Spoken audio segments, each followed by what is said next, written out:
Oh, right, I forgot that thing is there. Let's just hide that. Let's put the Photoshop onto the screen. And now we should be all good.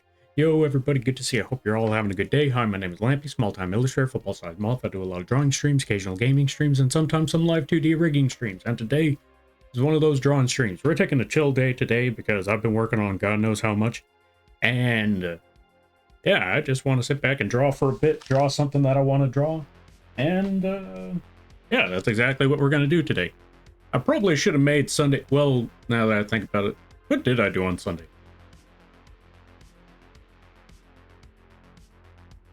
You know what? Don't worry about it.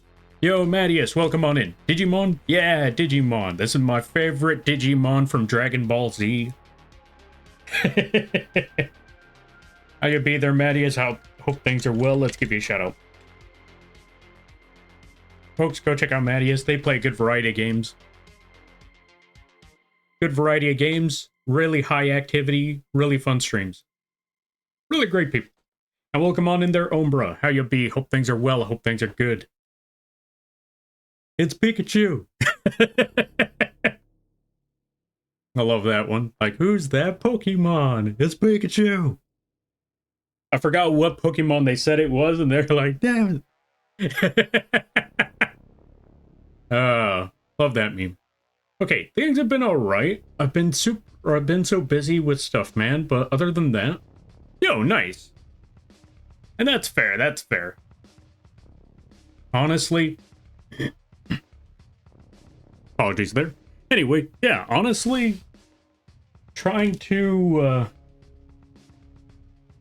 what's the word I'm looking for? Being busy, it's very difficult to not be busy nowadays. Like, honestly, it's, the older that you get, the more tired you become. And the more tired you become, it's because, because it's tough to just... It's tough to find times to chill. That's what I'm looking for. I'm a stinky poo-poo mean. Yeah, see, that's what everyone says about themselves. See, this is something that I've learned over the years. It's this. If someone tells the world that they're awesome... Well, actually, you know what? I take it back. Well, actually, yeah, no, I definitely take all of that back because I was going to make a generalization and realize, no, that's not entirely true because I know some folks that believe they're awesome and they are most definitely awesome. Then I know some people who believe they're awesome and they are just full of themselves. And then I know people that are like depreciative of themselves and they are some of the most awesome people you're going to meet. And I also know some people that are depreciative of themselves, yet will try to manipulate you at the first chance that they get. So... it varies all the time. It honestly varies. I will say one thing, though. One thing that I will say is that despite all of that, over these years, I've learned one thing. If someone says, I'm a good person, they are some of the worst people you have ever seen. Bar none.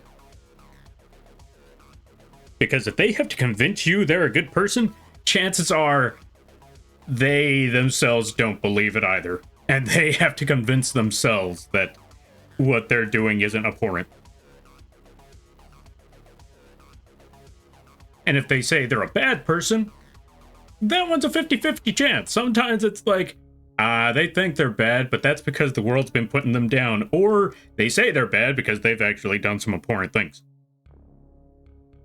So that one's a 50-50 chance. But I will say, 100% chance, if someone says they're a good person, they are trying to convince themselves that they're a good person.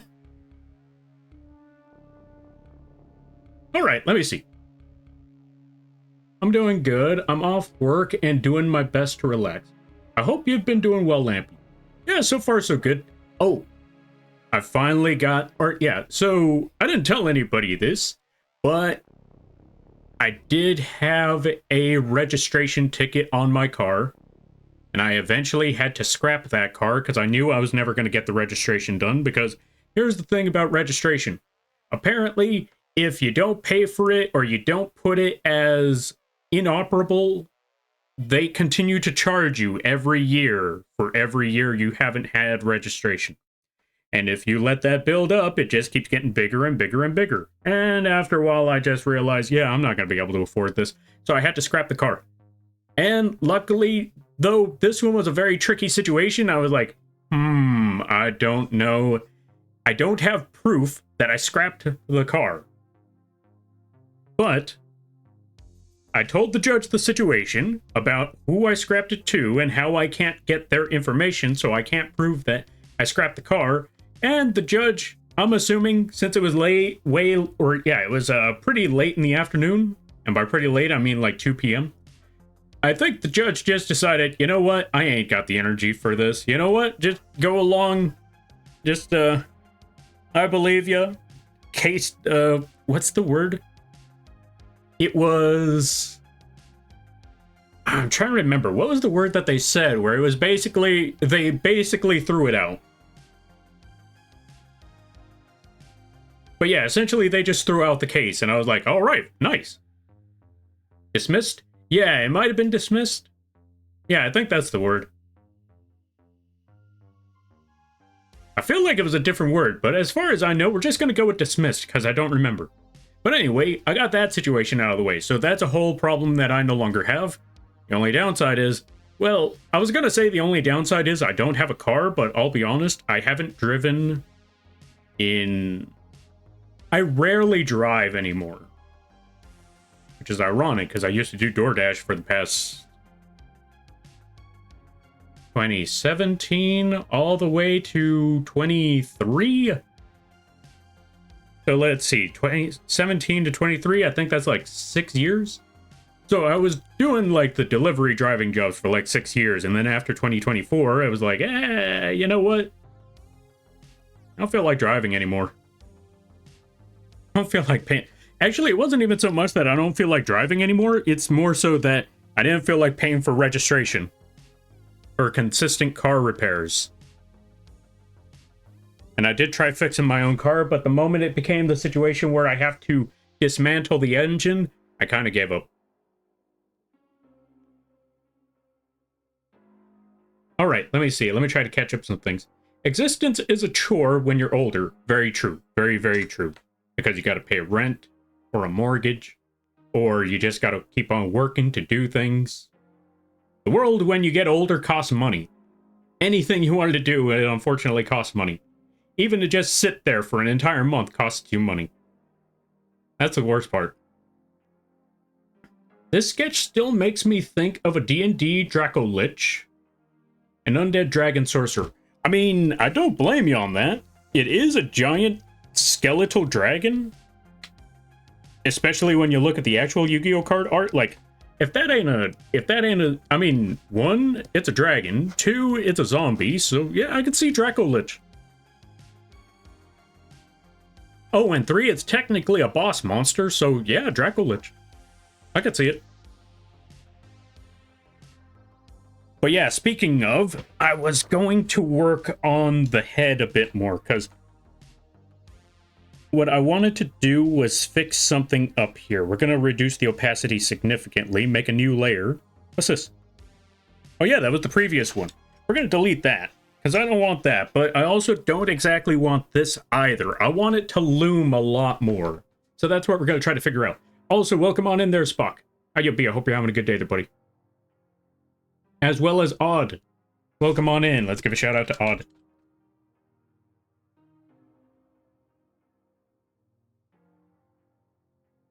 There we go. Go check them out when you get the chance. Let's see. I missed out on a lot of what you said. Sorry, someone was talking to me. Don't worry, don't worry. Next time they start talking, just tell them it. Just tell them, hey, zip it. I'm watching stream. No, I'm kidding. Don't do that. Don't do that. That's messed up. But yeah, basically, what was I talking about? Well, 1, my case got dismissed or thrown out. So yeah, I didn't have to worry about that no more. And like I said, the case was basically that I had to deal with a fix-it ticket. Fix-it ticket. And by fix it, I mean I sold or scrapped the car. So yeah, there was that. I've been slacking. I have to go car shopping. I'm wishing you the best of luck with the car shopping. You got this, I believe. Okay, so here's what we're going to do about this sketch. Because what I wanted is that... Basically, what I wanted for this sketch is for the head to be towering over everything else. So what I think I might have to do...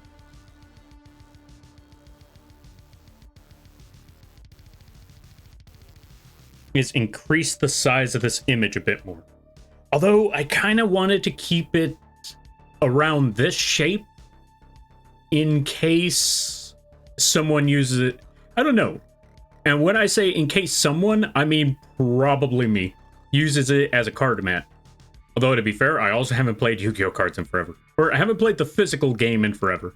It's been a few months. I kind of want to play the physical game again, but that requires me to have friends on the outside world again. I mean, I have a few of them, but we're all busy. Like, I can't even say, like, oh yeah, they're busy, but if they weren't, I'd be hanging out with them. Like, no, I'm pretty sure they have time, and when they do, I don't. I mean, heck, I think some of them have asked, like, hey, you want to hang out sometime? I'm looking at, like, time. That's a good question. When was the last time I had time?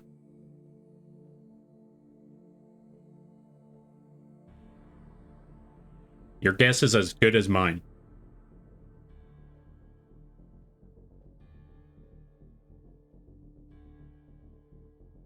I'll still try, though. Alright, let me see. We're going to put the brush all the way back to 100. But yeah, let's reduce the size of this brush. Yo, Zeratis, how things be? How's your Yu-Gi-Oh! Dragon coming along? So far so good. I like the design so far, but what I wanted was the head here to be looming a little more. So what we're going to do is actually snag this entire thing.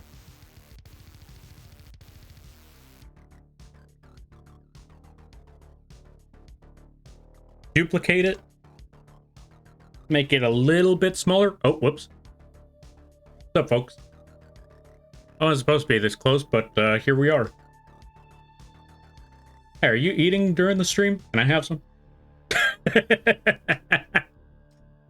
Anyway.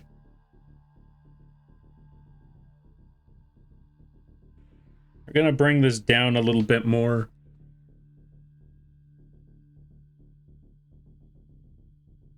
I like what you did with the teeth. Yeah, I'm glad that you like that. Yeah, funny enough, I've looked at the Yugioh Monster, and its teeth seem to be part of the skull, but at the same time, I thought to myself, you know what? Let's make it, like I said before, I wanted to take a few liberties with this monster. Like, not just make an absolute, like, same by same, point by point recreation.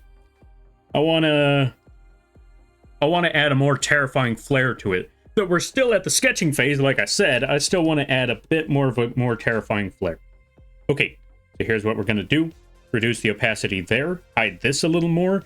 Because what I kind of want is, again, like I said, I want the face staring.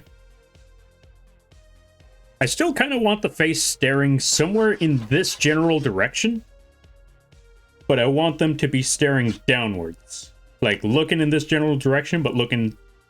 You know, just, again, it's supposed to be towering. And right here, oh, this is the impression I'm trying to get. So I'll show this one again. And this one is towering, but it looks like it can't be bothered. Like, it looks like it's out there. It's a terrifying creature. It is gargantuan, and it honestly doesn't care that you exist.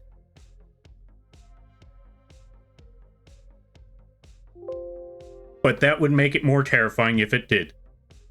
Like, imagine it this way. Imagine it this way. What's more terrifying? Godzilla destroying your entire city? Or Godzilla destroying your entire city because it's barreling your way? From the perspective right now, you don't matter. The city does. But what I want is, the city doesn't matter. You're the target.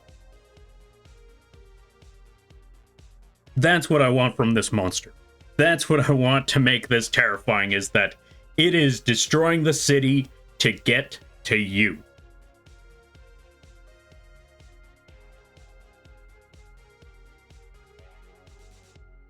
Aim the snout downwards more?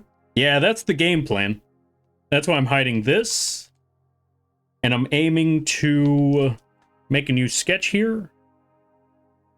I'm going to try to redesign this skull a bit more. Wait, which one's this one?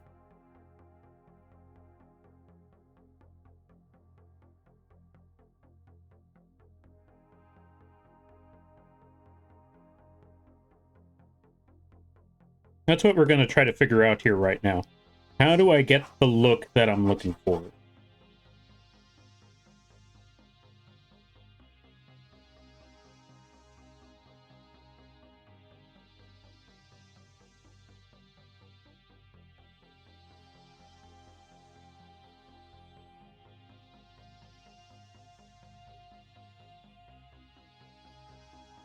Now, of course, again, as mentioned before, the sketch right now that we have,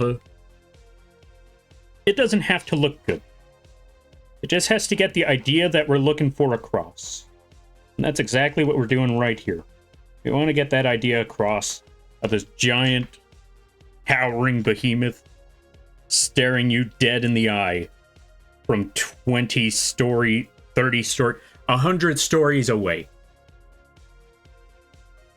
That's what I'm looking for. I want a creature the size of a skyscraper, giving you the, yeah, there we go.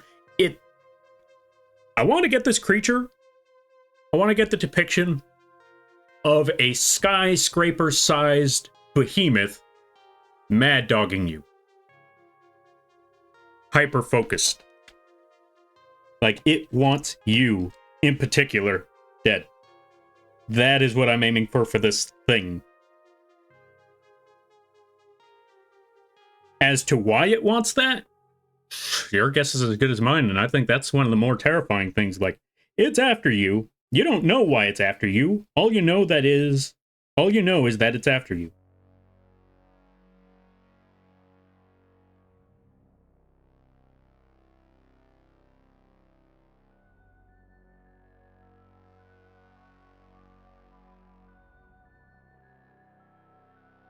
That is the main goal here. But yeah, how's everybody's weekend? Okay, I think I got an idea of what I'm trying to get here. We're going to lower the head a little bit more, though. Right here should be good. Then we're going to go back to this sketch. Delete this one.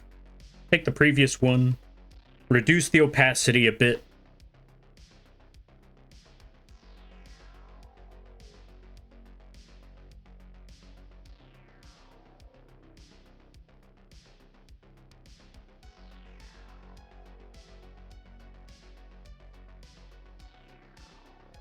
And figure everything else out from there.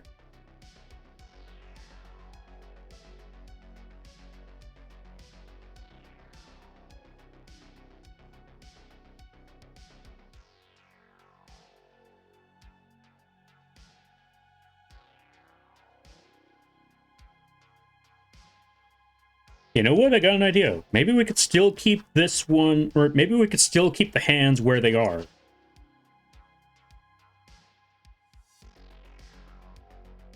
Okay, I definitely got some ideas brewing now.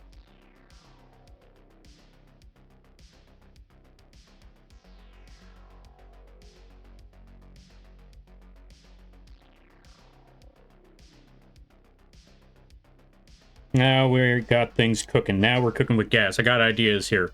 I got ideas now. Oh, I just realized something that I didn't do. Let's give a shout out to Zeratis. Folks, you're a fan of the Pokemans? Go check out Zeratis. We were talking about Pikachu not too long ago. Check them out.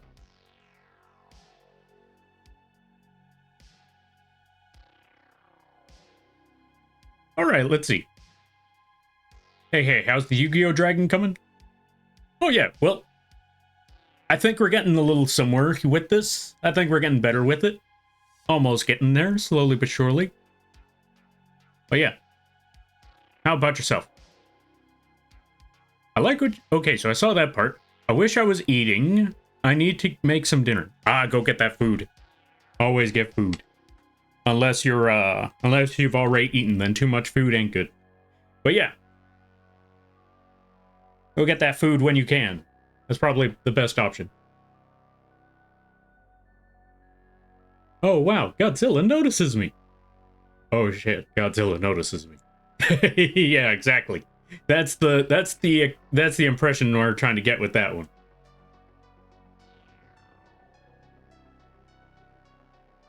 We're trying to get that idea across. Like, it sounds like a cool idea until you realize it's Godzilla. And it's after you.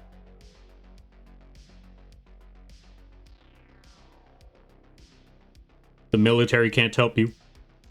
Your parents can't help you. Your friends and family can't help you.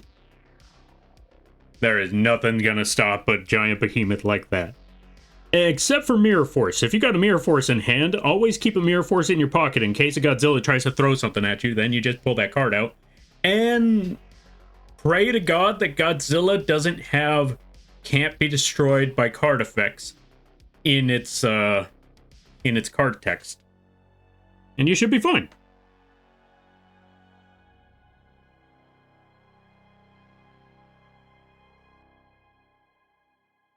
Alright, with this should be okay. We don't really need to fix up anything else past that point. We can leave it right here, reduce the opacity again, go back to the line art, or go back to the previous sketch, and just kind of start deleting some stuff. Like here.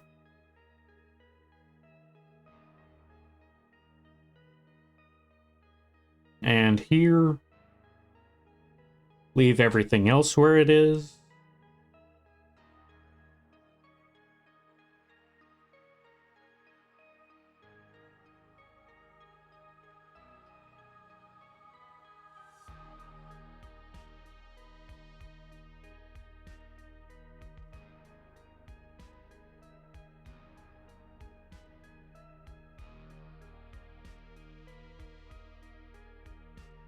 And I think this should be okay. Yeah, this is fine. Alrighty then, now that we got that part, you know what? I think I'm just going to make the horns stick out a little bit more over here. There we go, there we go. Perfect. And just put the hair back to where it was, because it does still have like a gnarly hairdo, so we're going to keep that gnarly hairdo back there.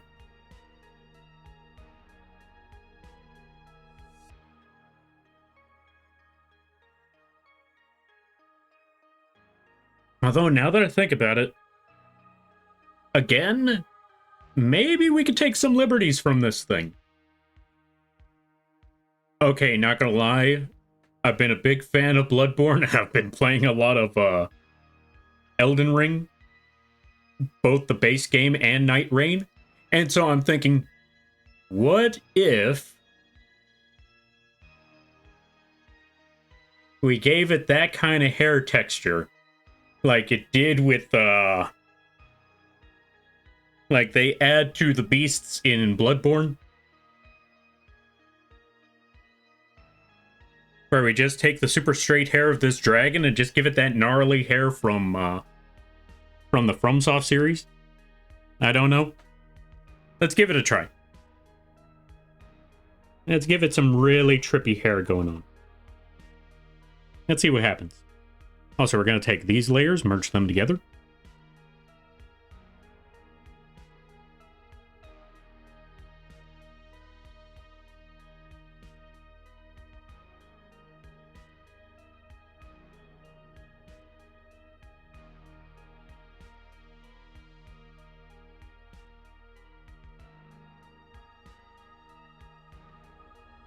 Because again, this is kind of an undead dragon, which means, okay, one, it's a wild beast. So its hair probably isn't well kept. Two, it's undead. Okay, actually, I take it back. There's some wild beasts that keep their, you know, they keep their mane in check. Lions, tigers, all those sort of animals and stuff. I think hyenas as well, stuff like that. But yeah, there's some beasts that keep their hair in check. But this thing is undead. So I don't think maintenance is a #1 priority on this thing's checklist. So yeah, let's make it wild.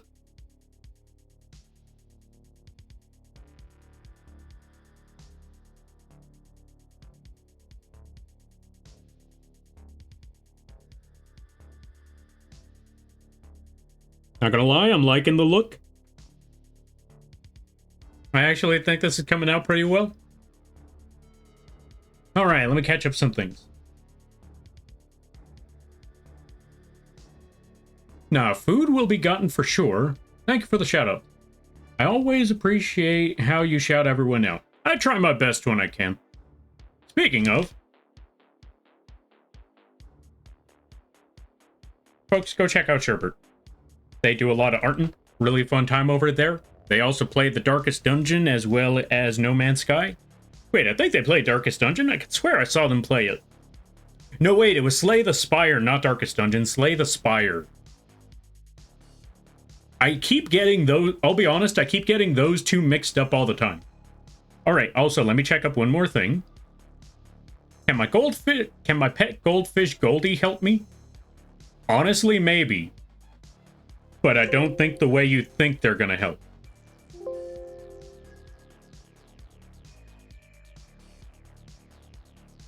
Thank you for the shout out. Yeah, no problem. Thank you for stopping by.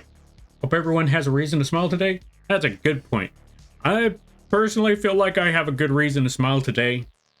My court case got thrown out. Thank God. Oh, right, I should probably say with context. Because, without context, that could imply a lot of things like, Lampy had a court case, what did he do? What did he do? What did he do? What did he do? Did he murder someone? Did he rob a bank? Probably that one. But, in all honesty, it was just car registration. And it's just a minor fix-it ticket. And yeah, I finally got that out of the way. Also, I figured out something, or I mentioned this a while back, that I figured out what I was gonna do about a slight issue that popped up out of nowhere, like okay, when I say slight, I mean, if I didn't have a game plan for this, this would have been a big deal. Because I really thought about this. Which was, the internet bill falls on me now.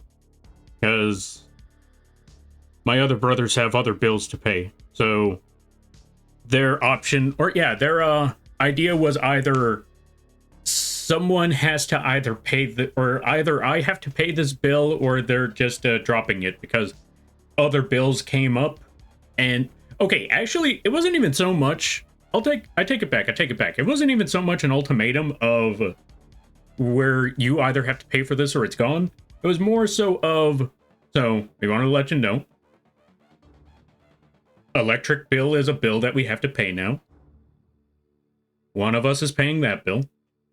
The other one's paying the other bill.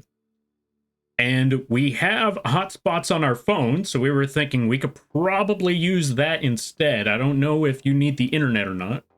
Or I don't know if you need the, the internet that you have right now. And I didn't really tell them that I streamed, so I was looking at like, I see. How much is this bill? Actually, yeah, it was more so that, now that I really think about it. It wasn't even so much an ultimatum, it was just more so me asking, how much is that bill now? Because I can understand why, since it's unlimited unlimited phone hotspot. But I don't know how well streaming would be on a cell phone hotspot. I don't even know if it's possible. I'm not risking it, so I was like, I might need the internet. How much is that bill? And when they told me the bill, they're still trying to figure out ways to reduce the cost of that bill. But I looked at it and realized, okay, if I just use the monthly payouts from Twitch on the internet bill, that should be good. Everything will run as according as planned. So yeah. Lampy brought out the shotgun. It was too powerful. The judge didn't like it. I mean, moth tax? No moth tax. This ain't a Kohaku stream. You support Kohaku. Why? Because Kohaku deserves it. Also, welcome on in there, Wheezy. How you be? I hope you're having a good day there, buddy.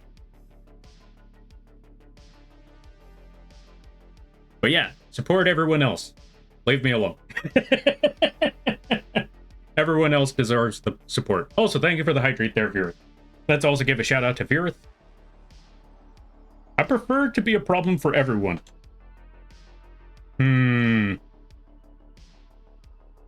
Nah. I like it better when you're a problem for everyone else.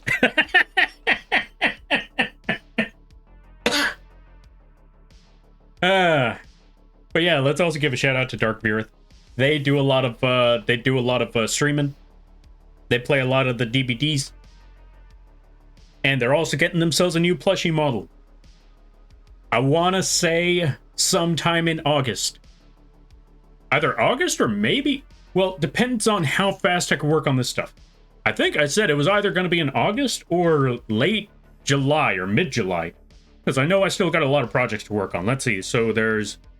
Actually, now that I think about it, I only have one more animation to finish, and then I can finally start working on Virith's project.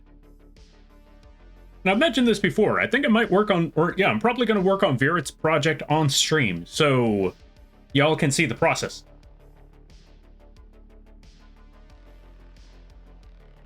But either way, regardless of the situation, Wheezy, it's awesome to have you here.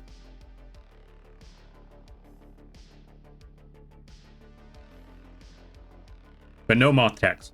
How are you, Lampy? So far, so good. Although I also realized, I'm not... Okay, despite everything I just said, I just realized, it's the first of the month. So all that good feelings that I had today, yeah, that all just got thrown out the window the moment I realized, oh no, it's the first of the month. I gotta pay bills.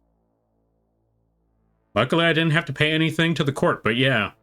Lamp cult? No lamp cult. We're not doing this again. Okay, we do this all the time, but we're not doing this. I reject your lamp cult.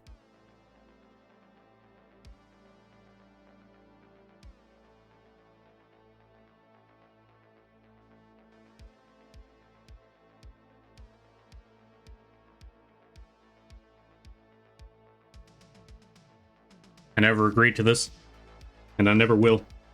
Oh yeah, that reminds me. I also got to set up that 3K celebration. Oh right, I mentioned it last time. And I'm only going to mention it one more time because I feel like, you know, the time when I did mention it, it was on either a Sunday or it was on a Monday. I can't remember which day it was.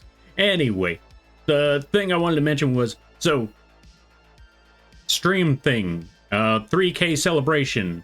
I'm going to do that one in August. Because this last couple of months... Okay, well, one, it happened last month. Or did it happen? No, it happened this month.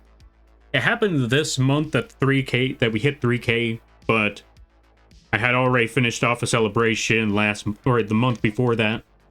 And I don't know. It didn't feel right to me to make a donathon, subathon, whatever thon it is, during the times when there were so many other, donation streams going on. Y'all folks should be focusing on those ones instead. Because there was the summer thingy, the summer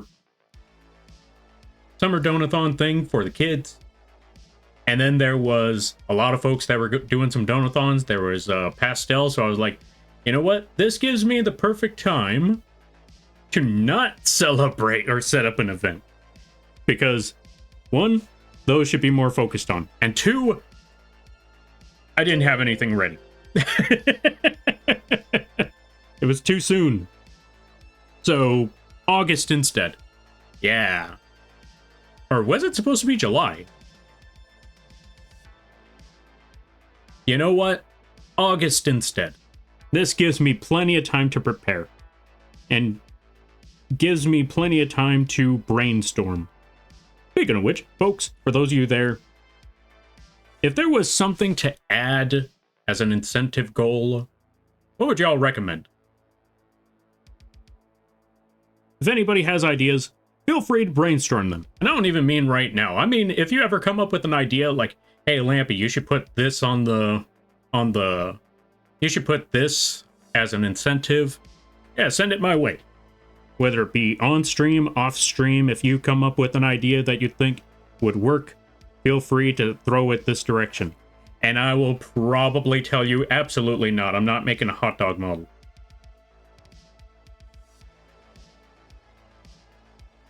But yeah, in all seriousness, send every and all suggestions that you would think, and I'll see what I can do to get it done.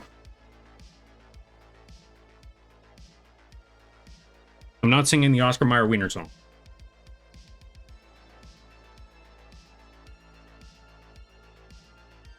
All right, let me see. What did I miss? Thank you for the shout out. Yeah, no problem.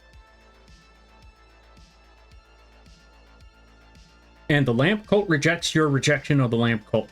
That's not how this works. Model stream swap with another VTuber. Ah, fair. I remember you mentioned, I think it was either you or someone mentioned that idea. I just need to find someone to swap models with. As for who, I have no clue yet. I'm gonna find someone who's another dog, or another bug. Not another dog, I didn't say that. There's totally not a dog behind this model. Woof. I mean, what? Anyway, going back to it, let's,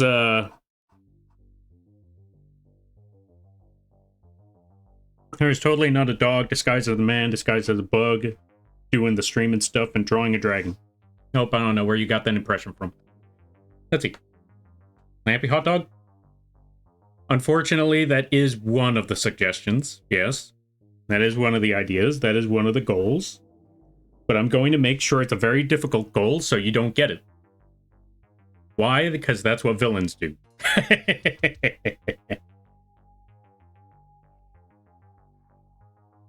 They put the incentivize just out of your reach, just enough to where you think you have a shot at it, but you will ultimately fail.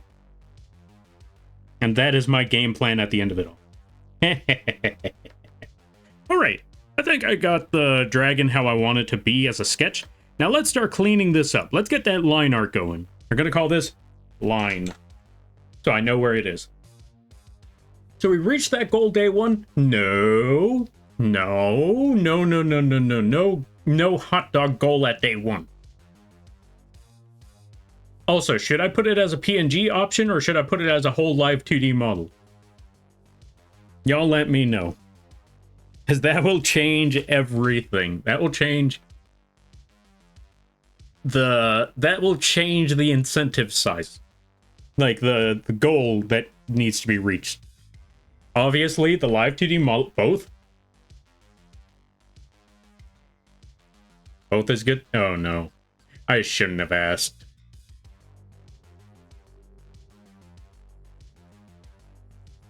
Okay, all right. I'll put that on the idea board. And by board, I mean a little notepad.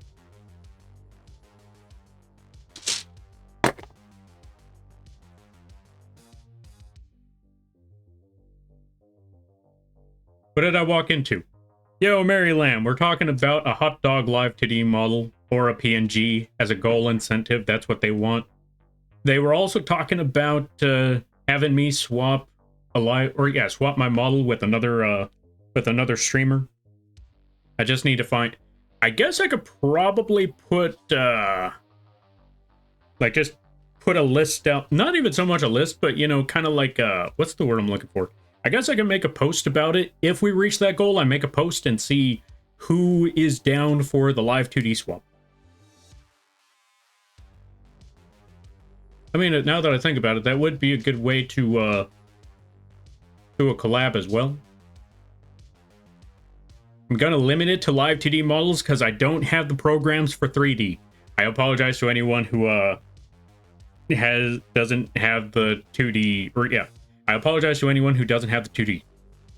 Or, yeah, that's what I'm trying to say. Because it's not... Okay. How do I put it? Well, actually, you know what?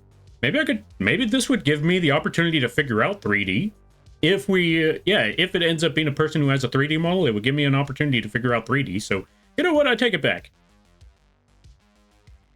All right. So, gotta set up hot dog model, PNG, or PNG. There we go. Or PNG. And then model swap. There we go. Let's see. Lampy hot dog. Live 2D and 2D. Or yeah, PNG and 2D. We're turning Lampy into a hot dog. I love it. Don't. What? I don't need to be a hot dog. Look, I know back in the day, many, many years ago when I was a kid, I used to sing the Oscar Mayer song, but that doesn't apply anymore. I've outgrown that song.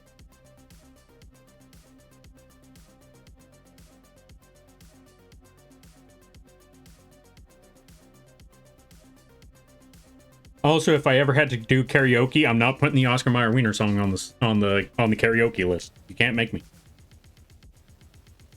Also, for those that were wondering, yeah, people were people were asking, like, or not so much asking, but saying how they wouldn't mind seeing a Lampy karaoke stream, and I'm like, all you're getting is jingles from jingles and songs from old TV show openings and commercials.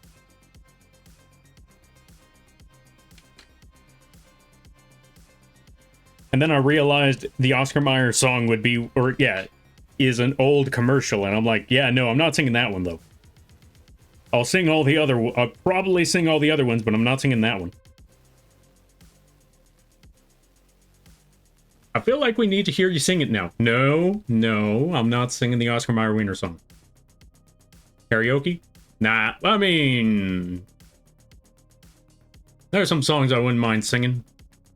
They're gonna be all jokes. They're gonna be, I wouldn't even, like I said, I wouldn't even say meme songs. They're just gonna be old commercials. Because that's all I knew about back in the 90s and early 2000s. We didn't know about meaningful things. We just knew products.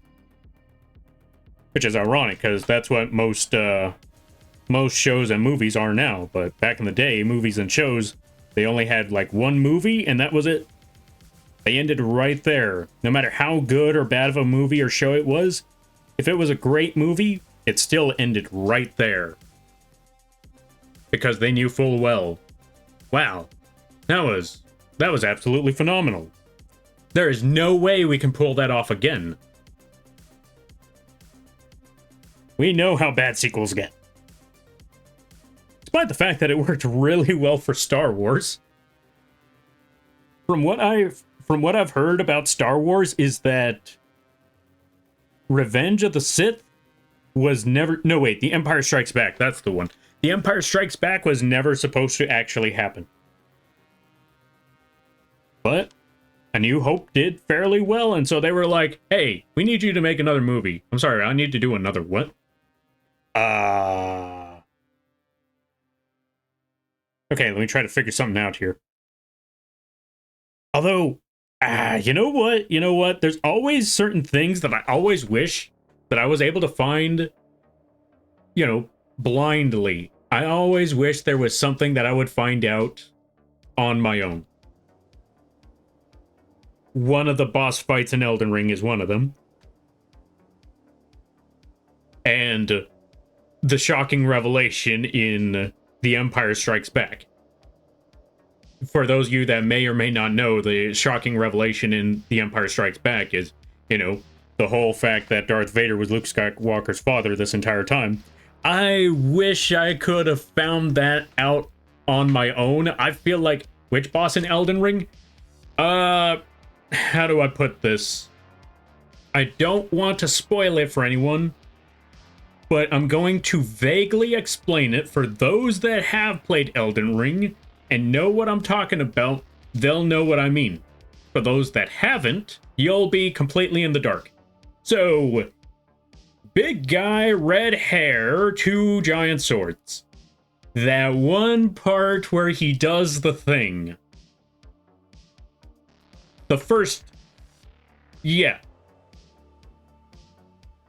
When you reach phase 2 and he does the thing. I wish I found out about that one on my own. I unfortunately saw a clip from a friend's stream and found out about that. I was like, what on earth is going on in this game? Ads with catchy songs was one of the best ways to get the product known. It was, absolutely. I mean, again, I've said it before and I'll say it again. There's this crazy jazzy song. I forgot the name. Actually, that's the thing. I could never remember the name of the song. But there's this, like, high action jazz song. And I only remember it and only know about it because of Chips Ahoy. Y'all know which one I'm talking. You might know which one I'm talking about. If you're old enough, you know which one I'm talking about. Or if you've seen enough TV, you remember Chips Ahoy, and whenever you think of Chips Ahoy, you think of that one song. You think about that one jazzy music. Also, Penspin. Thank you for redeeming Penspin. Hold on a minute. There we go. Thank you for redeeming Penspin.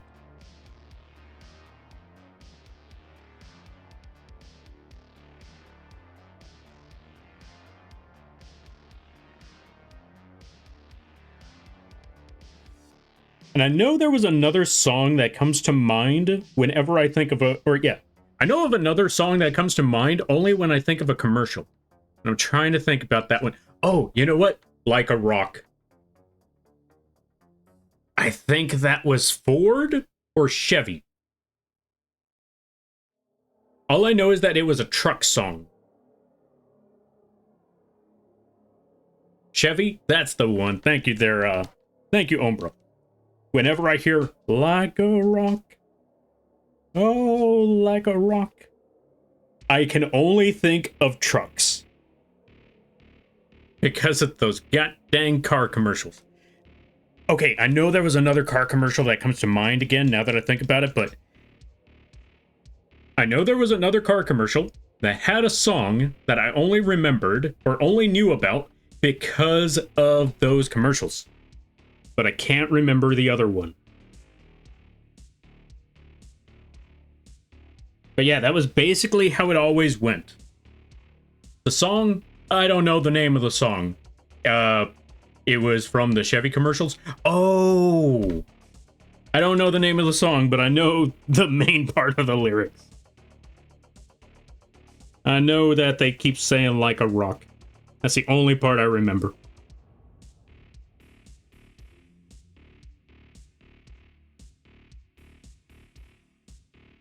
Alright, let me see. I hate how I saw that commercial in my head when you mentioned it. See? Case in point.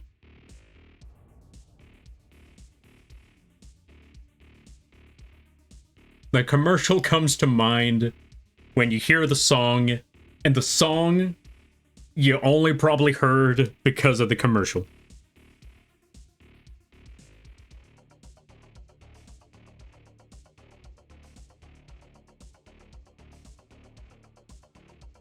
And then you have those songs, or then you have that music that was really, really good the first time you heard it. Because it made the scene very, very impactful. And then you heard it everywhere else. I could think of two of them at the top of my head. One of them was called Requiem of... I think it was just called Requiem. There was a song. It was a very, very dreadful sounding song. And when I say dreadful, I don't mean bad, I mean ominous. It was a very ominous song. But then movies and TV shows just kept going and going and using that track for every little thing. And then the ominous, you know, how the ominous feel to it just became monotonous. Pop-Atmatic. Oh, let's see. I liked Bubble or Trouble better. Pop-Atmatic Bubble. Which one was Trouble? But anyway, that was one of those songs. And then the other ominous song that they just used for everything was that one theme song that they had for 28 Days Later. It was a really, really good track. And then they used it on so many other things. They used it in the movie Kick-Ass. And then they used it in other shows and other trailers. And then it just got so tiresome. The list goes on.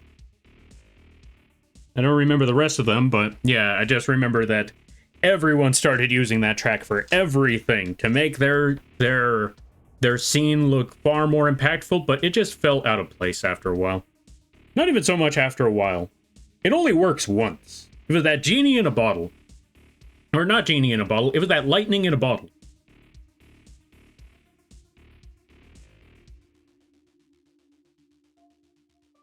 The song is on radio again because 28 days later, or 28 years later. I don't know how to feel about that. On one hand, it's been several years, not 28 years, but it's been several years since that song has been used. But at the same time, well, at least, okay, you know what? I'll actually let that one slide this time because one, it's been several years, and two, it's for that series. It's for the 28 franchise. So I think that actually kind of works.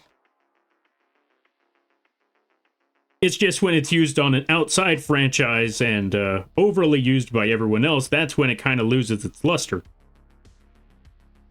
It's like if the Jurassic Park theme was used in Star Wars, and Indiana Jones, and Star Trek, and The Simpsons. Okay, maybe not The Simpsons, but what's another one?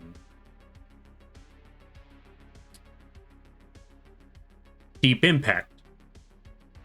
You see what you see where I'm getting with this. Or if the Star Wars themed was used in every other sci-fi show. That's what I mean, where one track can be really good if it's locked into that one franchise, but if it's not locked into that one franchise and it goes everywhere else, it just kind of loses its luster. But then again, that's just me personally. I could be wrong. Folks, how do you feel about it? Or, yeah, do you think I'm out of my gourd, or is there a song that you felt the same way about? Both options are honestly, or yeah, both opinions are honestly valid.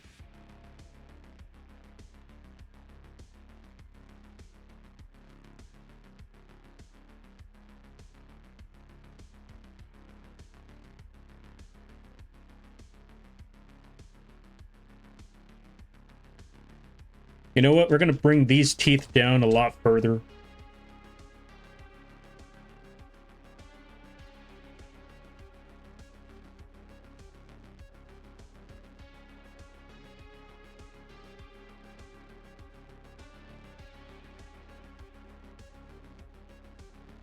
Yeah, this is the right one.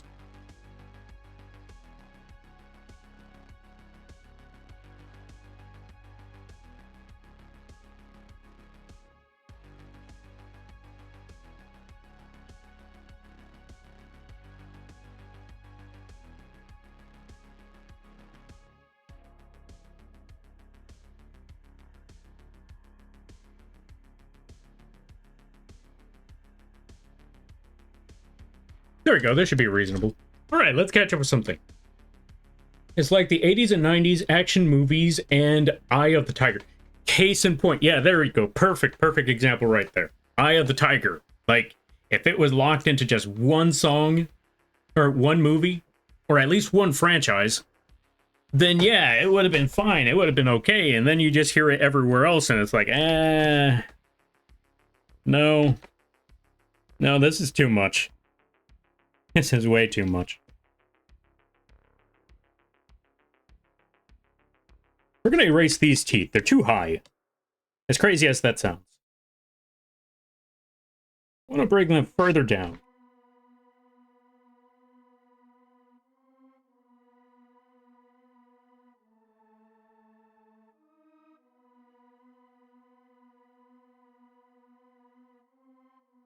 As crazy as that may be. There we go. This should be okay. As for these teeth,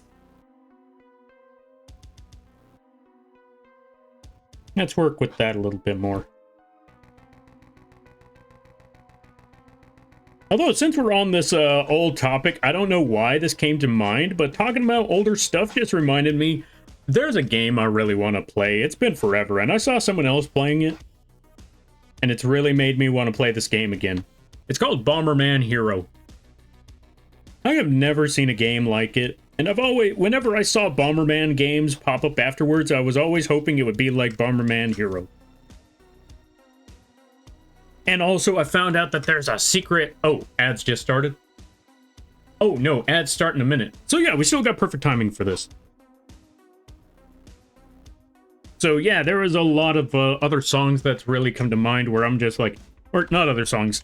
That game, I have never seen another game like it, and I really want to play it. And I also found out that there's a secret boss in that game that I had never known about until I saw a YouTube video about it. I mean, granted, it's a... Well, I should probably keep that one secret, but... Well, actually, it's been several years. But even then, to be fair...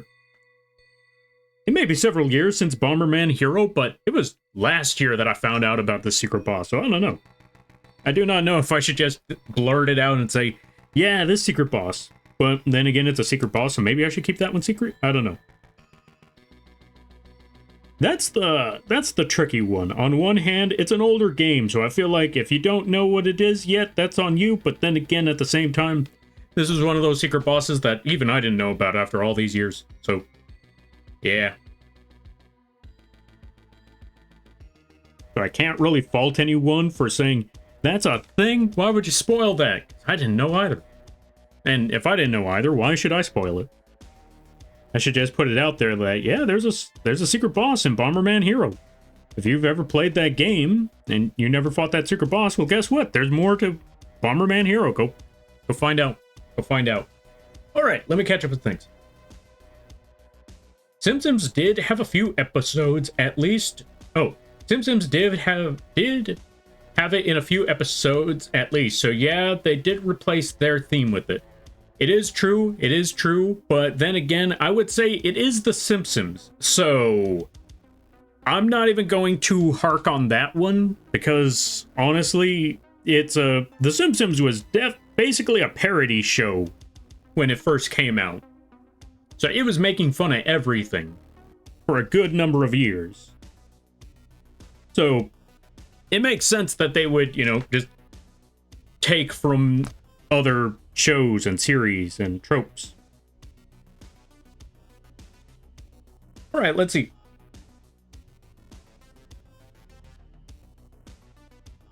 Rocky 5 had the best of the Survivor's Eye. Okay, let's see. Rocky 5 had the best use of Survivor's Eye of the Tiger, even when it was used in 3. Okay, which one was Rocky? Or no, wait, that's Rocky 4. I'm trying to think. Which one was Rocky 3 and which one's Rocky 4? Is Rocky the 4? Yeah, is Rocky 4 the one with the Russian dude? Dragov? Dragon? Dragov? I think it's Dragov. Drago? I think it was Ivan Drago now that I think about it. Was that the one with Ivan Drago? All I remember is that the most iconic one that I could think about in the Rocky series was when Apollo Creed and Rocky were about to have their they basically had like that off-screen sparring match. Like which one was the one where the movie ends with which one's the one with where the movie ends with Apollo Creed and Rocky getting ready to have like just having an all-out having an all-out brawl, and then the movie ends like that before they land their first punches?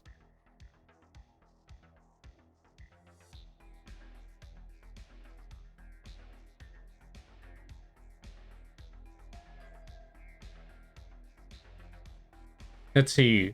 Rising up back on the street. Oh, that's the name of the lyrics. Okay. They're even...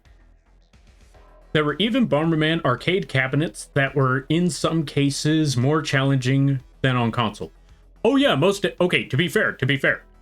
Absolutely, you're not wrong on that. But of course, if you're making of course the arcade ones would be far more difficult, because if you make it easy for them on an arcade, which requires quarters, then they're gonna get the game done easy, walk away, and then never look back on that. If you make it difficult enough where they cannot beat it on their first try, they're gonna have to put in more quarters. They're gonna have to put in the money to beat that game. That's why arcade games were supposed to be more arcade games, and during the years of the rentals, that is when they made the games the most difficult as possible. Because if you made it easy, you ain't getting that money. Although, to be fair, they made games very difficult back in the day to combat the rentals. Because who's going to buy your game if they could just rent it? But who's going to rent it if you can't beat it in the first couple of days? You're going to have to buy that game so you can take all the time in the world to beat that game. Because if you just rent it, get it out of the way in 5 hours? Yeah, 5 hours?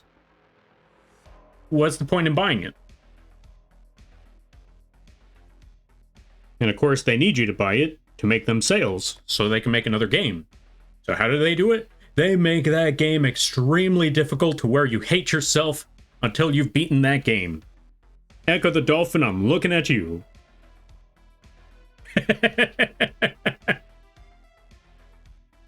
Oh, and what's that one game called? Contra? I think Contra was also one of those games where if you were a kid, you were dying a lot. And if you wanted to beat this game, you probably weren't renting it.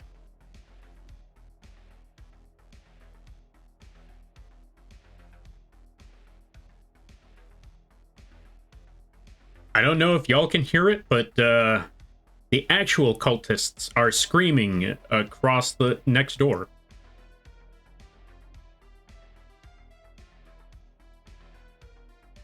Because I don't even know what they're saying. All I know is that they are yelling at the top of their lungs.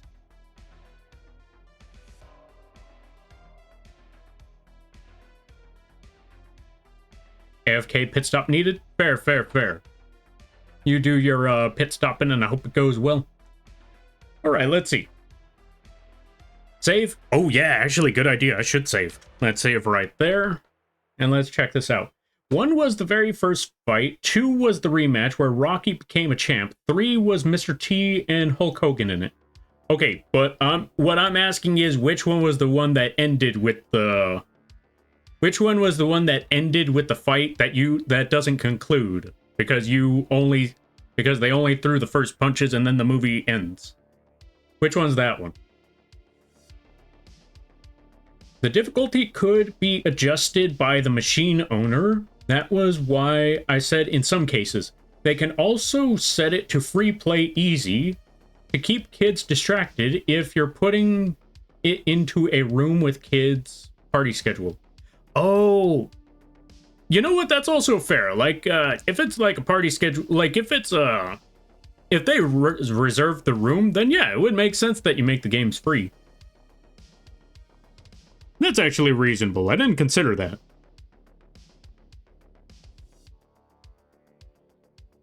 Oh, right, they made a pit stop. I forgot. They can't hear me right now. I guess I'll never know which one was the Rocky movie. Yeah, I guess I'll never know which one that Rocky movie was.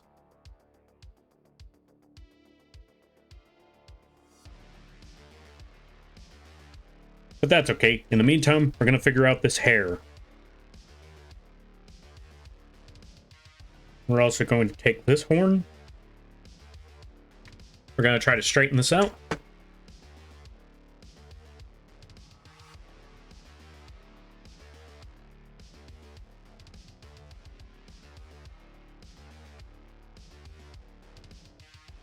Not quite.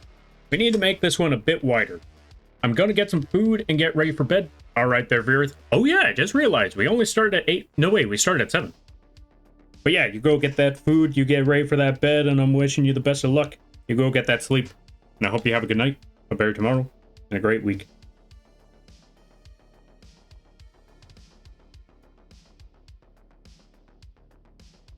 I was also thinking of one other thing, like, though this one is, what's the word I'm looking for? Rocky 3 had the ending you're thinking of. Oh, okay, so it was Rocky 3. You took Colt Lane? No, Colt. But anyway, going back to it. Okay, so it was Rocky 3. Good to know. But anyway, yeah, the other thing I was thinking of was... So, for the 3K celebration, I was also considering making it more than just 3 days, because I know 3 days, you know, can't really get a lot done in a 3-day weekend. Okay, that's not entirely true. But I thought, you know what? Maybe we should make it like a week-long thing. I'm not entirely 100% certain, but maybe a week-long thing is for more people to get the opportunity to join on in. Or does a week-long thing make it too long? That was the other thing I was considering, like, what if making it a week-long event makes it too long? Like, the first couple of days, like, alright, cool, very, very hyped, and then, you know, the last couple of days are kind of a literal drag. You know what? I'm thinking I'm just going to stick with 3 days, because I feel like 3 days gives it plenty of time without overstaying its welcome.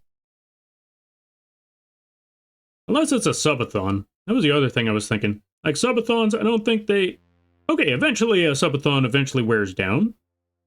Unless you ask my friend Zombie, who's been dealing with one of their subathons for the past... year, I believe.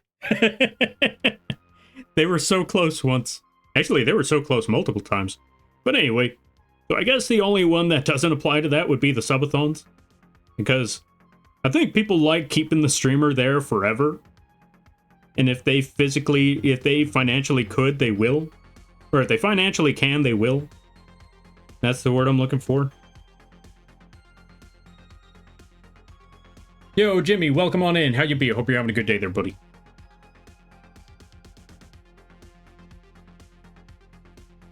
I hope things are good. I hope things are well. Hope things are all fancy and stuff. And if not, that's okay too. Not everything has to be fancy.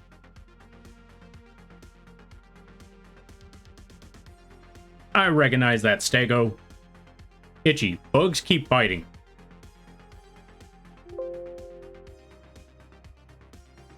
And I'm never gonna stop. I require blood. I mean, what? What? Nah, I didn't say that. I didn't say words. I don't know what you're talking about. Bugs don't talk. You're a moth, not a mosquito. Yeah! Yeah! Exactly! Moths don't bite people. Yeah. I don't know why you would get that kind of impression. Anyway.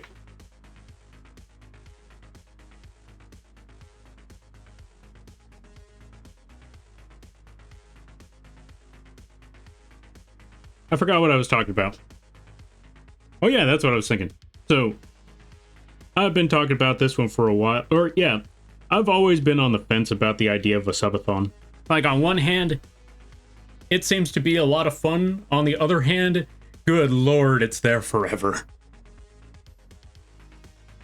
But yeah, that's why I was always wondering, like, should I not? I don't feel like it, but at the same time, it does seem like... I guess that one should answer the question if I... Okay, normal, or most circumstances I was like, I don't feel like it, but nowadays, I don't know. It sounds like it might be an idea. But the problem is, I don't think I have enough ideas for all of that. I guess that's the other reason why I don't do subathons, because it's like, in order for you to do a subathon, you need like 100 ideas for every, you know, sub goal. And I'm sitting here thinking, how do y'all have so many sub goals? I could barely think of 5. But on the bright side, I have graph paper for my pixel art projects. So I'm able to do some fan art for peeps. Yo, congratulations. Wait, graph paper? Wait, how's the... Oh, graph paper. Yeah. That makes a lot more sense. I was looking at that like graph paper. How's that? Oh, right. The one with the squares. Yo, nice. That's going to be awesome. I look forward to seeing what sort of projects you come to mind. Or, yeah, what you come up with. They're going to be awesome either way.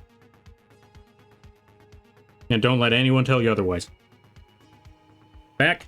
Welcome back, Beck. But yeah, I found out which one it was. It was Rocky 3. That's the one with the Apollo Creed ending.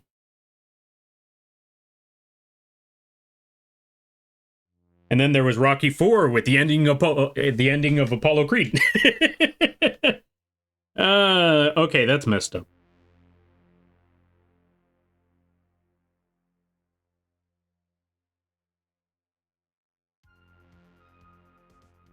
For those of you that don't know, if you haven't seen it before and you don't plan on seeing it, tragedy happens in Rocky 4. And if you know, you know. And it has one of the coldest lines you will have ever heard in any show or movie. Like, I don't know about you, but I feel like that one was an iconic line. One, because it's funny, and two, when you hear it in context, it's pretty freaking dark. That line that he says in the movie, the Apollo ending where he asks, wanna ring the bell, ding ding, was because Apollo trained Rocky after... Oh, yeah. Wait, who? Oh, yeah. Okay, yeah, I see what you mean. Right, I remember that Rocky went to Apollo for training to fight. Was he fighting Mr. T in number 3? I think he was fighting Mr. T in number 3. But anyway, going back to it. In that last Rocky movie, or not last Rocky movie, there were many more before it. But yeah, that Rocky 4 has one of the coldest lines I've ever heard in a movie. I'm going to give some slight context without spoiling what the scene is. But let's just say the Russian dude, he basically had a grudge match with somebody. It was a big event. Got someone out of retirement just to fight him. And he beat that dude so bad that he got hospitalized. To the point where they weren't even certain. I mean, to be fair, he could have threw in the towel, but dude was coming out of retirement. He basically, from what it seemed like, he wanted to die as a warrior.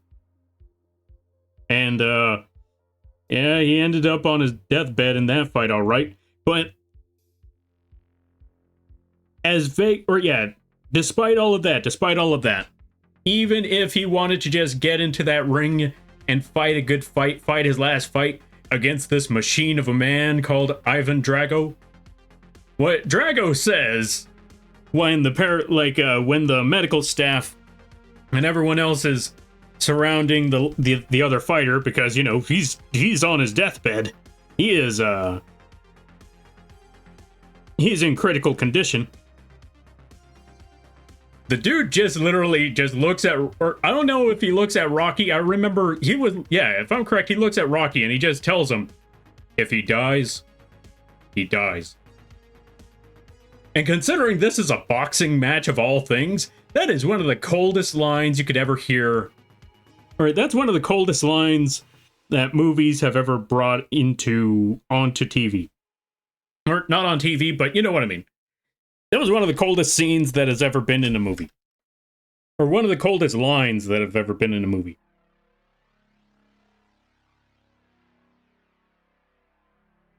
Hey, I know a Red Eyes Black Dragon when you see it. Yeah! That's a Red Eyes Black Dragon, right? Yo, Buckwater, welcome on in. How you be? I hope you're having a good day there, buddy. Let's give a shout out to Buckwater. If you haven't checked out Buckwater, I highly recommend that you do.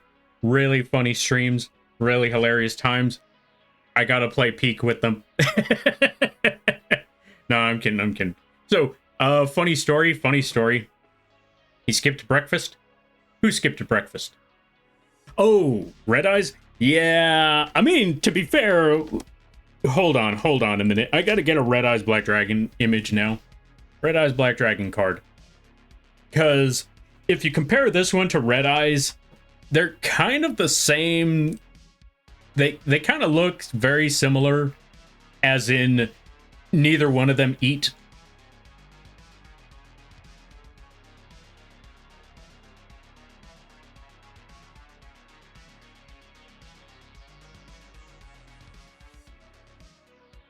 You're gonna get the old school image. I said old school image, not this blurry mess of a card. You know what? This should work close enough.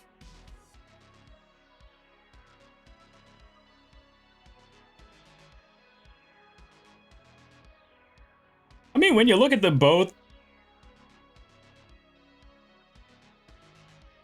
Okay, I take it back. I take it back. Thank you. Yeah, no problem. You know what? I take it back. Red Eyes is slim. They're skinny. But they're not... They still... Okay, yeah, they're skinny, but you could tell there's at least some meat in their bones. Where in comparison to this thing... Yeah. They're the same picture? You know what? Actually, yeah, you're right. Same picture. Yeah, it's the same picture. But yeah, I was gonna say, like, yeah, see, look at Red Eyes. There's absolutely no... There is just skin and bone. Well, I guess there's a little bit of meat on him. He's basically a bird in comparison to the corpse. Like, I wouldn't be surprised if Red Eyes has very strong yet hollow bones, where this thing is just bones.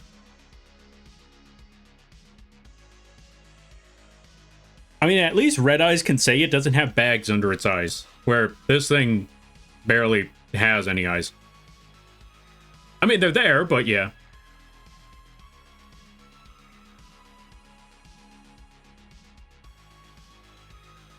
Red Eyes is more solid, less vertebrate. Yeah, true, true, true.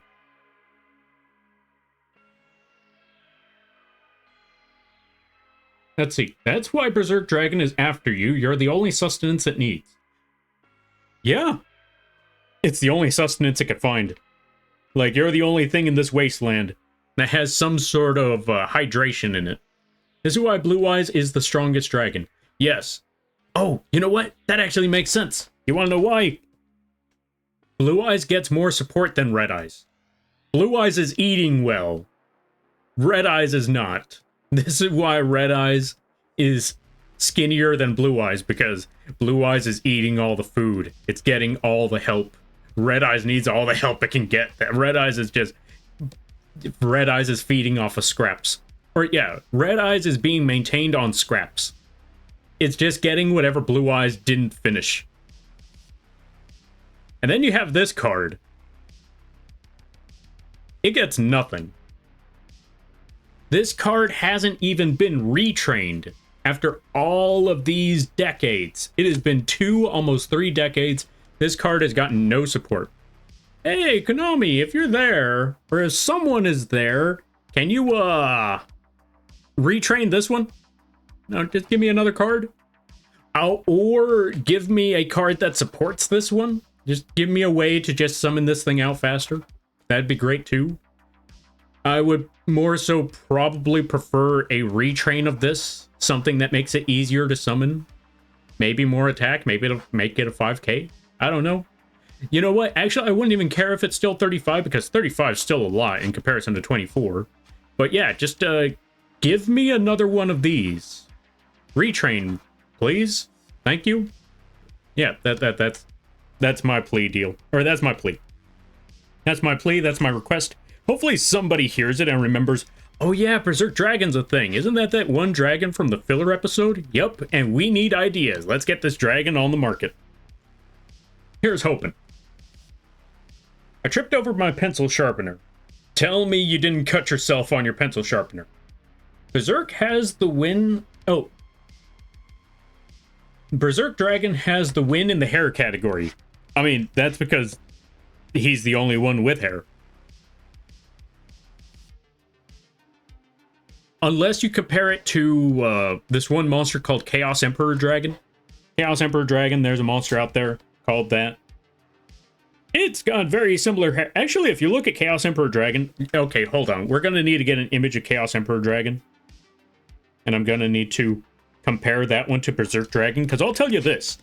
You look at Chaos Emperor and you look at Berserk Dragon.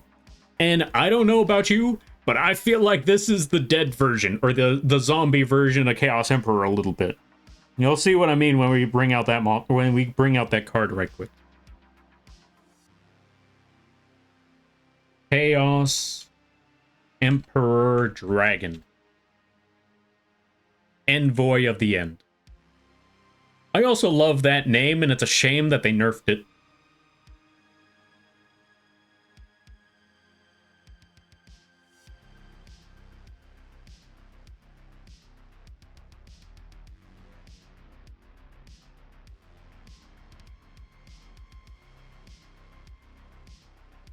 Okay, close enough. This should work. Okay, that one won't work. Let's try a larger image.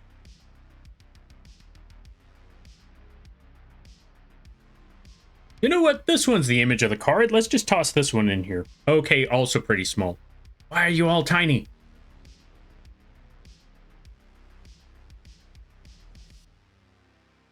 You know what? This is fine. I just remembered this is a pretty large canvas, so we just gotta increase the size of this thing.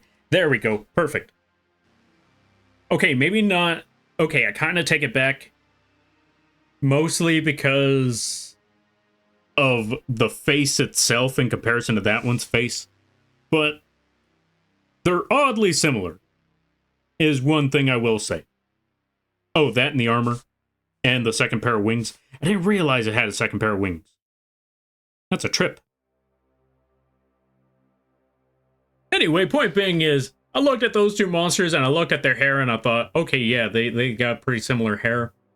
Pretty similar dragon-like builds. Maybe they're the same monster, but then I look back on them now. Their horns aren't the same. Their horns aren't the same. Their face isn't the same. Depending on which hair, I would also say when it comes to their hair, it's debatable on which one is better. It is honestly debatable. I feel like that one's just more of a personal preference. Which one do you rather prefer? The fiery red mane? Or do you prefer Rocker from... Or do you prefer the hair, the Rocker hair from... What's that one band called? Iron Maiden. Wait, was it from Iron Maiden? I feel like they had rocker hair like this in Iron Maiden, or at least like in the artworks. Anyway, you get the point. We're gonna throw this card away now.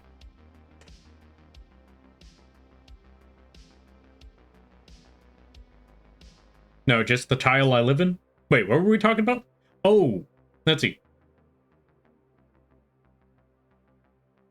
Tripped over a pencil sharpener. I'm assuming I asked, like, you didn't get cut by the sharpener, and then you just said just the tile you live in. Okay, fair, fair, fair. At least it wasn't you that got cut up. Because I don't know how sharpeners are built no more, but you can definitely say, sometimes you never know.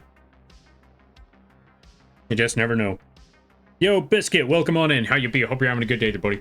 Man, I always had dreams of summoning this and winning, but our opponent didn't really have a full field of monsters to trample back then. Okay, yo, Biscuit. Well, I gotta give you a shout out. Well, I don't have to, but I'm gonna do it anyway. Because I know whenever I say I'm gonna give this person a shout out, they're like, thanks, you don't have to do that. And I'm like, you're right, I don't. But I'm gonna do it. Yeah, that's basically it. But yeah, I will say, and two, well, one, folks, go check out Biscuit. Go check out Biscuit VT. They play, if you're a fan of card games, that's a good place to go. They play a lot of card games. They play a lot of RPGs. They play a lot of the, what's the word I'm looking for? A lot of the roguelites. Really fun stuff over there. I highly recommend it. Also, Biscuit VT, did you play, have you ever played Shotgun King? I feel like you might like that game. I don't know. Maybe. And 2, there was one trick that I can definitely tell you, there was one way that I used to play this card that worked fairly well. It was this thing, and, well, first it was, whatchamacallit, a ritual monster called Demise, King of Armageddon. I have not, I'll have to go check it out. Yeah, you really should. It's a chess game, except you only have one piece, and that piece has a shotgun. It's a really fun time. But yeah, for this monster, what I used to do back in the day was I had a ritual deck where I would just summon a monster. I would ritual summon one monster, ritual summon Demise, King of Armageddon, nuke the field, and since that previous ritual monster was a level 8, I would be able to play multiple copies of Deal with Dark Ruler, and that would get me Berserk Dragons, because though the Deal with Dark Ruler only says you can activate this card the turn a level 8 monster goes to the graveyard. Never said how many level 8s have to go to the graveyard. And it never said that you have to activate it when the level 8 goes to the graveyard. So, and it's not a once per turn, exactly. So, you can just nuke the field. If your opponent summons something right after, nuke it again. And now that everything is gone, all the resources are depleted, and they can't do anything about it, now you play the Deal with Dark Rulers. Summon up 2 of these suckers. Maybe 3 if you wanted to get a little crazy. I wouldn't, because if you had 3 Deal with Dark Rulers, that means you had 3 dead cards in your hand. So 3 is too many. 2 is just fine. Because you could still do the combo with 2.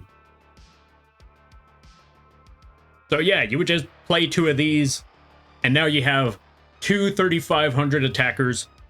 And from what I last remember, this card, yeah, if I'm correct, you could attack your opponent directly so long as you didn't attack monsters.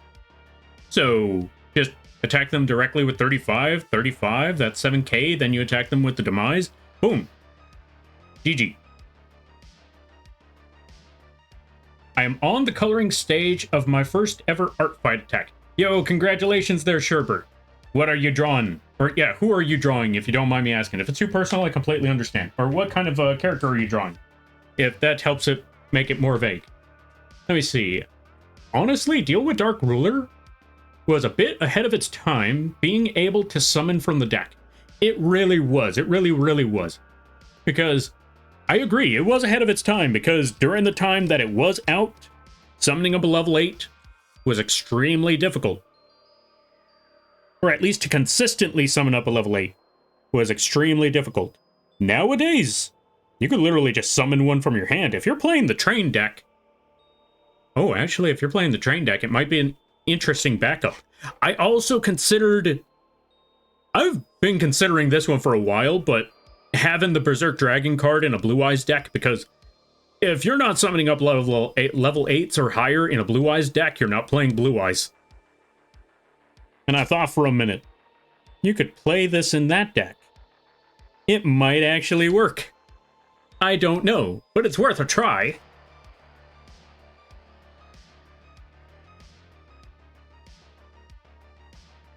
A lot of bosses summon from the hand. Exactly. And if you could... Oh, and here's the other thing.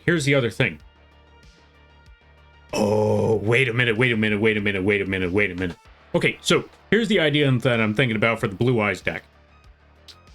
You special summon that Blue Eyes.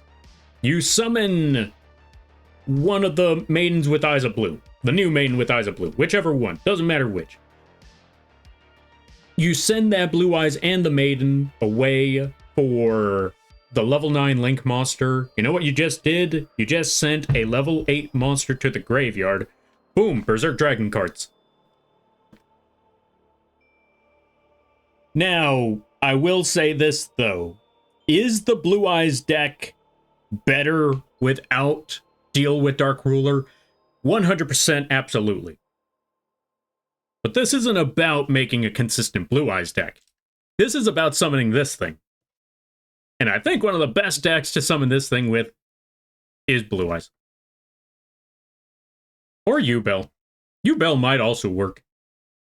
Well, not so much might also work. Yubel deck can also work with this thing.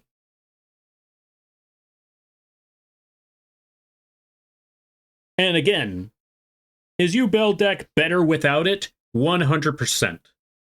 Without fail. No debatability on that at all whatsoever. But again, this isn't about Yubel. This is about Berserk Dragon and finding easy ways to get it out onto the field. Not about consistency, or yeah, it's not about viability. It's about sending a message, and that message is, I want to play this card. That's it. Actually, I take it back. We're not even sending a message. Also, Nazcat, welcome on in. How you be? I hope you're having a good day there, buddy. Let's give a shout out to Nazcat, and I also got to get the music back. If you're a fan of arts, if you're a fan of some fun games, go check out Nazcat. Oh, this is still playing. We just gotta skip a little further. There we go.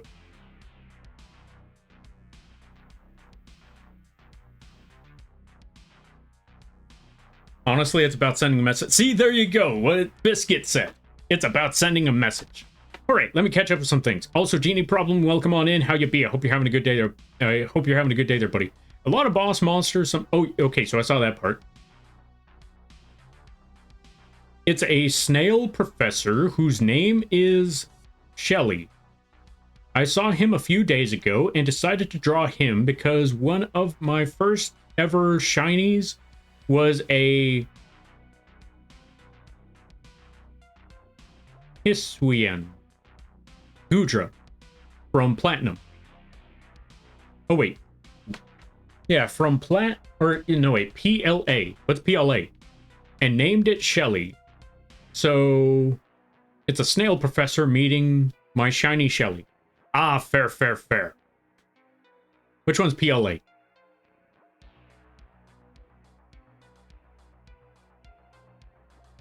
Like, you can potentially OTK with this since people have fields full of monsters with low attack.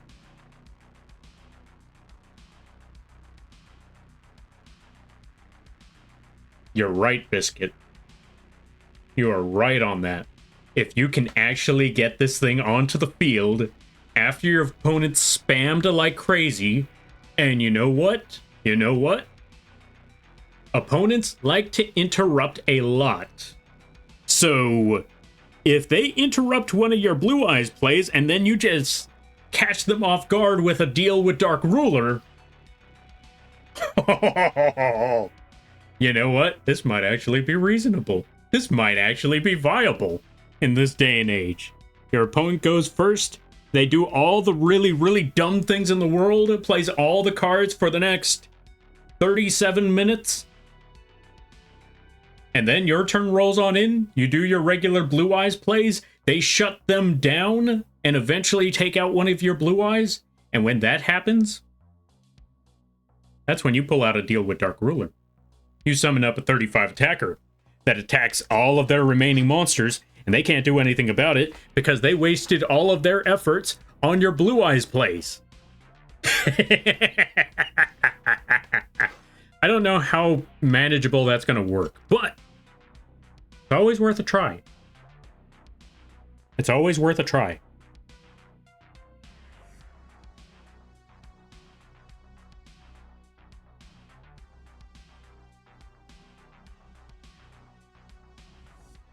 Definitely worth that much.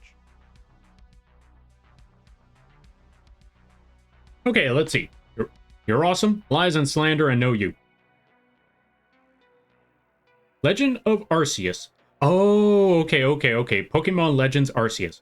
Gotcha. All right, I've said it again, or I've said it before, and I'll say it again. Folks, I don't know acronyms. So trust me, it's faster if you just type out the whole name.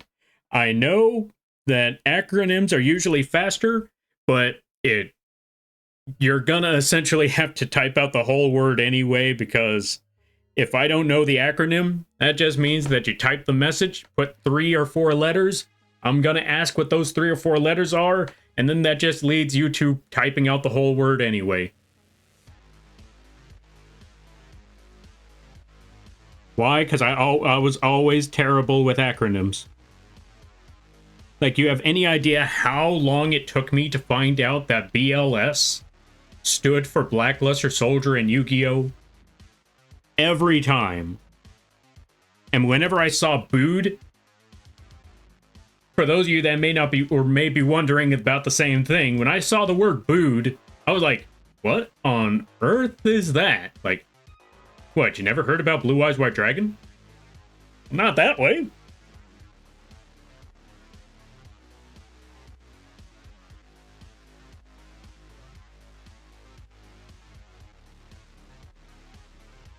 Like, every time, I swear to God, every time, whenever there's an, acronym, I'm always sitting there like, okay, I need you to say this in words now.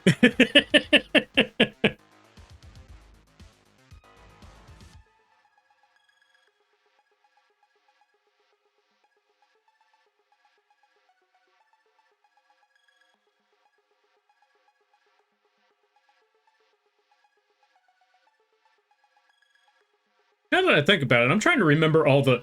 Oh, yeah, and then I remembered, Okay, so I'm gonna say this. So there was a lot of cards out there where they had some really weird acronyms, but there was one where I just looked at it and I thought, I want you to rethink this acronym.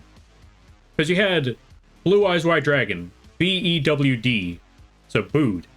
And then you had Red Eyes Black Dragon, RBD, that's fine.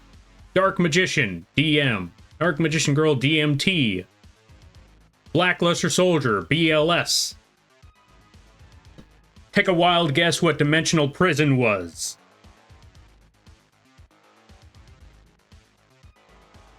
And if you don't understand the acronym, just know that ignorance is bliss.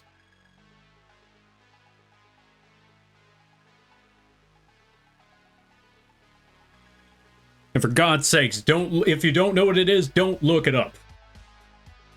Just know that it's a card called Dimensional Prison, and that's all you need to know.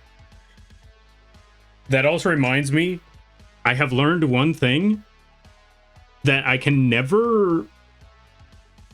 What's the word I'm looking for? There was one thing that I've always learned. What acronym? Dimensional Prison. Wait, stop looking into the acronym. Anyway, so, going back to it. I've also learned this. Whenever there's something suspect, and you tell someone don't look it up,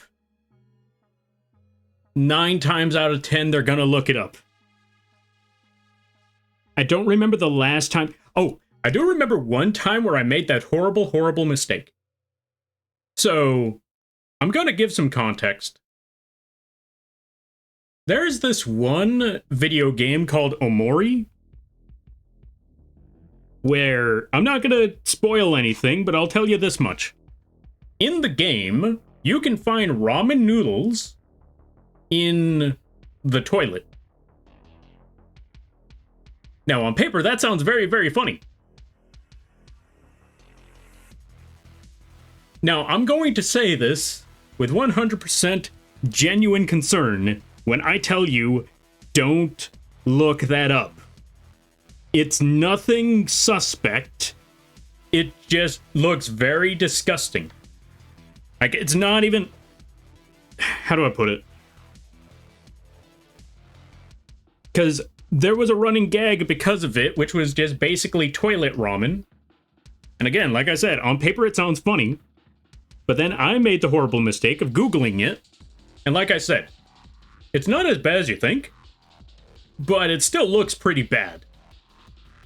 And there's in particular one image where someone is, someone's, I think they're eating the ramen out of the toilet. And I'm like, No! No! And I unfortunately made the mistake of telling someone, don't look up toilet ramen. Actually, no, it wasn't even so much that. I was just like, you thought that's bad? Imagine toilet ramen. And they're like, what's toilet ramen? I was like, don't worry about it. And then I heard the most dreadful thing imaginable. One of the things that will always shock me and put me in a major panic. And those words are, you know what? I'm gonna Google it. I'm gonna look this up. And I'm like, wait, no, you don't understand. You're making a mistake. They certainly made the mistake. They certainly blamed me for it. I'm like, I told you not to look it up. And they were just telling me like, Lampy, why would you do this? Why would you put this in my head? Why would you give me the idea? I'm like, I didn't give you the idea. I warned you about this. And that is how I accidentally got someone to look up ramen or toilet ramen. Which is funny because I also sent that to a message to somebody. I told them like, well, someone asked like, hey, how you been? I hope things are well. And I'm like, I've been okay. I accidentally got someone to look up toilet ramen. And they're just looking at me like, how do you accidentally do that? I'm like, it's a long story. Yo, Dusk, welcome on in. How you be? Oh? Yeah, I don't know if that O is to the toilet ramen or dimensional prison. But yeah. Okay, so let's also give a shout out to Dusk. How you be there, Dusk? Folks, if you're a fan of Pokemon, this is a good place to go. I know a lot of you are big fans of Pokemon. I know a lot of y'all play Pokemon. Go check out Dusk. They play a good variety of games. They don't just play Pokemon, they play a lot of things. But whenever I think of Pokemon in this streaming field, first thing that comes to mind is that's up Dusk Sally. They play a lot of things. They do a lot of stuff. There's anything Pokemon related, Dusk probably knows about it. I could be wrong, though. I don't know. But that's the first thing that comes to mind. Like, Pokemon? Dusk. But you suggested it? I suggested not looking it up. I'll be honest, I feel like the only way to be a video game critic would be to not have played video games for most of your life and be a jerk. Wait, what are we talking about? Wait, how did we get to this point? Like, wait, okay, I feel like I'm missing some context that I myself gave. But I do not know. Was I criticizing games right now?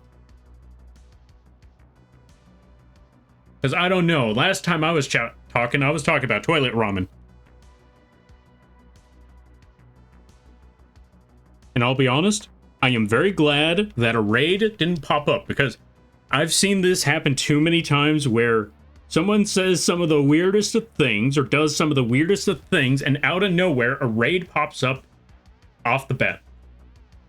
No, I just thought, sorry, going off topic. That's on me. Oh, fair. Yeah, because I was looking at that like, wait, when was that brought up? Did I bring it up? Did I accidentally say something that I forgot 5 minutes ago? Because that happens way too many times as well. I'll be honest with you. That's why I look at some things where it seems like a topic that I may or may not have brought up, but I don't know the context. So when I see the message, I'm like, I probably said something, but I don't know if I said it or not. Like, I probably brought up something that provoked the message. I just don't remember what it is, because that was probably 3 minutes ago. And I've already ran through like 3 other topics in that span. That's a me problem.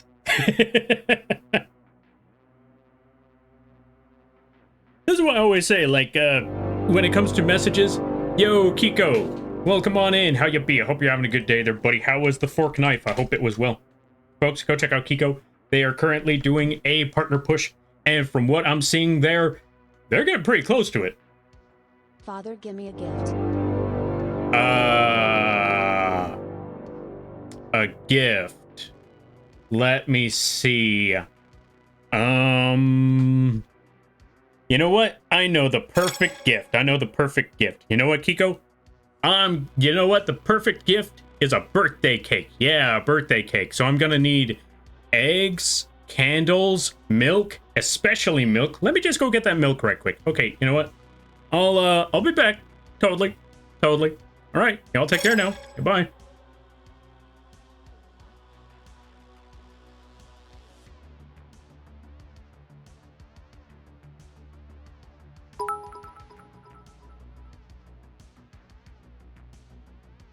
Hey, wait a minute. Who started a hype train? Who started a hype train? No hype train. Get back here, Moth. Make me. Anyway, yeah, folks, go check out Kiko. Really funny streams, really hilarious times. If you're a fan of the Fork Knives, that's a good place to go. They do community nights all the time. And overall, as you can see, they got a really amazing community. They got a great community. Like, I remember seeing them starting off, and they've exponentially grown over the years. And they will most definitely deserve that, because, again, if you check out the Kiko streams, you'll understand why they've gotten as far as they have, because they really put in the work. But yeah, welcome on in, everybody. Oh, right, I should probably introduce myself. Hi, my name is Lampy, small-time illustrator, football-sized moth. I do a lot of drawing streams, occasional gaming streams, and sometimes some live 2D rigging streams. And today is one of those drawing streams. Today, we're working on a Yu-Gi-Oh! Monster. We're working on Berserk Dragon. Of course, I am putting in a couple of liberties of my own, just to make it a little more terrifying. We're working with what we got. It's either going to be... It's just going to be different. That's the best way to go about it. And also, if y'all got to take care of things, go take care of those things. Never feel bad about raiding and running, because that's what raids are all about. But if you decide to stick around, I greatly appreciate that. I hope you enjoy your stay. And welcome on in there, Dark Leo, Meldaborn, JP. Also, JP, thank you for the bits. I greatly appreciate it. Kiko, Colt's your problem now. You win this round, Kiko. But I'm going to send the Colt back to you. And then it'll be your inheritance. But yeah, welcome on in there, Zarin. Corey the Altmat. Yes, that's right, folks. I'm reading every person's name here. Good to see you there, DJ Storm. Absalon. Where's the child support? Never. You know what? Here's a book. You little shit. Yeah. You know, that's the funny part. Like, wait a minute there, Kiko. Wait a minute. Like, I'm the dad here, yet you're calling me that. It's kind of ironic when you think about it. Okay. I'm surprised I was not following. That's fair, that's fair. That happens a lot. Also, I should probably say, Corey the Altmat, Death God Sarah, DJ Storm, thank you for the follows. I greatly appreciate it. Welcome to the Moth crew. I hope you enjoy your stay. By the way, you're lampies now. If you don't know what that means, don't worry about it. But yeah, also let me see. Get back here, Moth. Make me. All right. Welcome, Raiders, to the Lamp Cult. No Colt. No Colt. No Colt here. Let's see. Kiko, can I bite this one? You can try.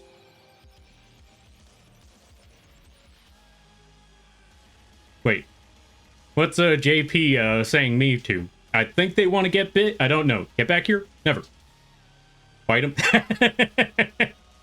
Chomp, chomp, chomp. Bang, bang, bang. There you go. All right. Bites the crow's tail feathers? Good. Someone get this crow away. I've been trying to get this crow out of here. It doesn't work. All right, let's see. Football size is the part that's a little scary to me, but you learn to get used to it. That is also true. That is also true. You would think the shotgun would be the part that's terrifying, but no, it's just that the... Wait, what do you mean? Football size? That's totally a normal size. That's totally normal. Father, I need to eat dinner. Go get that food there, Kiko. Go get that food. Go get that rest. And again, I thank you for stopping by, and I thank you again for the raid. And I hope you have a good night, a better tomorrow, and a great week. You take care. Yeah, you take care there, friend. Bruh? What bruh? What happened? Let's see. I bite you, Moth. I shoot you in the face. Let's see.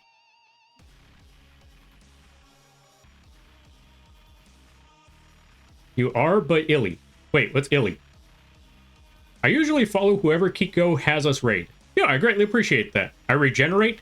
Good. That means this won't be quick.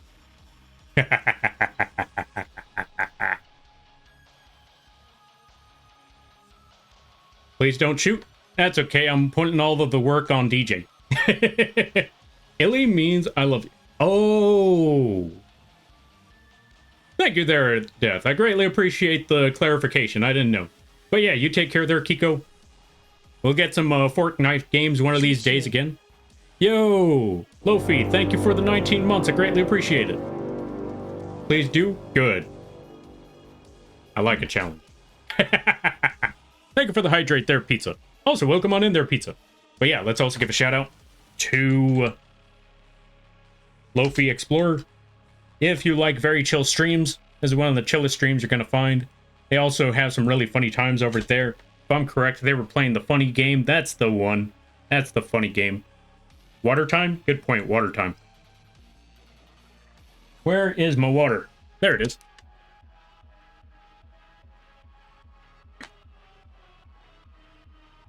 But yeah, we're going to get back to the drawing at hand because we got a lot of drawings to do. We got to make the line art and clean up these lines over here, which means we got to make a lot of teeth. That also reminds me, I really want to play more of that Night Rain. Wait, is this the right brush? No, that ain't the right brush. I need to find a day to just do Night Rain streams. I don't know when, I don't know where, but Night Rain and Risk of Rain 2, those are the main two games that I really want to do some community nights with. I also got to find some times to play more of... No lamp cult. Oh, thank God, the what's it called? Vampires do regenerate, right? They do. Wait, you're a vampire? So, for those of you that may not know, there was a history a long time ago where... Okay, in a different stream, there was a history where... I don't know what it was, but I thought it was a funny gimmick where... Chasing down vampires because I want to figure out how they work. I need those vampire powers. And instead of just asking to be bit, I'm like, I am going to bite the vampires. I am going to bite them until I steal their powers, because last I remember, that's how you get true power, by devouring your enemy. Or at least that's what Little Nightmares tells me how it works. And some other games tell me how it works.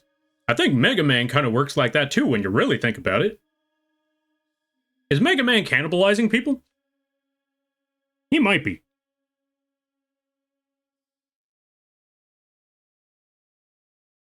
I mean, that wouldn't steer me away from playing the game. If anything, that'd probably make me play the game even more. But yeah, from what I've learned in video games, it's this. Defeat your enemies. Steal their powers. Become your enemy. Devour your enemy. And then you do the rest to the world. Actually, when I also think about it, that's also how Bloodborne and Dark Souls, especially Elden Ring, kind of works. You're just some crazy nomad in the middle of nowhere, and you decide... I am going to devour the world. Yeah, Elden Ring is a trip when you really think about it. But also, thank you for the bits there, Sherbert. Okay, I bought Doom with my grandma. Yo, nice. How is Doom? I hope it's well. But yeah, folks, go check out Lofi. Lofi, really awesome people. And Kitsune. I don't know about the Kitsune powers. I don't know how they work, but vampire. I must steal vampire powers. Okay. If we aren't careful, it will end up like the comic. Wait, which part of the comic? Oh, that part of the comic, yeah. Also, Latino, welcome on in. How you be? I hope you're having a good day there, buddy. Herb? Oh yeah, Kirby also does that. Kirby also works that way. Ciao. What do... Oh, let's see. What do you do? Why does Lampy have a shotgun? Oh, what did you do? Why does Lampy have a shotgun out?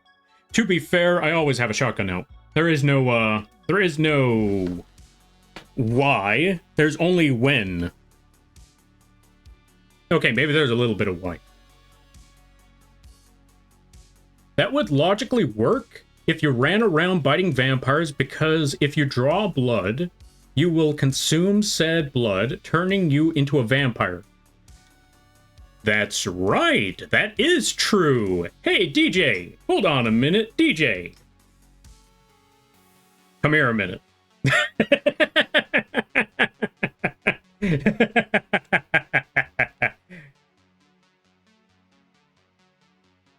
It's time to bite. Anyway. Back to the drawing at hand. Doom hard to play at midnight. Honestly fair. Also ad start in a minute. But yeah, honestly fair. That's reasonable. Doom is kind of tough to play. Or yeah, I could see why Doom would be tough to play at night. Wait, why is Doom tough to play at night now that I think about it?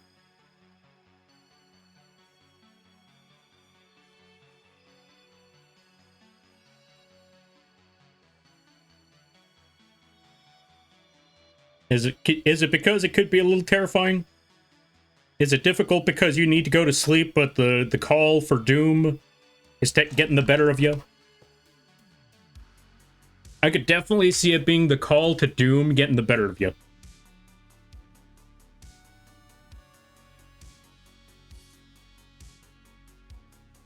I know that's usually how it goes for me. Like, if there's a game that I want to play, I already know full well I can't play it at night because I know I'm going to be up all night. Let's see. It's loud? Oh, also understandable. Also understandable. I'm half-blood, so I'm not 100% sure if it would work with my blood. Dang. You win this round there. Yeah, you win this round, DJ Storm. You win this round. For now.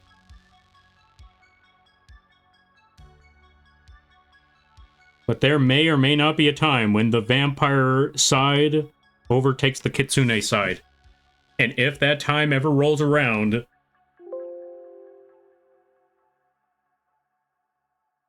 I'm going on a hunt. Alright, let's see. So we're going to add that. And we should be all good with the teeth. Yeah, that should work just fine. I think that's plenty terrifying. We also, even though it doesn't have a tongue, I kind of want to give it kind of like a... Actually, you know what? Tongues don't have any bones, and this thing is mostly skin and bone, so I feel like the tongue would have fell out a long time ago. Especially since it's a berserk dragon, which means it's firing fireballs all the time, so I don't know if the fireballs would really be going off that often. I'm not alone? Understand. Oh wait, they're probably in ads right now. What would happen if a vampire squid bit a human vampire? That's a good question. Would the... You know what? You know what? I think if a vampire squid bit a vampire, that would cause the Eldritch Abomination that you usually see in the H.P. Lovecraft stuff. So, maybe that's how we ended up with Cthulhu. Vampire squid and vampire. Or, you know, vampire squid biting a vampire. And then boom. Immortal Squid Man.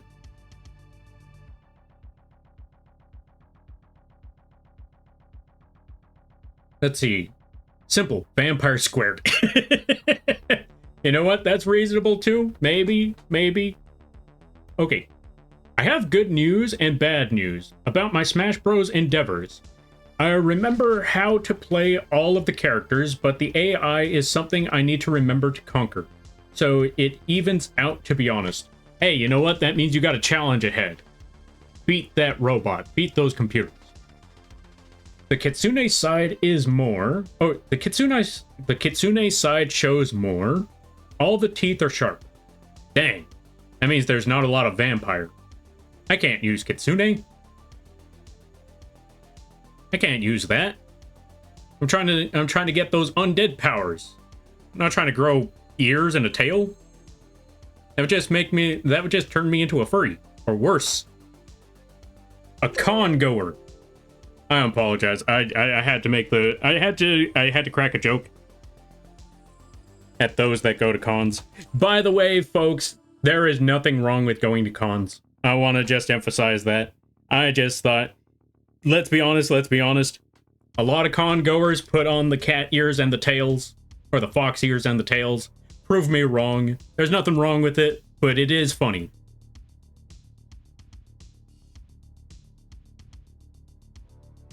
That is all I can really say.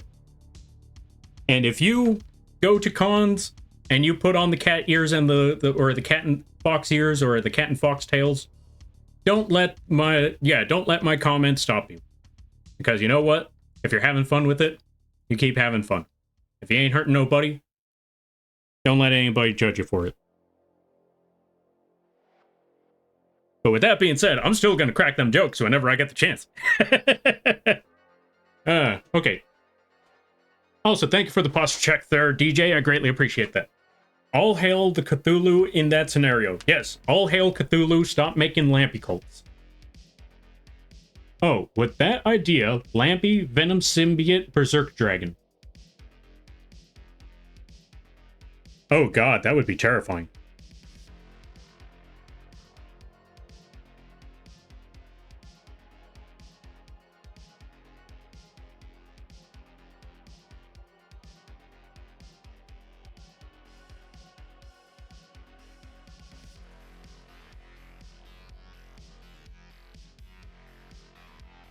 We are Venom. I couldn't help myself. I had to make the Venom. Alright, we're gonna get rid of all of that. But it is a funny idea. I like the idea there, Umbra. Okay, let's see. Yo, who said Smash? I believe that was Jimmy that said something about Smash Bros. I assume that JP, you're a big fan of Smash or you absolutely hate Smash. It's one of the two. I cannot tell from that, but I'm going to take a wild guess and say you're an avid Smash Bros. Player. Or at least an avid Smash Bros. Enthusiast. Now, Kitsune are the same genre as... Oh, let's see. Wait, I missed a part. We will catch up to that message soon enough, though. I love a good challenge, especially when it's robots, man versus machine. TF2 vet. Ah, fair. Fight the machine. Rage against the machine. Sell out like the band music. No, I'm kidding. Anyway. Now, Kitsune are the same genre as a cat girl, which, if you looked up, is not a furry. Really? Wait. Yeah, I guess you're right when you think about it. A furry would be more animal than human. Or a cat girl and a kitsune are more human than animal. So so I guess furry would be considered the opposite of that. More animal than human of some sort. Alright, let's see. I love attempting the Venom voice. Oh yeah, most definitely. Wait, which Venom voice? Oh, well, I was gonna say, which Venom voice, but let's be honest, the only Venom voice that really, pops up to mind is usually the one from the Sony movies. Or if you played Marvel vs. Capcom 2 a lot. But then again, the only thing that you hear from the Marvel vs. Capcom 2 is just, we are Venom. And that's it. But then you got the whole Venom movie, which, not gonna lie, I like that movie.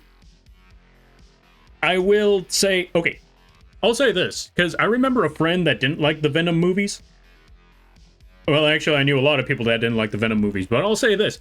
The Venom movie is a decent movie if you've never watched... Okay, the Venom movie is like Resident Evil...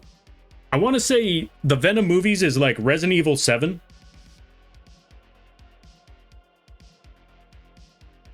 Where... ignore everything else that came before it. Just watch or play it as a standalone thing, and you'll very much enjoy it. Well, actually, I don't know about Resident Evil. I'm only taking that one as face value because, well, not even so much taking that one as face value because I'm only speaking of that one based off of the experience of one of my friends that apparently really, really liked Resident Evil but hated the last two games, and I'm like, what's wrong with the last two games? Okay, 8 had its problems. I really didn't like one of the retcons in Resident Evil Village. But outside of that, I thought the rest of it was okay. It was a very decent movie. Or very decent game, my bad. Not movie, game.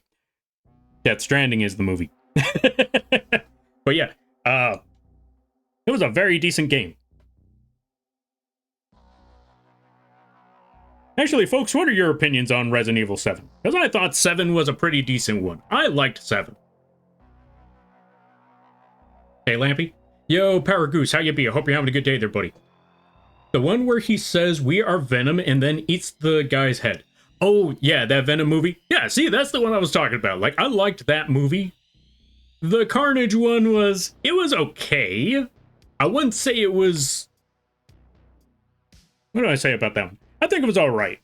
The Carnage movie, I think that one was okay, but again, that was one of those things. I mentioned it, like I said before. Ignore everything else that came before that movie, and it's a really good, ignore everything else, just watch the movie as a standalone movie, forget the lore of everything else, and it becomes a really, really good movie. And I feel like maybe the Venom versus Carnage movie might be the same way. The only problem is, I know too much about Carnage, and I know too much about Cletus Cassidy, and when I saw that in the movie, I was like, there's so many things wrong here. Also, let's give a shout out to Ripley. If you haven't checked out Ripley, I highly recommend that you do. Really awesome streams, really awesome art, really awesome people. And everybody stopping by from Ripley's streams. Everybody stopping by from Ripley's stream. Hi, my name is Lampy, small-time illustrator, football-sized moth. I do a lot of drawing streams, occasional gaming streams, and sometimes some live 2D rigging streams. And today is one of those drawing streams. We are currently working on Giant Zombie Dragon from a Yu-Gi-Oh series. Really awesome, I really like this monster. It's not the best, and it didn't make a lot of headway in the series, but I don't care. It's one of my favorite monsters. Also, if you gotta take care of things, go take care of those things. Never feel bad about raiding and running, because that's what raids are all about. But if you decide to stick around, I greatly appreciate that, and hope you enjoy your stay. And how was the art in there, Ripley? How did it go? I hope it was good. I hope it was well. Wait, were you arting, or were you doing something else? Let's find out. Yeah, how was the arting? Were you working on another model? I hope things were going good.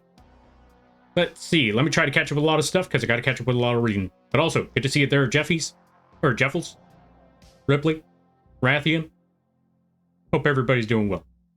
That looks really cool. Yo, thanks. I will say I did take some liberties in this monster to make it a little more dreadful. Although, to be fair, maybe those eyes are looking a little more goofy. Maybe I might need to do something about that. I'm gonna see what I can do about this. I'm gonna figure something out. Maybe make this part less... I don't know. I'll figure something out along the way. But yeah, I'm glad that you like it so far. Still trying to figure this out, but I'll find something along the way. I'll figure something out with this.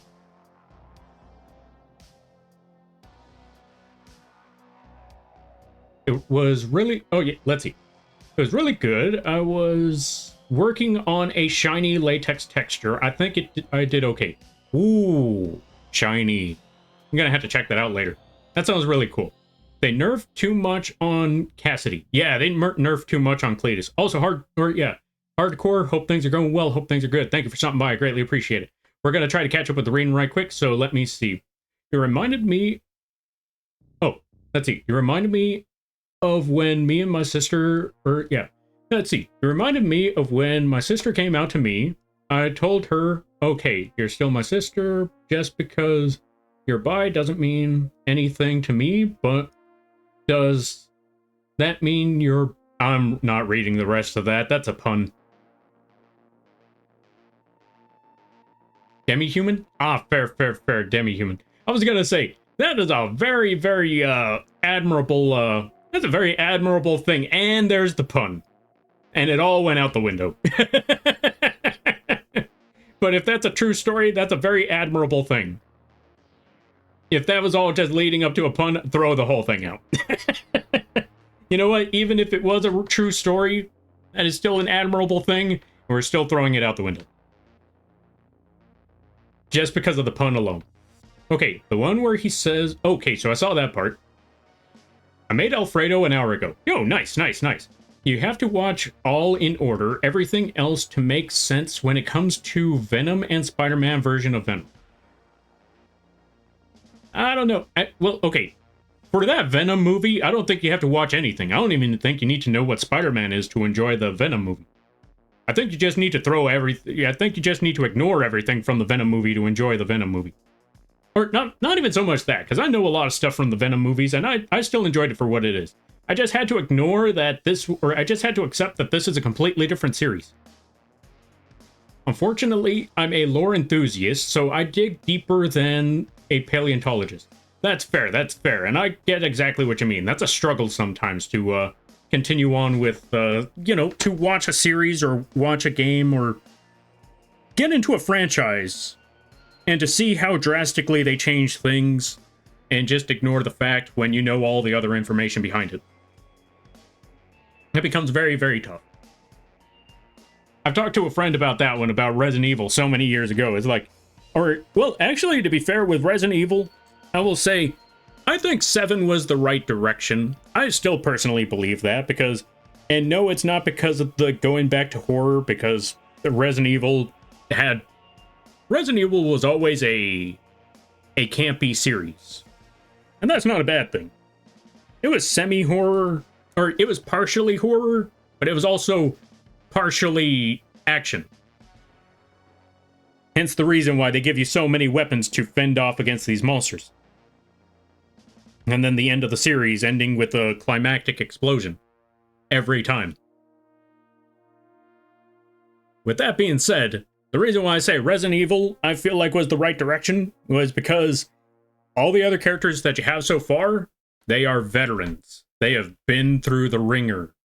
And honestly, it feels like, though I hate to say it because this was my least favorite one, Resident Evil 6 was the culmination of all of that. And I feel like Resident Evil 6 was the end of an era. This was supposed to be the climactic finish. So where do these characters go from here? If you put them in any other scenario, they're just going to steamroll through it. So what do? You bring in a new person. Someone who hasn't experienced all of these monstrosities. Someone who has no clue on how to deal with this. You bring in Ethan. Also, Avian Furball, welcome on in. What Yu-Gi-Oh! Monster we drawing? We're currently drawing Berserk Dragon. We're also taking some liberties, of course. But I just wanted to draw Berserk Dragon right quick. How ya be? I hope things are going well. I hope things are good. Because Berserk Dragon doesn't get enough appreciation. Also, Avian Furball, thank you for the follow. I greatly appreciate it. Welcome to the Moth Crew. I hope you enjoy your stay. By the way, you're lampy now. If you don't know what that means, don't worry about it. Alright, let me catch up some things. Also, we need to get the music back because it just stopped on me. There we go. We're good.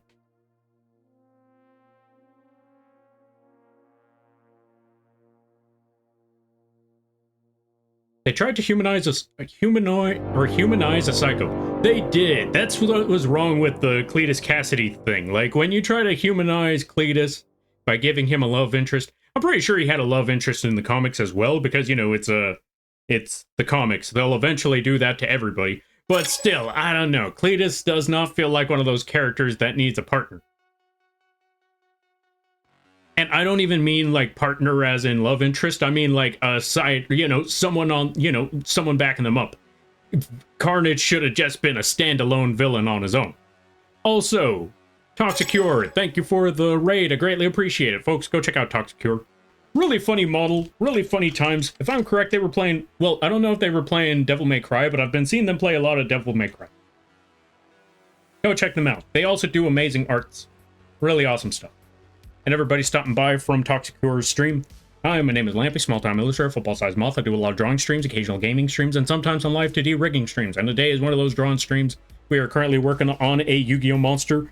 Putting my own, I'm putting a slight spin on it. Like, taking some liberties to draw it, but we're currently drawing the Berserk Dragon.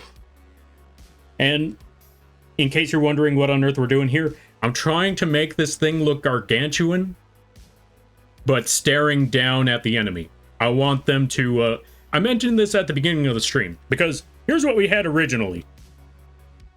And though this thing looks, like, imposing, and it looks, massive, it looks titanic, it also looks like it doesn't care that it doesn't look like it's not really focused on anything. It's just a mindless monster. Now, I still want the mindless monster idea, but I want it focused on something. I want it aiming for a target. So I wanted to give it that imposing, or that, what's it called? I wanted to give it the terrifying thought of, it's after someone. That's the idea I'm aiming for. True story. She hates the puns, though. I don't blame her. Okay, they tried to make him something less obvious to hate. Yeah, and that's a problem, because, you know what? Again, I've mentioned this before. We need villains that need to be hated. We need irredeemable villains, and that should especially be Carnage. Don't worry there, Spock. I'll catch up with that message. We just got to catch up with everybody here. Also, R.O. Moth and Phoenix Wolf, thank you for the follows. I greatly appreciate it. Welcome to the Moth crew. I hope you enjoy your stay. By the way, you're lampies now. If you don't know what that means, don't worry about it. And how was the stuff there, Toxic Cure? What were you doing? What were you up to? How were things be? I hope they were going well. How was the art? Hey, Lampy. Yo there, Random. How you be? I hope you're having a good day there, buddy. All right, let me see. I don't think I missed any message. Well, I missed a lot of messages. We're trying to catch them all, or catch up with them all. Welcome on in there, Phoenix. Big White Bear. R.O. Moth. Bits Blight. Steve is dead. Spoilers. Sir Playa. R.O. Moth. Moths? Moths. Moths. Wings. There we go. Posture check. Thank you for the posture check. I greatly appreciate that. Do I see Yu-Gi-Oh? You indeed see Yu-Gi-Oh there, Danny. We are definitely doing the Yu-Gi-Ohs. We're definitely drawing the Yu-Gi-Ohs. Thank you for the hydrate as well there, R.O. Moth. Oh, last but not least, I don't know if I said this part, but I'm going to try to say, but I'm going to say this one because I'm not sure if I said it yet. If you got to take care of things, go take care of those things. Never feel bad about writing and running because that's what raids are all about. But if you decide to stick around, I greatly appreciate that. I hope you enjoy your stay.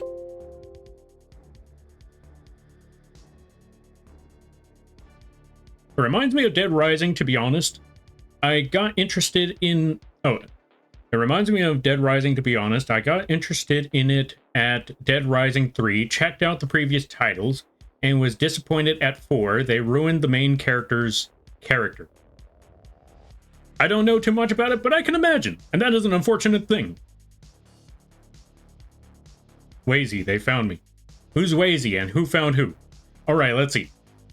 Venom Brock had a love interest Carnage loved killing. Yeah, exactly. And to be fair, Venom and Eddie Brock was more of a revenge story more than anything else, because for obvious reasons, they both hated Peter. One of them got abandoned by Peter, and the other one got screwed over by him. For whether he deserved it or not, which I think I remember in the comics he did deserve the... because he was doing some shady practices and he got caught. Oh, Wazy is Toxic Cure. Oh. Oh, there you go. Oh, you know Toxic Cure as well. Yo, nice. But yeah, Eddie and Venom were a revenge story. And yeah, they also had a love interest there. And yeah, Carnage was just... his name explains it. Like, his name says it all. He was just Carnage. Happy Canada Day. Yo, congratulations. However, I always like to say this whenever it comes to any celebration.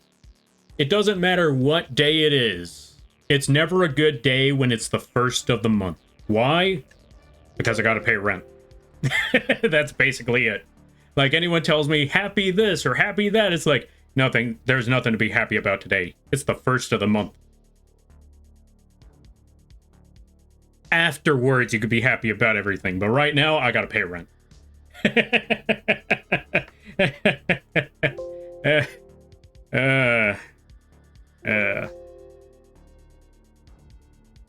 So anyway, there we go. Let's try to catch up with things. Unhinged is an understatement. Also very true. Carnage is very unhinged. Oh, we just had a super unhinged stream. Wait, so how crazy are we talking about? Like, yeah, how crazy we talking here? How insane was it? Another Phoenix? Where? Yeah, there's another Phoenix here. Let me see. Eddie deserved it most in the comics. Kind of deserved it in the cartoons, but not as much.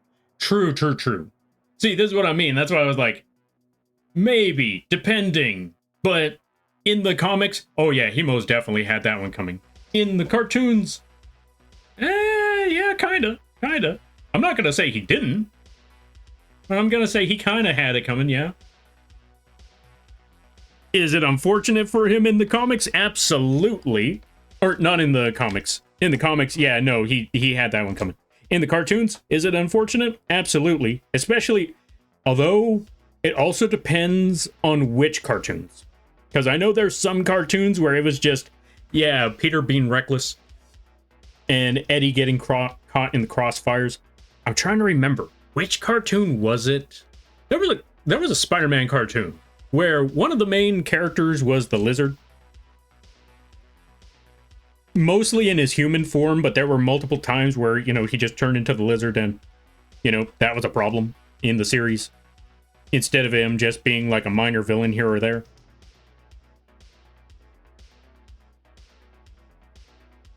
And instead of Eddie being a reporter, or, you know, just, yeah, instead of Eddie being a reporter or something like that, he was more of a, he was like one of the interns at that science facility.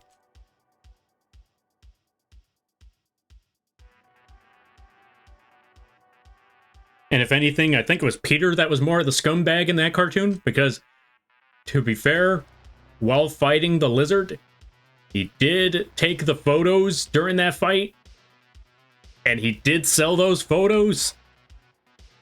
Granted, he had his reasons, but still, that's the whole reason why he also lost his internship there, because, yeah, I mean,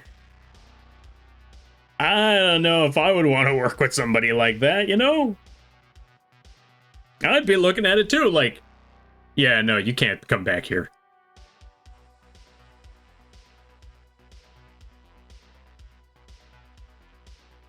Oh wait, no, we're drawing this wrong. Hold on a minute, let's try this again.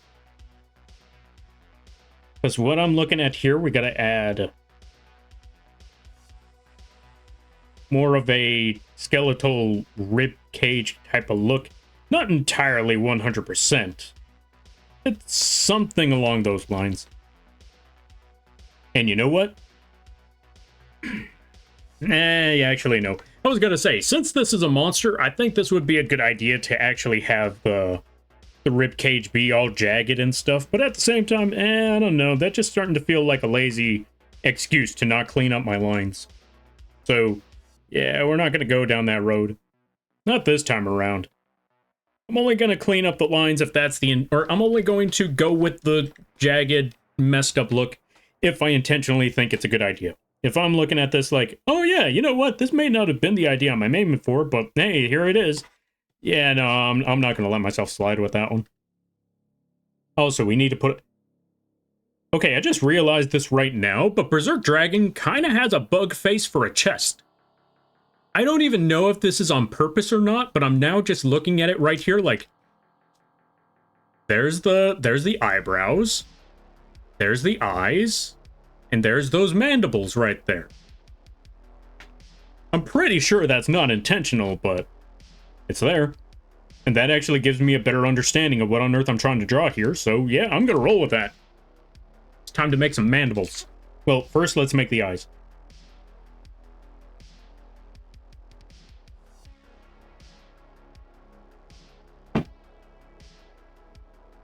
There we go, perfect. All right, let me see.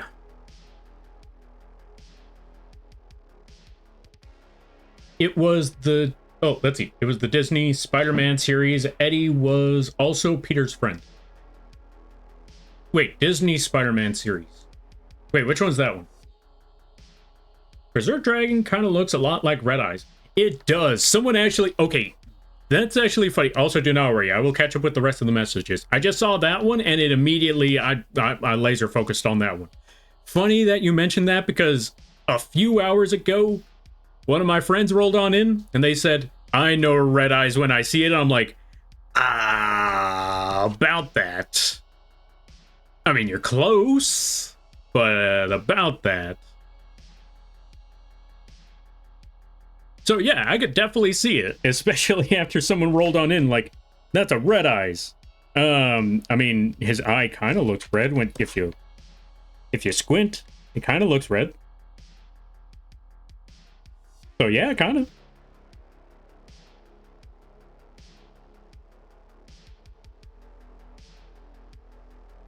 All right, let me catch up with the previous messages now. All right, let me see. Best Spider-Man was Spider-Man on Fox Kids. Dr. Kurt Connors was there frequently. Wait, is the one on Fox... Okay, if I'm correct, the one on Fox Kids was the one where they, where everybody was buff. Like, everybody was built like a JoJo character. Like, the Green Goblin, Dr. Octopus, Spider-Man himself. Everybody was built. Like, okay, don't get me wrong. Spider-Man, super strong, but he was also a nerd before he got built. But here's the thing in the Spider-Man cartoons back in the 90s was that even when he was a nerd, even before he got his spider powers, he was built like Superman. Then he got bit by the spider. And going back to it previously, Dr. Octopus, the nerdy dude with the robot arms. He was built like the Big Show. No, not Big Show. He was built like Brock Lesnar. That's how all of they were all like pro wrestlers. That's basically how they all look. They were all pro wrestlers. Like, even the nerdiest of the nerds in that series were built tough. They were built like Ford. That's the best way to put it. They were built like Ford. They were built tough.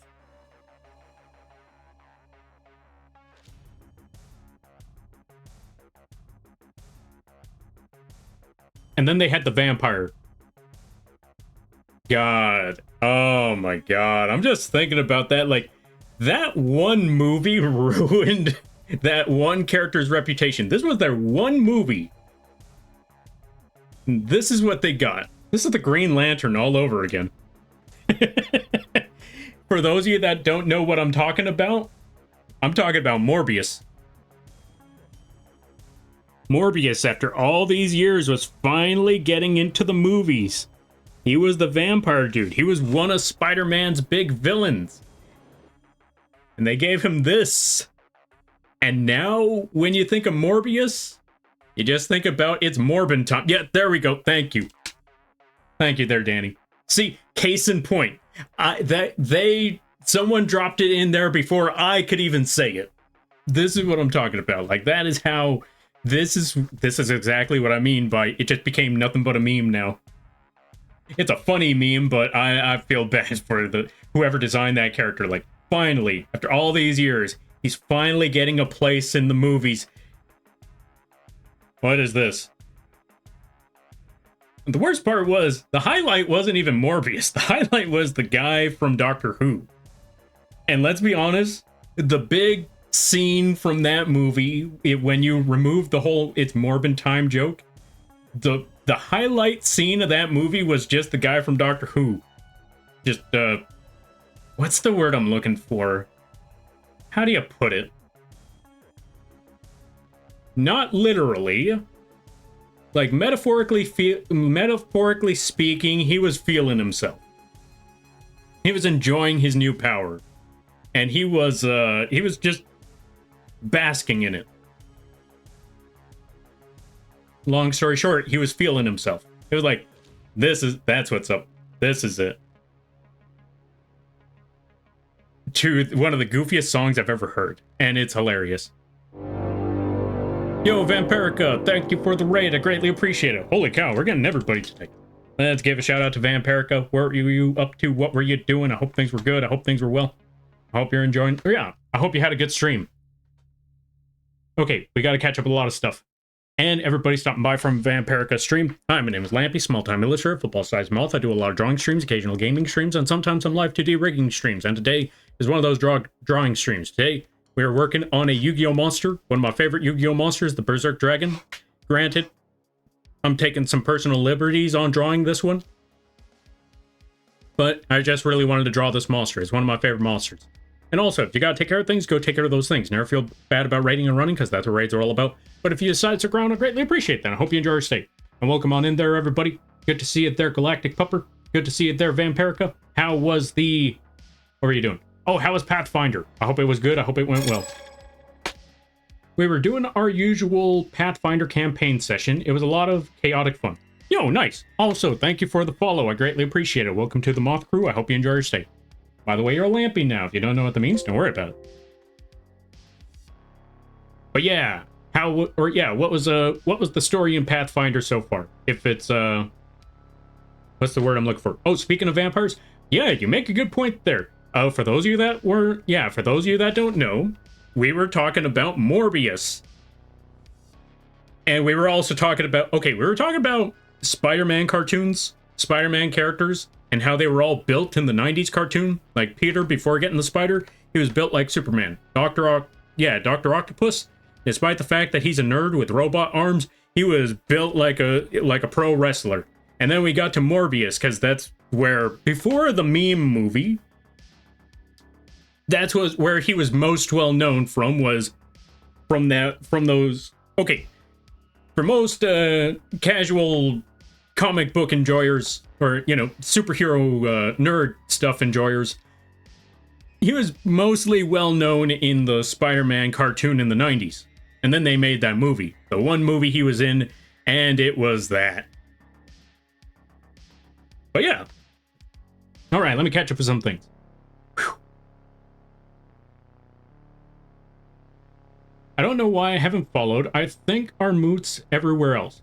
Oh, we are moots everywhere else. Yeah, if I'm correct, I see a lot on the blue skies. And yeah, it's true.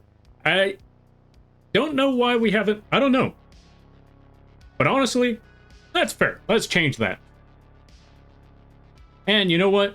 Honestly, that's okay. Because you know what? Life is busy, life is hectic, life is crazy. So there are some moments where it's like, oh right, I've never done this thing yet. Let me go do something about that. But yeah, it's okay, it's fine.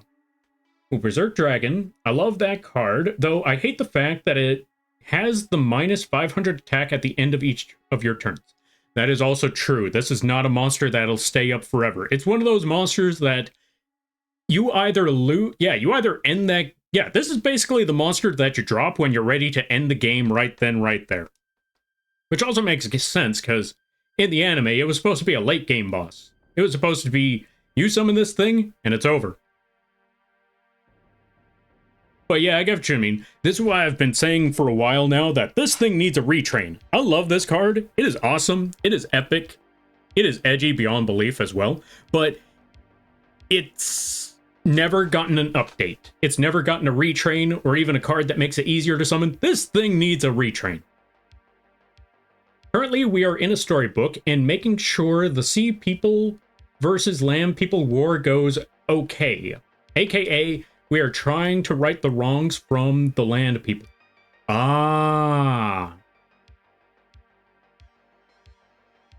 I got an idea. How do you right the wrongs of the Land People in front of the Fish People? Kick one of the Land People in the shin and tell the Fish People, ain't you glad you don't have shins? Now get back in the water. And then just look back on the Land People. Land People, stay on the land, or else we're kicking you in the shin again. It's a terrible idea, but you never know. You never know. Also, Punished Kane, thank you for the follow. I greatly appreciate it. Welcome to the Moth Crew. I hope you enjoy your stay. By the way, you're lamping now. If you don't know what that means, don't worry about it.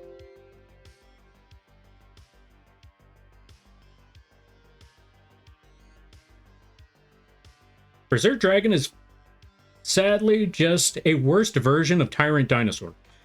Yeah, although, like I said, although I was talking to some folks about Yu-Gi-Oh! Earlier while I was drawing this monster, and I did realize that in this day and age, there's an interesting possibility of making Berserk Dragon work, especially if you're playing a Blue Eyes or a Yubel deck. See, here's the thing about Berserk Dragon. Unlike Tyrant Dinosaur, Berserk Dragon can be easily... Well, I guess you could also summon Tyrant Dinosaur from the deck as well. But with Berserk Dragon, If you play it in any level 8 deck, you can make that thing run. You can make that thing roll. If you could get to that magic card and just get a level 8 onto the field. And then send it to the graveyard, which is fairly easy in this game, day and age now.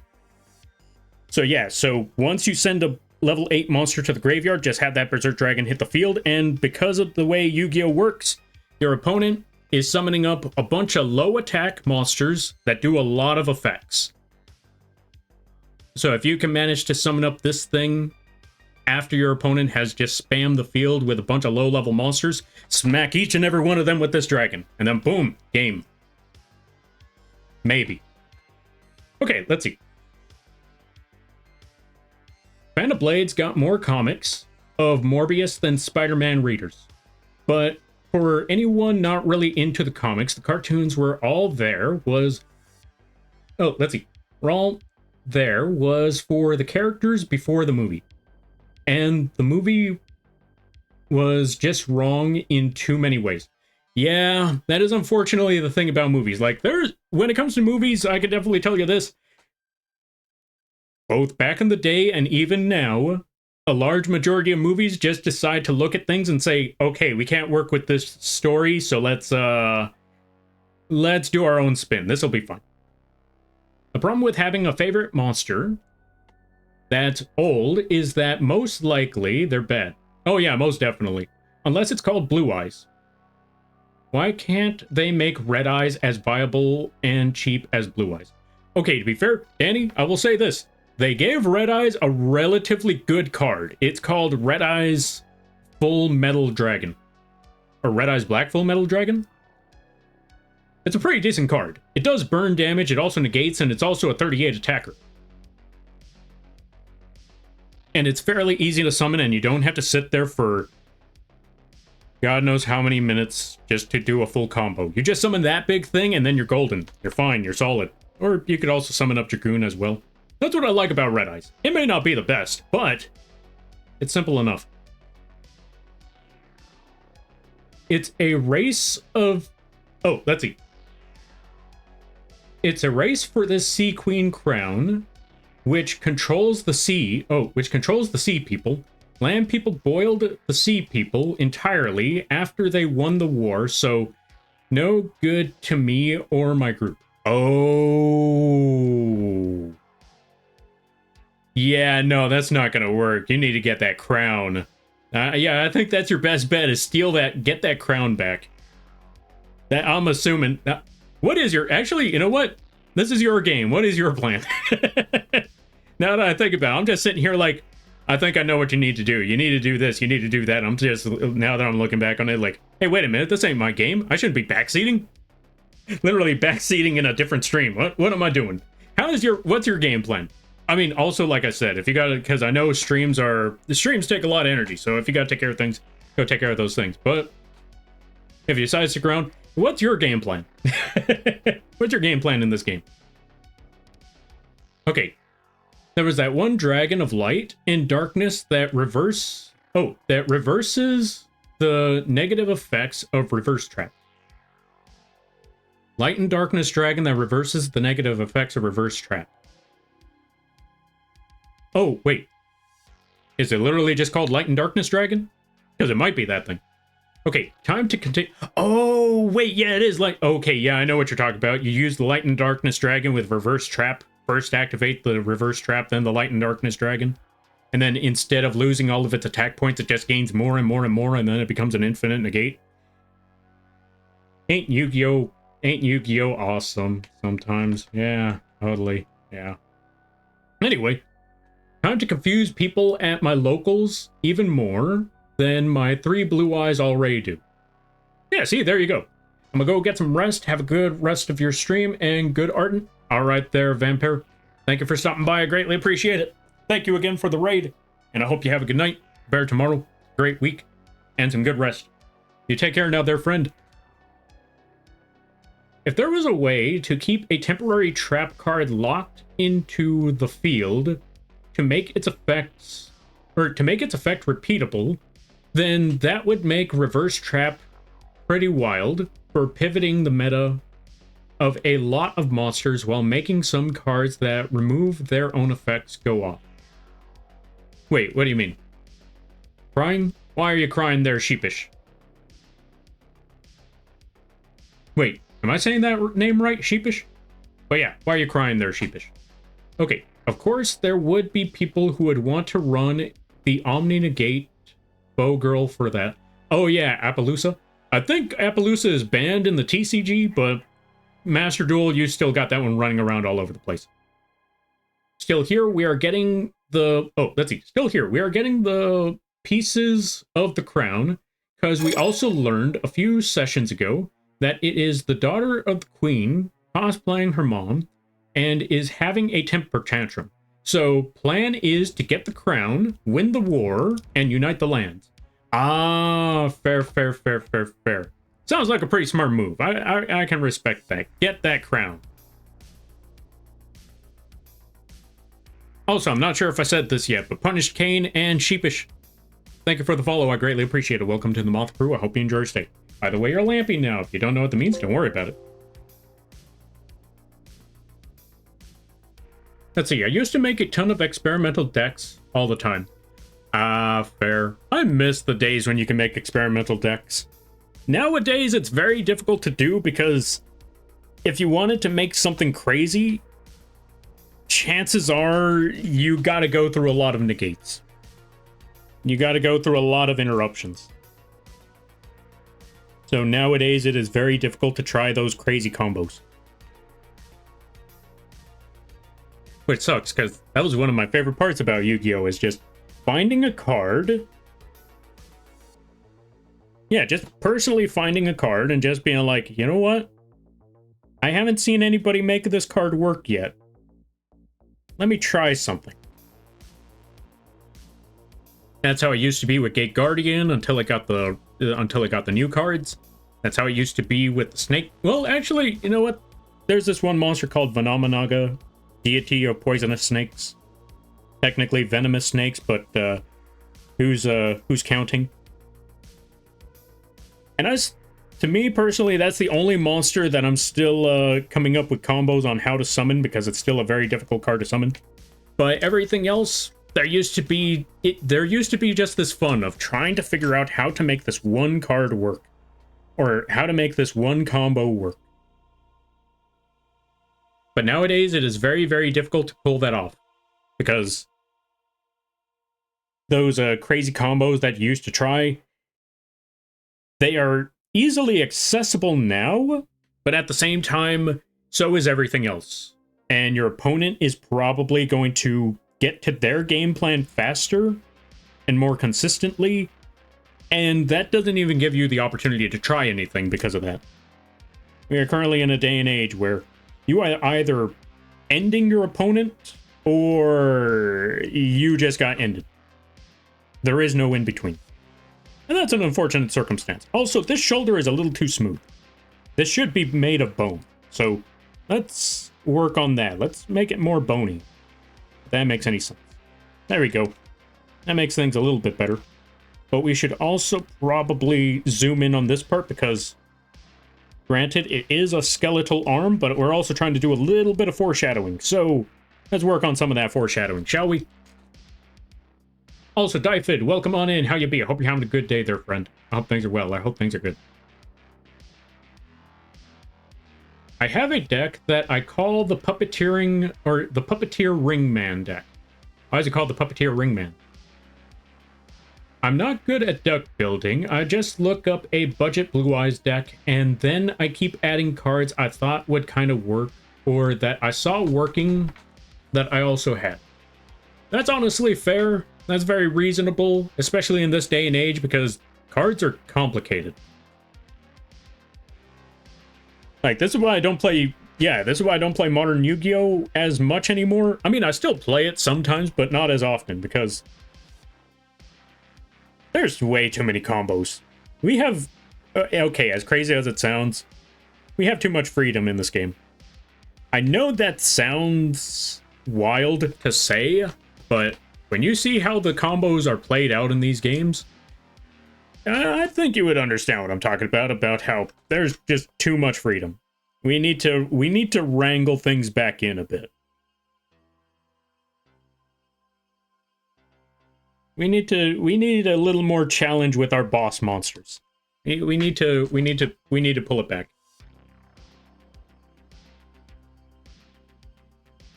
Because when you could summon something like Red Eyes Dragoon with relative ease, you know there's something wrong. Because Dragoon is a monster that... Or Red Eyes Dark Dragoon is a monster that should not be easy to summon. It should not be that simple to just drop it on the field turn 1.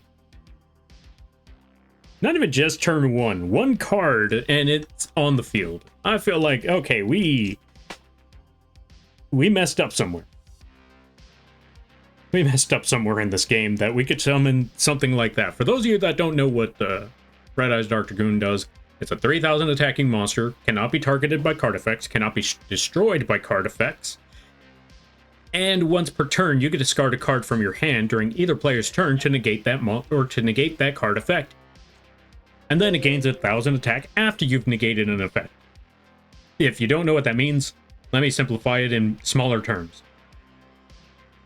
Stop any card your opponent plays, and then gain 1,000 attack for every time you did that.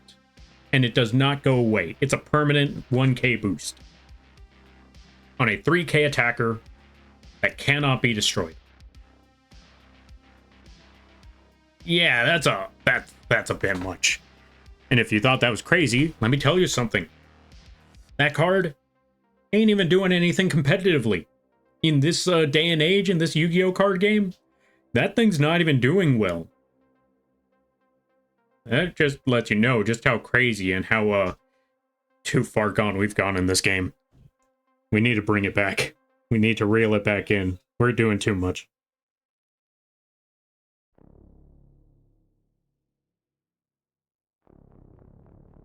Yeah, let's catch up some things.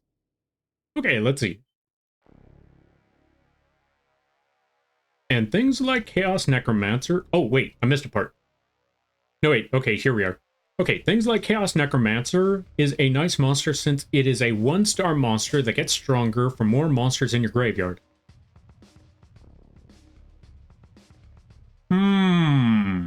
You know what? Now that you put it that way, I just realized something. With the way the game is played nowadays, I wonder, how strong would Chaos Necromancer be if you played that in the modern setting? Let your opponent do all the combos and just summon him. Considering how many cards, how many monsters your opponent puts in the graveyard with all of their combos, how big do you think that monster would get? I wonder. A lot of people would assume that it's a gimmick puppet deck, but it's not the thing. Or it has things like Puppeteer Plant. What's Puppeteer Plant? That can discard from your hand to take control of a warrior. Okay, there we go. On the enemy's field. Ah, fair. Then there's Brainjacker. Oh, I understand. It's a steal your opponent's monster deck. Yeah, Modern Yu-Gi-Oh! Is a lot, but after a few months of getting back into it, I actually managed to place second at locals in a few weeks ago. Yo, congratulations on that. That's actually pretty awesome. Not gonna lie, that's absolutely wild. Alright, so now what we need to do is add these crazy mandibles.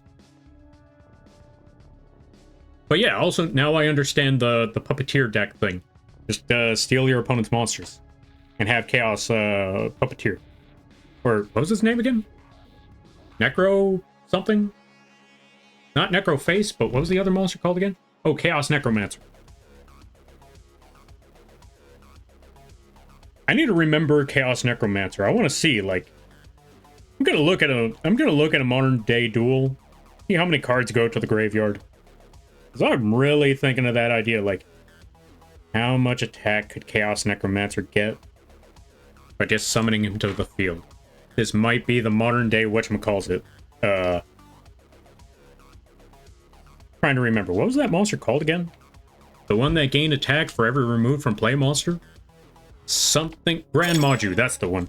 I'm thinking about how Grand Maju works. This might be the modern day Grand Maju.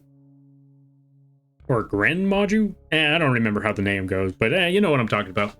Also, Cricket, thank you for the follow. I greatly appreciate it. Welcome to the Moth Crew. I hope you enjoy your stay. By the way, you're lampy now. If you don't know what that means, don't worry about it. All right, let's see. It gains 300 for every dead monster. Oh yeah, let's see. It gains 300 for each monster in the graveyard. Will be stronger each time. If there's 20 monsters, or if 20 monsters go to the grave, then 20 times 300, that's 6k.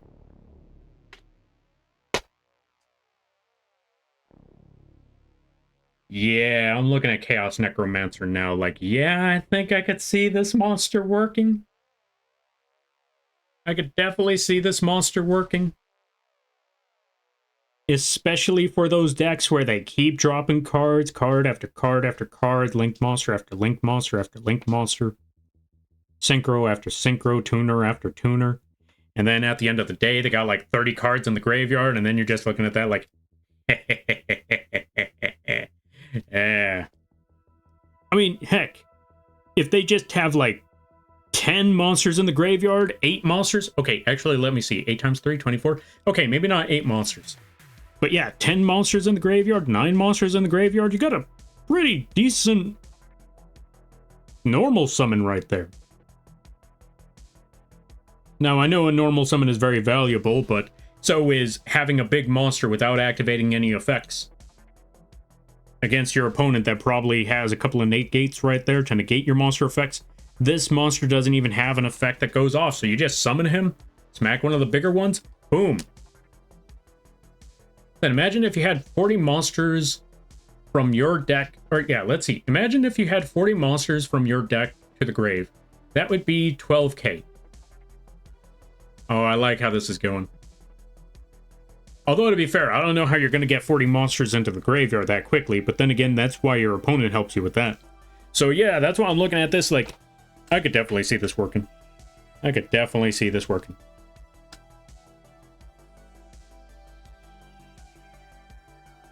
We also need to make this pincer a little longer. Although I will say this. I'm looking at the monster's design, and don't get me wrong, I like these little pincers, but considering how big of a monster this is, I don't see the practicality behind these pincers. Well, I'm gonna go now. Have a good, or let's see. Have a good uni. All right, you take care of there, Danny. Thank you for stopping by. I greatly appreciate it. And I hope you get some good rest. And I hope you have a good day, a better tomorrow, and a great week. You take care now there, friend. All right, let's see. That's not just including the extra deck monsters. 1-star monster of all things. I know, right? Oh, wait, it's a 1-star monster? You know what that means? What's that one magic card called? I'm trying to remember. 1 for 1. Easy summon of that dude. 1 for 1. Just activate the magic card, discard a card from your hand, special summon any level 1 monster from your deck, pick him, boom. Done.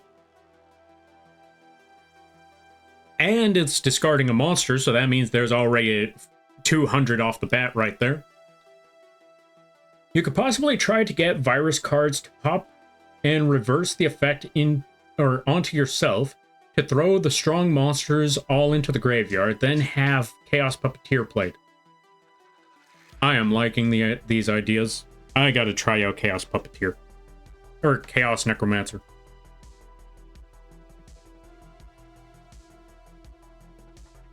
Alright, so I know how we're gonna go about this. I gotta play that. I gotta find out more about that card. Really get that one going. Okay, so now that we got this... Oh, right, we were working on... Also, what time is it? Only 10? Yeah, I'll stick around for 1 more hour. I still gotta take care of some animations and stuff.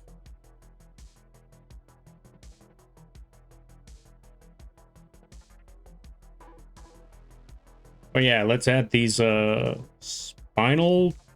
Not spinal. Well, yeah, technically spinal. Let's just add these, discs. I think they're called discs. I don't know. Funny enough, I don't know why I was thinking about this yesterday, but I was thinking about anatomy again. I was thinking about bones, and I was thinking about anatomy, and then I started thinking about I think it was because I was thinking of the word tibia, because too much Elden Ring on the brains. But yeah, I was thinking of the word tibia, and then I was trying to remember which one is that. I think the tibia is the kneecap. I could be wrong. It might either be one of the big leg bones, or it's a kneecap. Or is the leg bone the humerus? Or is that the femur? I can never remember. It's one of those two. And that got me to think about anatomy back in the day because I had to take an anatomy class. Well, I didn't have to take an anatomy class. It was just the one that I decided, you know what? Let me figure this stuff out. And let me tell you something, folks. You have any idea how complicated the bones are? Apparently, one bone alone has several different technical terms for it.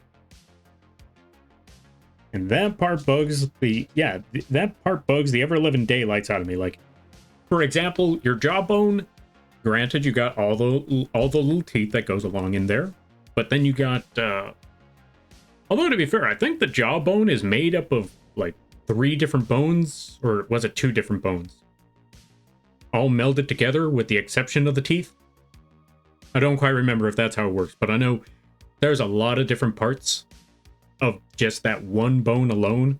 And I'm just sitting here thinking to myself, okay, why do we have all these names for the job? Or yeah, why do we have all these names for several different parts of a jawbone? Why do we got several different names on the tibia alone? Why can't we just... And why are they overly complicated names, too? Like, who's gonna remember tibia? I don't know.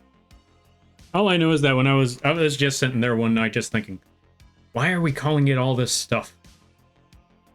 I'm never gonna remember which one's the femur. Or which one's the humerus. The only thing I remember about the humerus is that it's one of the larger bones, and that everybody keeps making puns about it whenever they're talking about bone puns. And I'm like, why you gotta ruin skeletons for me like this? Although, to be fair, let's be honest. When isn't a skeleton used for a pun? Yeah, when is a skeleton not used for a pun? That was the whole gimmick in Undertale.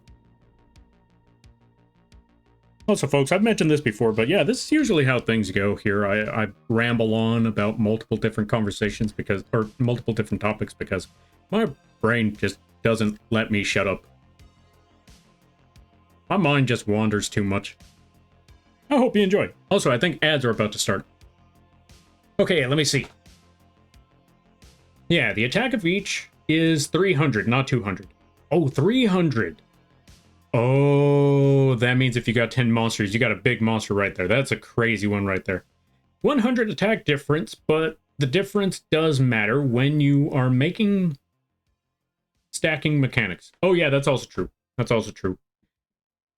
Very, very true. Because again, when you add 10 monsters, 300 and 200 per monster, that amounts to a lot. Because the difference between 300 and 200 can either turn your monster into a Curse of Dragon or a Blue Eyes. And I'd much rather prefer that Blue Eyes.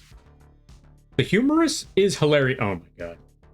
See, the case in point. This is what I was talking about. This is why I don't even remember what that bone stands for other than a very terrible pun that people run with without fail.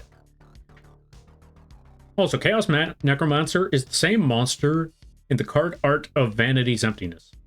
Wait, what? Wait. Are you sure you're talking about Vanity's Emptiness? Wait, let me see this, because I thought that was Vanity's Fiend.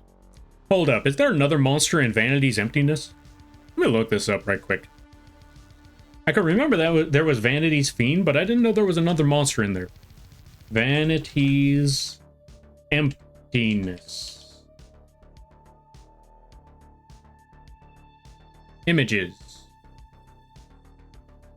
You sure? I only see I only see Vanity's Fiend in there. Chaos Necromancer. Yugioh.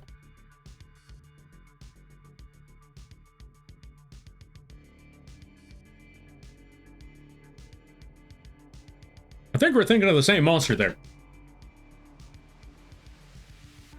Or I think it was another one.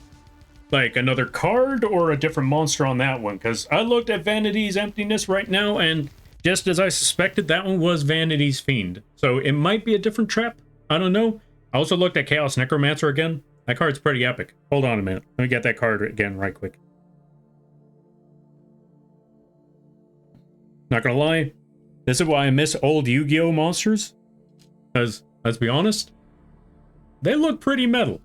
Look at that. That is an album artwork right there.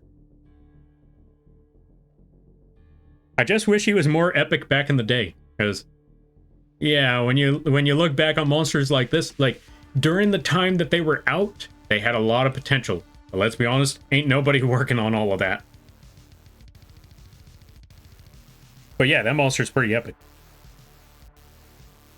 You know what's also kind of funny? That could be a VTuber design. Prove me wrong. That could be a VTuber right there. That could be one of those streamers. Prove me wrong. I just saw the design and I thought about it for a minute. Like, I could definitely see someone running with that kind of design.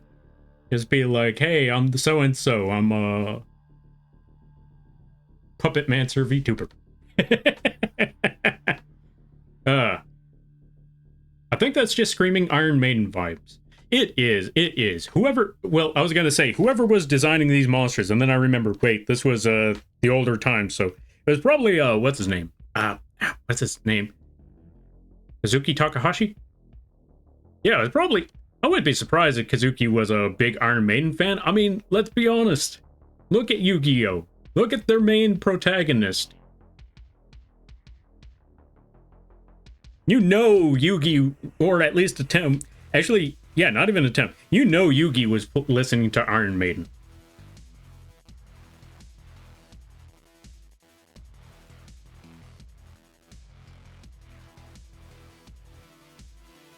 Like, when you really think about it, he's a nerd. He's got the eyeline, or yeah, he's got the thick eyeliner. He's got that spiked out hair with multiple colors in it. And when you see his attire, like, in the introduction to Battle City, not when he went to Battle City, but the episode when they introduced, or when Kaiba introduced the Battle City tournament, what was he in? He was all cladded in black. Oh, you know what? His main monster, Dark Magi... Well, then, again, to be fair, that was his grandpa's main monster, so... It also says a lot about his grandpa. Grandpa was secretly a metalhead or something. Either that, or maybe he was just a nerd and was like, 25 attack, that's a pretty good stat right there. Also, Moth Draws Moon, thank you for the follow, I greatly appreciate it. Welcome to the Moth Crew, I hope you enjoy your stay. By the way, you're lampy now. If you don't know what that means, don't worry about it. Alright, also, thank you for the hydrate there, Zeratis.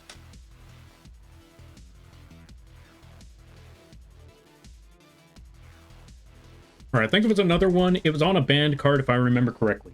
Okay, I know Vanity's Emptiness is still banned for obvious reasons, but I know it wasn't that one.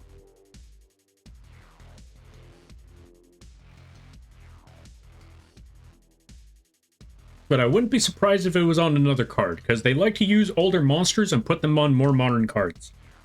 Like, I know there was a trap card.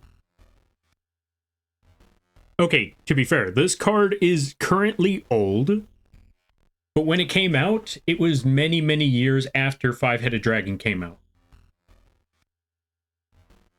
And I forgot what that trap card was called. Paradox Fusion, I think it is.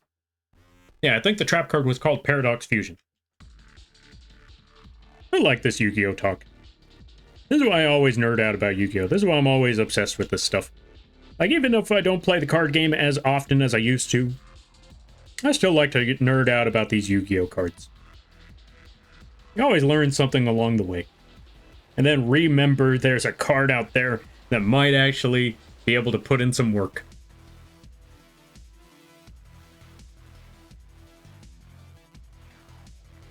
Wait, what's this card again? Oh yeah, that one.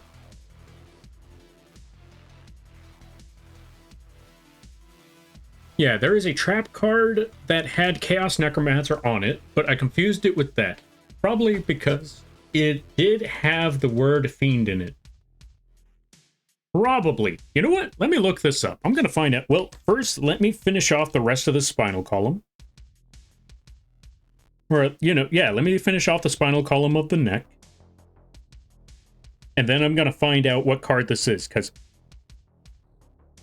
I'm not doubting that that card exists. Because I'm pretty sure there is a card that has Chaos Fiend on it, or Chaos Necromancer on it. As for which one, that's the trickier part. But yeah, chances are there is definitely a card with Chaos Necromancer on it.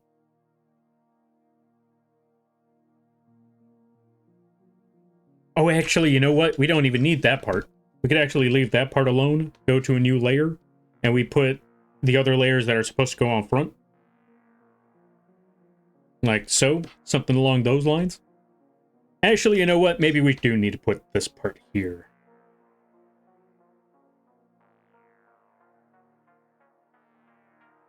There we go, perfect. Alright, let's see.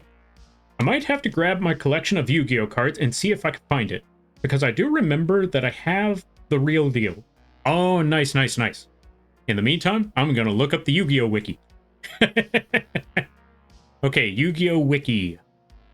This thing hasn't been the best in as of past decade or so, but it still helps out from time to time. Okay, errata, rulings, gallery, trivia. Trivia, here we go. This monster appears in the artwork Energy Drain. Which one's Energy Drain? Oh yeah, it does appear in Energy Drain. I forgot all about this card.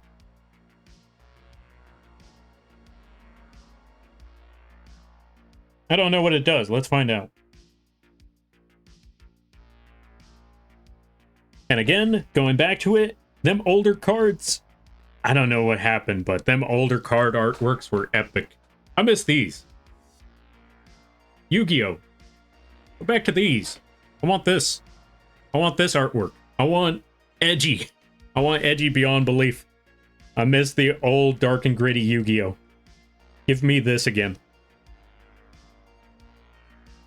I want to look at an art. You know what? That's what I miss about Yu-Gi-Oh! I want Yu-Gi-Oh! Cards to, you know, have people complain and say this is the devil's game again. I want that. Give me back my devil's game. That's a terrible way to put it, but yeah. Also, let's give a shout out to Blobby. How you be there, Blobby? Right, that reminds me, I need to set up the toggle. Or, not the toggle, I need to set up the redeem for the rat. You know what? You know what? I got an idea. Since we don't have the redeem, I should just put that one on the screen. First, let's give a shout out to Blobby Derp. If you haven't checked out Blobby, I highly recommend that you do. Really awesome streams, really awesome people. Really chill times over there. And, because I forgot to do this, and Blobby's been asking for this one.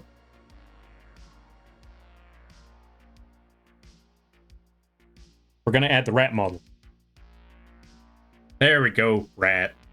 Rat. For those of you that don't know, this rat was drawn and rigged by yours truly, and is available on the vgen and coffee page. If you want to find this rat for your if you want to find this rat of your very own, just put exclamation point vgen or exclamation point Etsy, and they should be available at a very affordable price. Of course, that is only if you want to. This, yeah, you are not obligated to do, you're basically not obligated to do anything, so you don't have to worry about it. But it is available if you want it. Anyway, let's get back to the drawing at hand. I know I have that card. Oh yeah, fair. I forgot, what does this thing do now that I think about it? Select one face-up monster on your side of the field. Decrease the attack and defense of the monster by an amount equal to the number of cards in your opponent's hand times 200 points until the end phase. I mean, is not amazing. It's not terrible, but I could see something funny with it. I could see a funny way to make that work. Especially, again, especially since in the... Well, maybe not in the modern day, because throwing this trap out there, I feel like your opponent's just going to be like, okay, negate. And it's like, oh. Well, it was worth a shot. It's a great way to punish a person having max C. That's what I'm thinking. That's what I'm thinking. Like, this might be a funny way to get around that. Or, you know, just to hit somebody with that max C. Still, because if this was a quick play magic card, I could definitely see this doing some really crazy stuff. As a trap card, I could still see it doing some work, but it's going to be very tricky to get that to go across. But I could definitely see it doing something. Let's go, rat, rat, rat, rat, rat. Yeah. Also, folks, in case you were wondering, or, well, maybe not so much in case you were wondering, but I wanted to show this off. It's not just a rat. It can also be a chinchilla. We can also make it look like the kingpin if we really wanted to. Also, EB, welcome on in. How you be there, EB? I hope things are going well. Let's give a shout out to EB. How do I spell it? I can't spell to save my life right now. But yeah, go check out EB. They also do the artin. They also play a good variety of games. Really awesome people.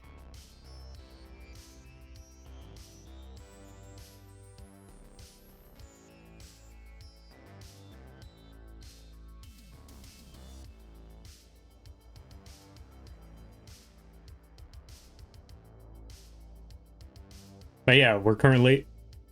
Well, actually, what was I talking about? Don't worry about it. But right now, let's just add that eye. Let's make this a very, I'm trying to figure out how to make the eye on this dragon look dreadful without it looking goofy. That part's going to be a little tricky. Something we got to figure out along the way.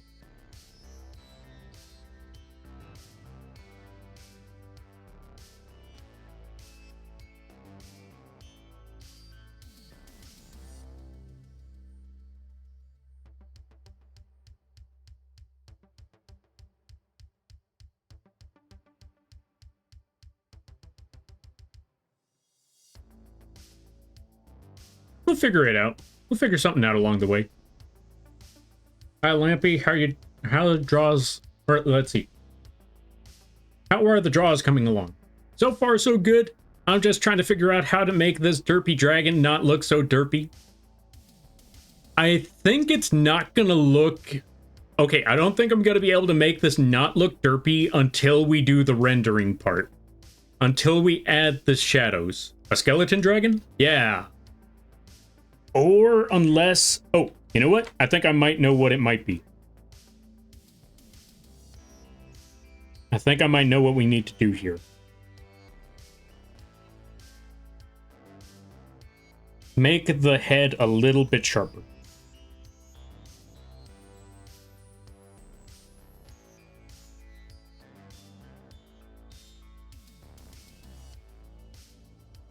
This might be the solution. I do not know. But I'm trying to make this look terrifying. However, we're only at the line art phase. So this might be trickier than I had anticipated. Or I could probably just follow the sketch that I currently have and try working with it like that. That might also help.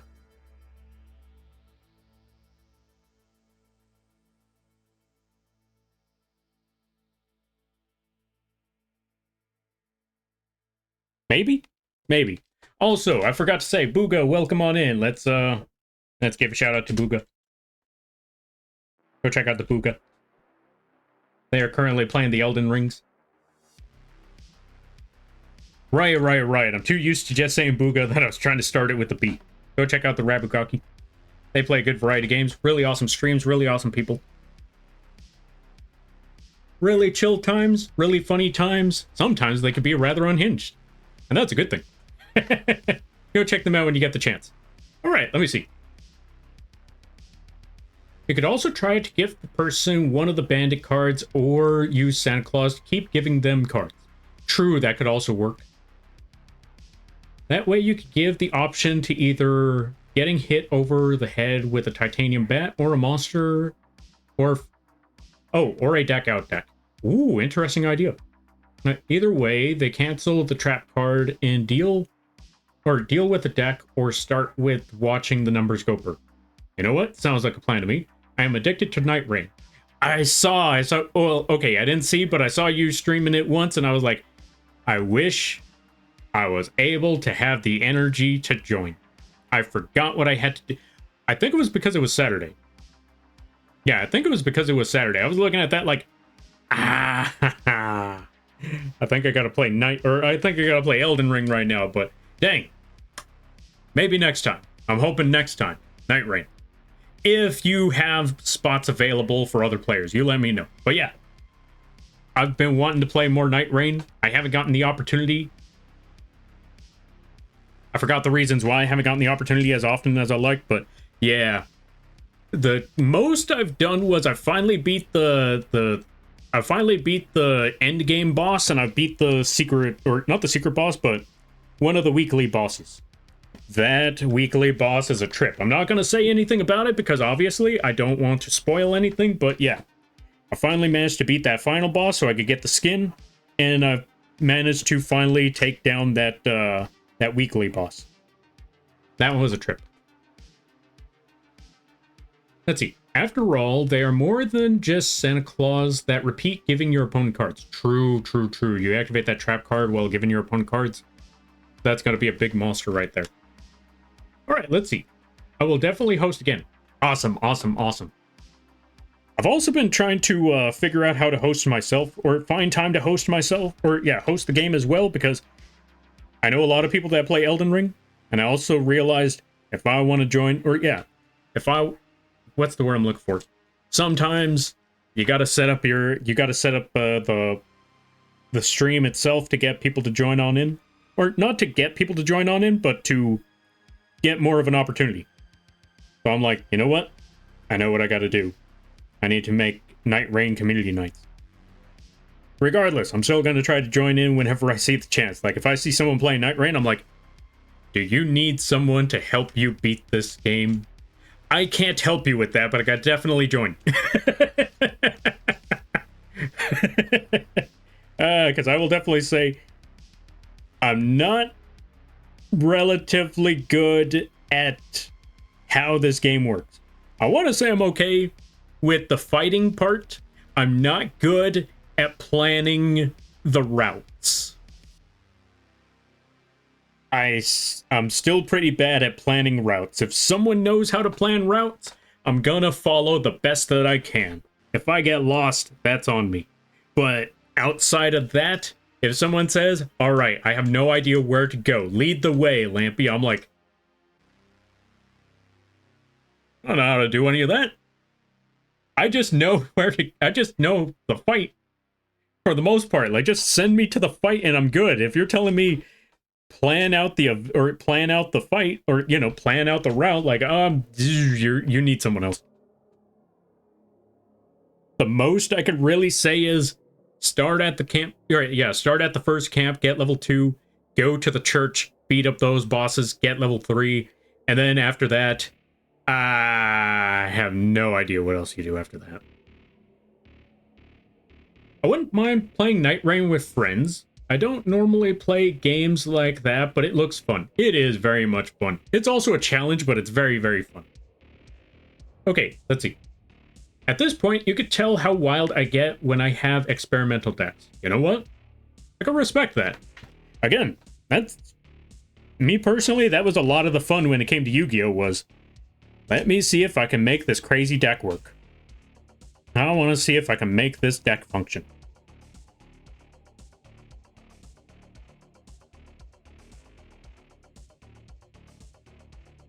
And yeah, like I said, sometimes that's some of the most fun when it comes to Yu-Gi-Oh! Was, I got a crazy idea. Can I make this deck work?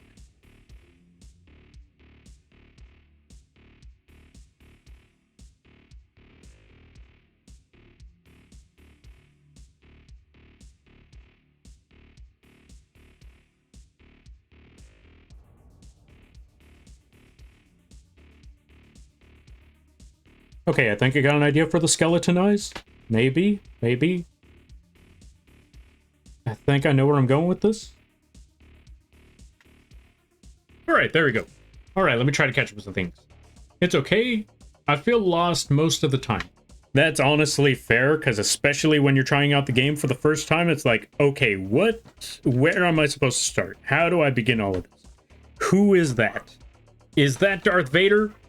I'll definitely say this. From what I've learned in this game over the past few times that I've been playing, and after seeing all of the memes, it's this.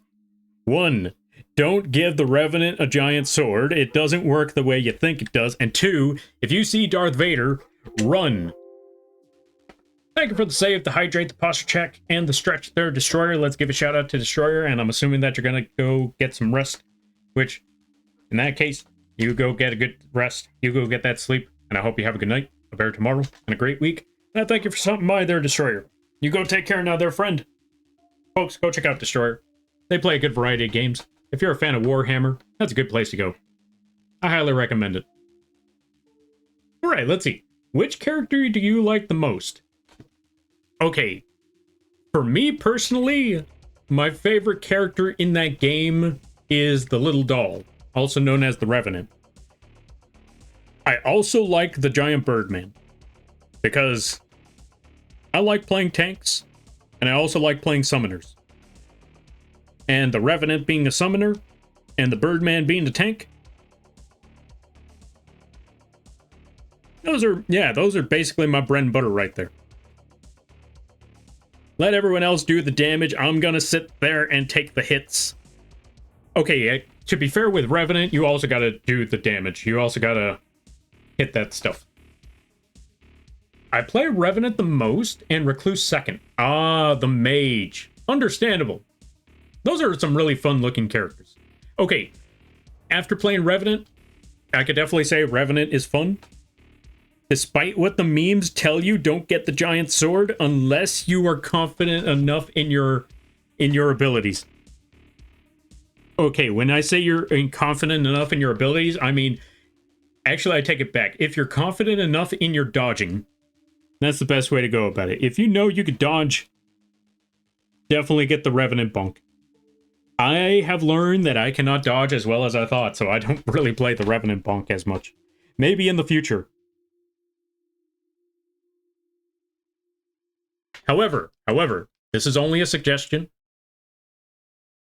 I will definitely preface that. This is only a suggestion. Sometimes, some of the best ways to play a game is to play it in the derpiest ways possible.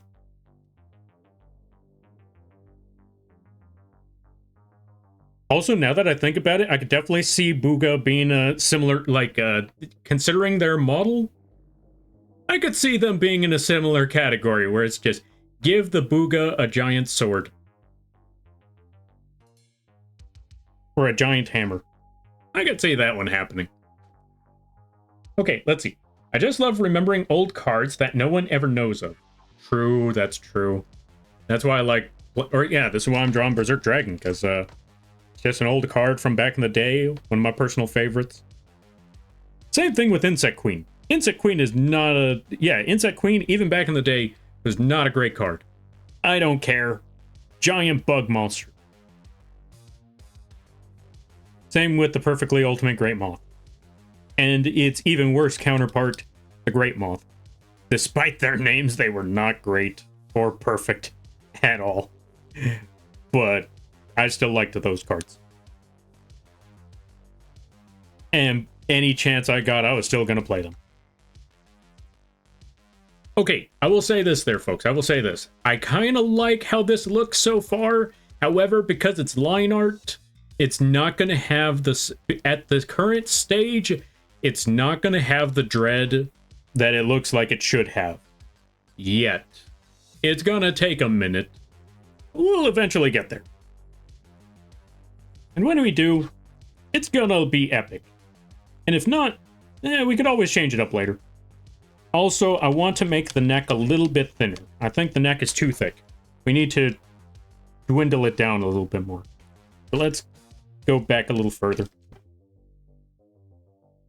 Start right here.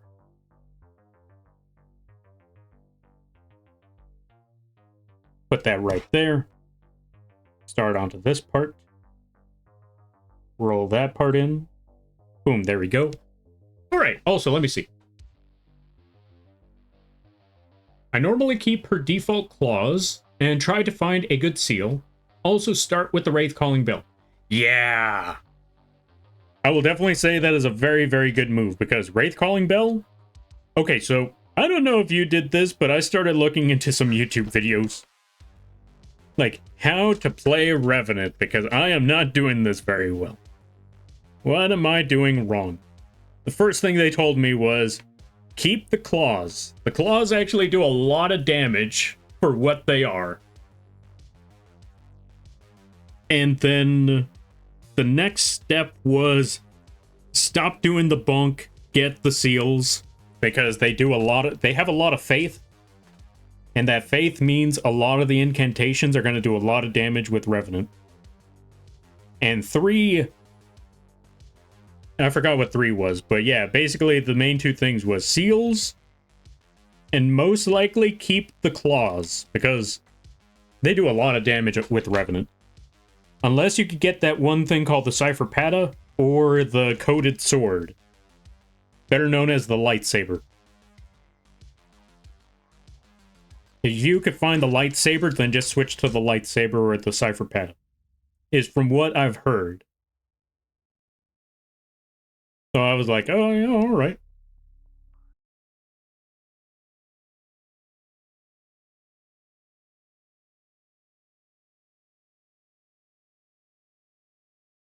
Okay, let's see. Especially when Convolution of Nature...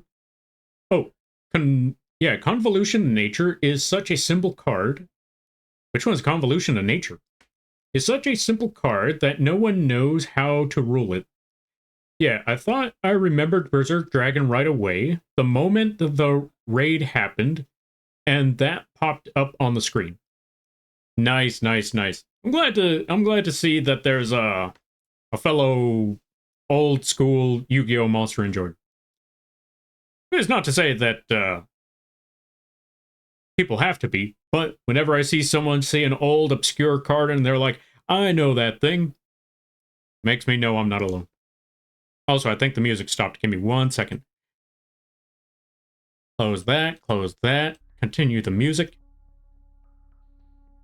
Alright, this is turning now Epic Glampy. Yo, thanks, I'm glad you like it. If you think it looks epic now, wait till we put the shadows and the darkness, because we got a long way to go. This thing, I don't know. I've been on this, I've been trying to develop making the darker environments and putting things further in the distance. It was similar to how I made the Gate Guardian design last time. Hold on a minute. Let me find that Gate Guardian design. Because since we're talking Yu-Gi-Oh! And it's been several weeks since I put this one up, let's find that Gate Guardian artwork. Also, for those of you wondering, yeah, this one was a redesign. In case you're wondering, like, for those that may see this card and think, wait, I don't remember Gate Guardian getting that form.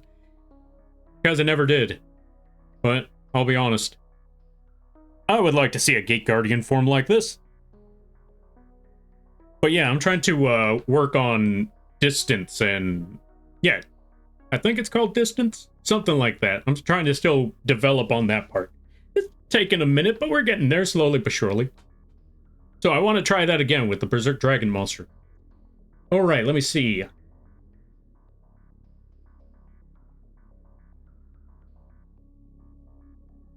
Also, Glass Shark, welcome on in. How you be? I hope you're having a good day there, buddy. Give me 1 second. We're trying to catch up with things. Alright. There is a funny way to trap an opponent that I can think of using involving reverse trap. Is that the one with Light and Darkness Dragon? Oh wait, I think I already said... okay, so yeah, I think you already mentioned the Light and Darkness Dragon reverse trap thing. I haven't... oh, let's see. I haven't watching the YouTube videos yet, but I did browse Reddit for a bit of advice on Revenant because she isn't a straightforward... or yeah, she isn't straightforward at first. That is very true. Revenant is a very tricky one. When you first play... I don't know about you, but when I first played Revenant, I assumed, okay, summon the monsters, let them do their thing, I should be good. What do you mean they just died? Okay, summon the next one. What do you mean it's already dead? Okay, some of the big skeleton. The big skeleton should be alive. He's also dead. What happened here? What do you mean I got nothing else left? Well, I'm not going in there. I'm not fighting that fight. What do you mean? I ain't dealing with this. Like, this character's squishy. How am I supposed to get in there? I got this giant sword, but it's not doing me any favors. That's when I looked up YouTube, like, okay, YouTube, tell me, what am I doing wrong? And then I find out, oh, I'm doing everything wrong. Yeah, all of this is a problem. All right, let me see. I used to play Yu-Gi-Oh! Long ago. Same. I was there when it started. Okay, not entirely there when it started. I was there when they brought it to the West. I'm still kind of there now, but I'm not sure if I'm gonna be there forever, but I'm gonna try to be there forever. There's still a lot of cards that I really like whenever they bring them out. Like, they finally retrained Serpent Knight Dragon. I was like, yes, finally. Have you heard of the card Psycho Puppet? Psycho Puppet. That is definitely a Yu-Gi-Oh! 5... yeah, that is definitely something after Yu-Gi-Oh! 5Ds, I'm assuming. What does Psycho Puppet do? Oh, Lampy's Dark Guardian? Yeah. I'm trying to do something similar with that, except with this monster, except even darker, because, you know, there's no lightning.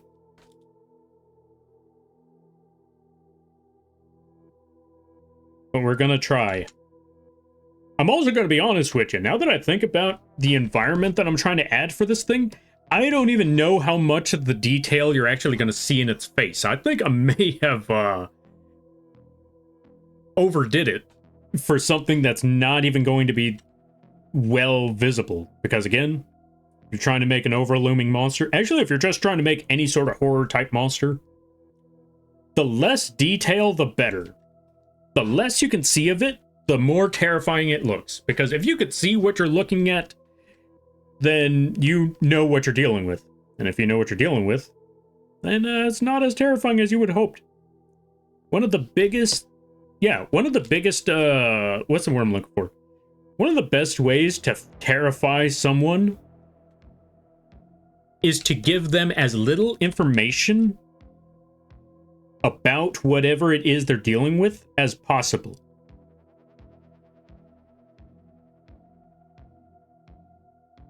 And even more so, give them as little information about its appearance as possible. Perfect example? Look at The Thing from, you know, the movie The Thing. The only thing you know about it is that you don't know what its true form looks like. You just know that it could be anybody. It could be anything. It could even be the person that's right next to you. You would never know until it's too late. And then you got Michael Myers from the original Halloween movies. What does he want? Who is he? Why is he killing all these people? You don't know. You just know that they're just after murder. You don't even know if it's a person under that mask. Unless you saw the Rob Zombie one, then that kind of took away a lot of the luster. But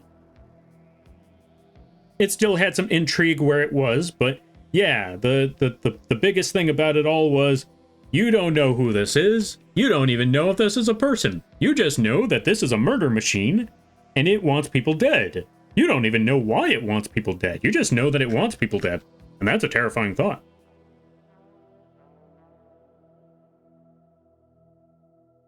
Okay, it could even be the streamer. Exactly. You don't know. I could be the thing. Hold on a minute. You know what? You know what? Yeah, you're right. It could even be the streamer. And you would never know. Shoutouts to anyone who gets the reference that's going on right now.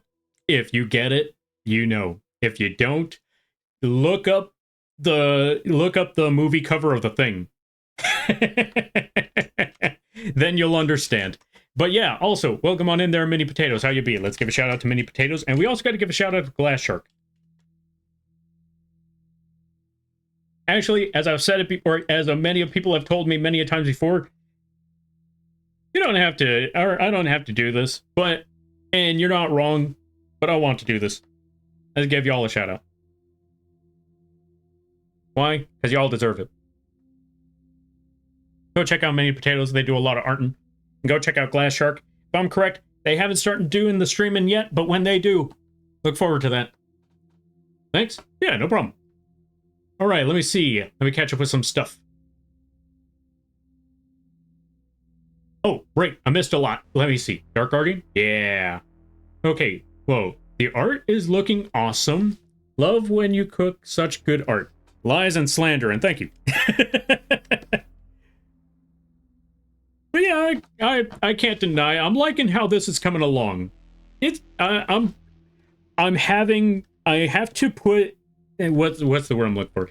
I myself have to trust the process when it comes to the face. But yeah, I'm also liking how this is turning out. I just have to put faith in the face is all. But yeah, thank you there, Mini Potatoes. I thought you'd be able to summon all three at once because of when you fight her to unlock her. I know, right? Not gonna lie, I thought that was... I'll also be honest, I thought the giant skeleton was her ultimate, only to find out, no, they all have special abilities when you use your ultimate. And from what I've heard, your best option is most likely the one with the bonk hammer. If you want to do the most damage, from what I've heard, use the ultimate when the bonk hammer one is out. Granted, the skeleton move looks really, really cool, but the bonk hammer one does more damage when using the ultimate. And is more consistent to do the damage, because the skeleton you might even miss with that laser beam. However, laser beam, I can't deny myself a good laser beam from time to time. Like, even if the laser beam isn't the best one, I don't know, I like the laser beam. I got a laser beam.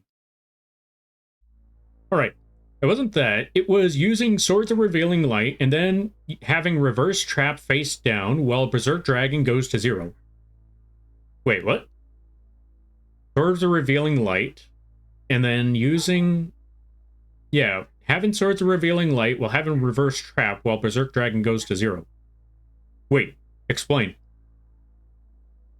Go ahead and look up Psycho Puppet because you are wrong about 5Ds. It's not from 5Ds? Okay, let me look up Psycho Puppet right quick.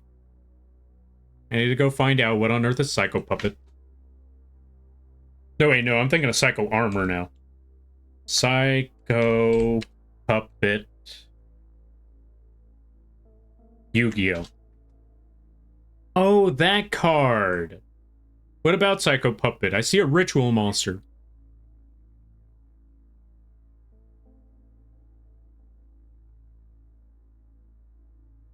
I love the first Rob Zombie Halloween. That's fair, that's fair.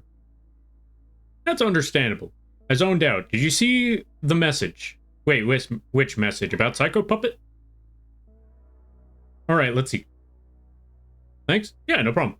I'm activating my trap. Card Moth Cult. No Moth Cult. I activate 7 Tools of the Bandit, negate your trap card. Frederick, that's the bonky one. Yeah, Frederick. I heard that Frederick's ulti is better than Sebastian's ulti. No, wait, is his name Sebastian? I think it's Sebastian. Either way, I heard his ulti, or yeah, Frederick's ulti was better than Sebastian's. But come on, Laser Beam. I activate Counter. I activate Solemn Judgment. Your move, Magic Man. That rat is looking a bit flattened with feet off the screen. Oh yeah, that's true. Let's round him back out a bit. There we go. Same timeline with Meteor. Oh, let's see. Yeah, that was before they made rules of the official Yu-Gi-Oh games. Same timeline with Meteor Black Dragon. I missed that card. I know they retrained that one, but I wish that when they retrained Meteor Black Dragon, it still looked like Meteor Black Dragon. Now it just looks like Red Eyes Black Dragon. Which makes sense, but at the same time, I missed the design of Meteor Black Dragon. Give me that card back. Activate Blue Eyes White Dragon. I activate Relinquished. Give me your Blue Eyes White Dragon. Yeah, Sebastian and the tiny one is Helen. Ah. Funny enough, there was a time where I had no reason to summon Helen, and that was a big mistake. It turns out Helen is actually fairly decent. You just need to know when to use her. That's the difficult part, though. Like, alright, summon Helen. When? From what I've seen, you want to summon Helen when there are smaller enemies. Smaller enemies that could be staggered by basic attacks, because Helen attacks fast, but you don't want to use Helen against a boss. Helen is gonna die really, really fast. If you're dealing with mob enemies, Helen is a good option, because they fight a lot faster than the other two would. Although, against mobs, I think Frederick also works fairly well with that. From what I've also heard, Sebastian, the giant skeleton, that one works really, really well for your teammates when they're down. Just drop a Sebastian close to the teammate, lure the boss away from there, and just let Sebastian scream to his heart's content until your teammate comes back up. Or if you yourself are the one that's down, Sebastian is good defense. Let your opponent chase the boss away while Sebastian yells at you, like how Hank Hill yelled at Peggy, and you just hear Sebastian just telling you in the game, "Loser, you're a loser. You feeling sorry for yourself, or you should, because you make me sick." For those of you that haven't watched King of the Hill, that was one of the funniest lines I ever heard. It's one of the most messed up lines I have ever heard in King of the Hill. Because before Hank Hill starts saying all of that, Peggy just lost a boggle match, or a tournament match. And this is what Hank tells Peggy right before that scene. "You know, Peggy, when we lost a game, my coach would tell us something that would always pick up our spirits." Well, Peggy's already sitting there crying because, she's already feeling bad already. And that's when she asks Hank, "What's that?" And that's when he starts to yell, "Loser, you're a loser. Are you feeling sorry for yourself? Well, you should, because you are dirt. Like, you are worse. You are less than dirt. Oh, you're gonna cry on me now? Baby, want a bottle? A big dirt bottle?" It was a messed up scene, and it was messed up, and it was hilarious because you were not expecting that one, but when you hear it, yeah, that definitely sounds like something that is definitely a Hank Hill moment right there. That is definitely. And the moment that she starts crying even louder, asking why he's yelling at her, he's just looking at it completely perplexed, like, "Oh, sorry, that's how our coach used to do it. I thought that would work." I miss that show. Oh, I can't wait to see how that show turns out. Activate my credit card? No, not the credit card, anything but that. I can't afford the powerful cards, no fair. Alright, let me see. I activate Catapult Turtle? No, not Catapult Turtle. No one knows how to use that card. That card is so janky it messes up, it breaks the game. Alright, let me see. Also, let's try to catch up with a lot of this stuff. So, it first appeared in Yu-Gi-Oh! Forbidden Memories, which also took place before the official rules of Yu-Gi-Oh! Ah, yeah, I remember that. Forbidden Memories and Duelist Kingdom, those were some trippy times. Those were some very, very trippy times. And then you had the Bandai card game. I saw some people playing the Bandai card game. That was a wild one. That one had even less rules. It also appeared in Duelist of Roses. I should play Duelist of Roses again.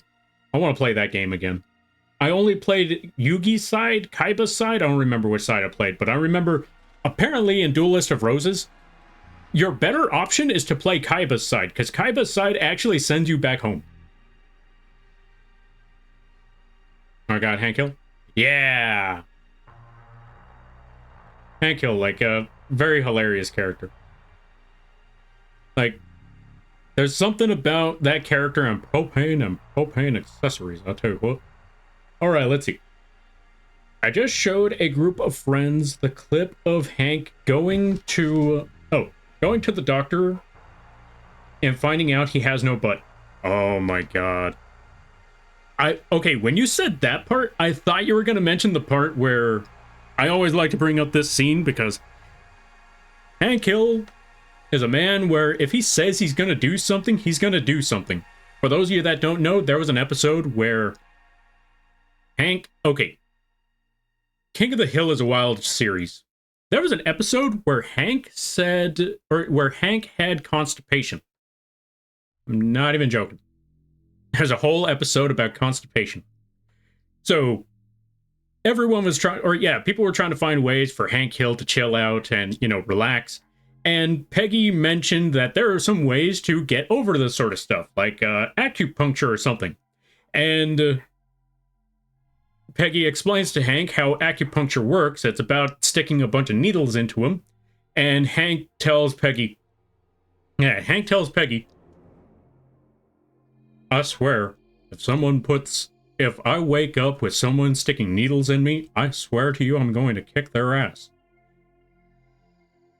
Moves to an episode, Peggy drugs Hank with tea and all of that. Like, she gives him some sort of tea to help him sleep, and then drags him to an acupuncturist. He wakes up, needles, all of that, with the needles and little smoke coming out of the needles. It looks very calm, looks very tranquil. He wakes up, immediately mad look on his face.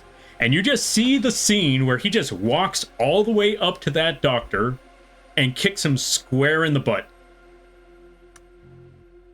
I kid you not, that part cracked me up. I was like, he was not joking when he said he was going to kick someone in the ass. He was not even saying it metaphorically. He was literally aiming for their butt.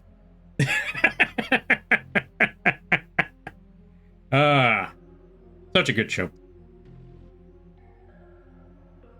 Also, Booga, I just realized. Wait, did you watch King of the Hill? What's your favorite episode? Also, it's okay if I ever ask any of these questions, like, oh, you watched that show, what's your favorite thing? Do not feel bad if it's one of those things where it's like, oh, I've only watched scenes or so, or I actually haven't watched the show, but I know the character. Nobody feel bad about it, because, honestly, I'll be honest, there are some shows where I've only watched clips and scenes here and there, but I've never actually watched the entire series, like Game of Thrones. Or I'm trying to think, what else was it that I watched, but I've never actually tried? Well, actually, funny enough, for a time, that was Elden Ring, until I watched enough lore videos of Elden Ring, and then I was like, you know what? I want to, it's time for me to go into this game. I want to see just how tough Melania is. Melania's pretty tough. There's a way to easily beat them, but if you don't know those ways, and you just run in there conventionally, yeah, she's gonna whoop you. It's gonna be brutal. Also, let me see. Hank Hill is a treasure? He is. That was a very uncanny Hank Hill voice you did, Lampy. Thank you. Sometimes it's a hit, sometimes it's a miss. I'll be honest, there's some times where sometimes it may not be a 100% Hank Hill voice, but I'm glad that you like that. Also, let's see. I gotta head off to sleep. Night night beauties. Thank you for the laughs. Yeah, no problem there, mini potatoes. You go get that rest, you go get that sleep, and I hope you have a good night, a better tomorrow, and a great week. You take care now there, friend. And Latino Zeus, welcome on in. Let's give a shout out to Zeus. How things be, hope things are good, hope things are going well. He didn't go back on his word, and that's a respectable thing. Yeah, that is a very commendable thing right there. When he says he's gonna do something, he's gonna do something. Hank Hill, a man of his word. Exactly. Hope y'alls are well tonight. Yeah, so far so good. Been working on this here art piece. I made it through court. Oh, right, like I keep forgetting to give context for that. Don't worry, it's nothing major. It was just a registration issue. It was a fix-it ticket. For those of you that don't know what a fix-it ticket is, it's basically they give you a ticket, nothing too major. It's just basically, all right, you don't have this paperwork for your vehicle. Just get the paperwork for your vehicle, and then you're all good. And so I just had to deal with that earlier today, and it went off without a hitch. It was a very nice judge. Like, very nice staff. Like, it did not, like, they, you know, it was just simple.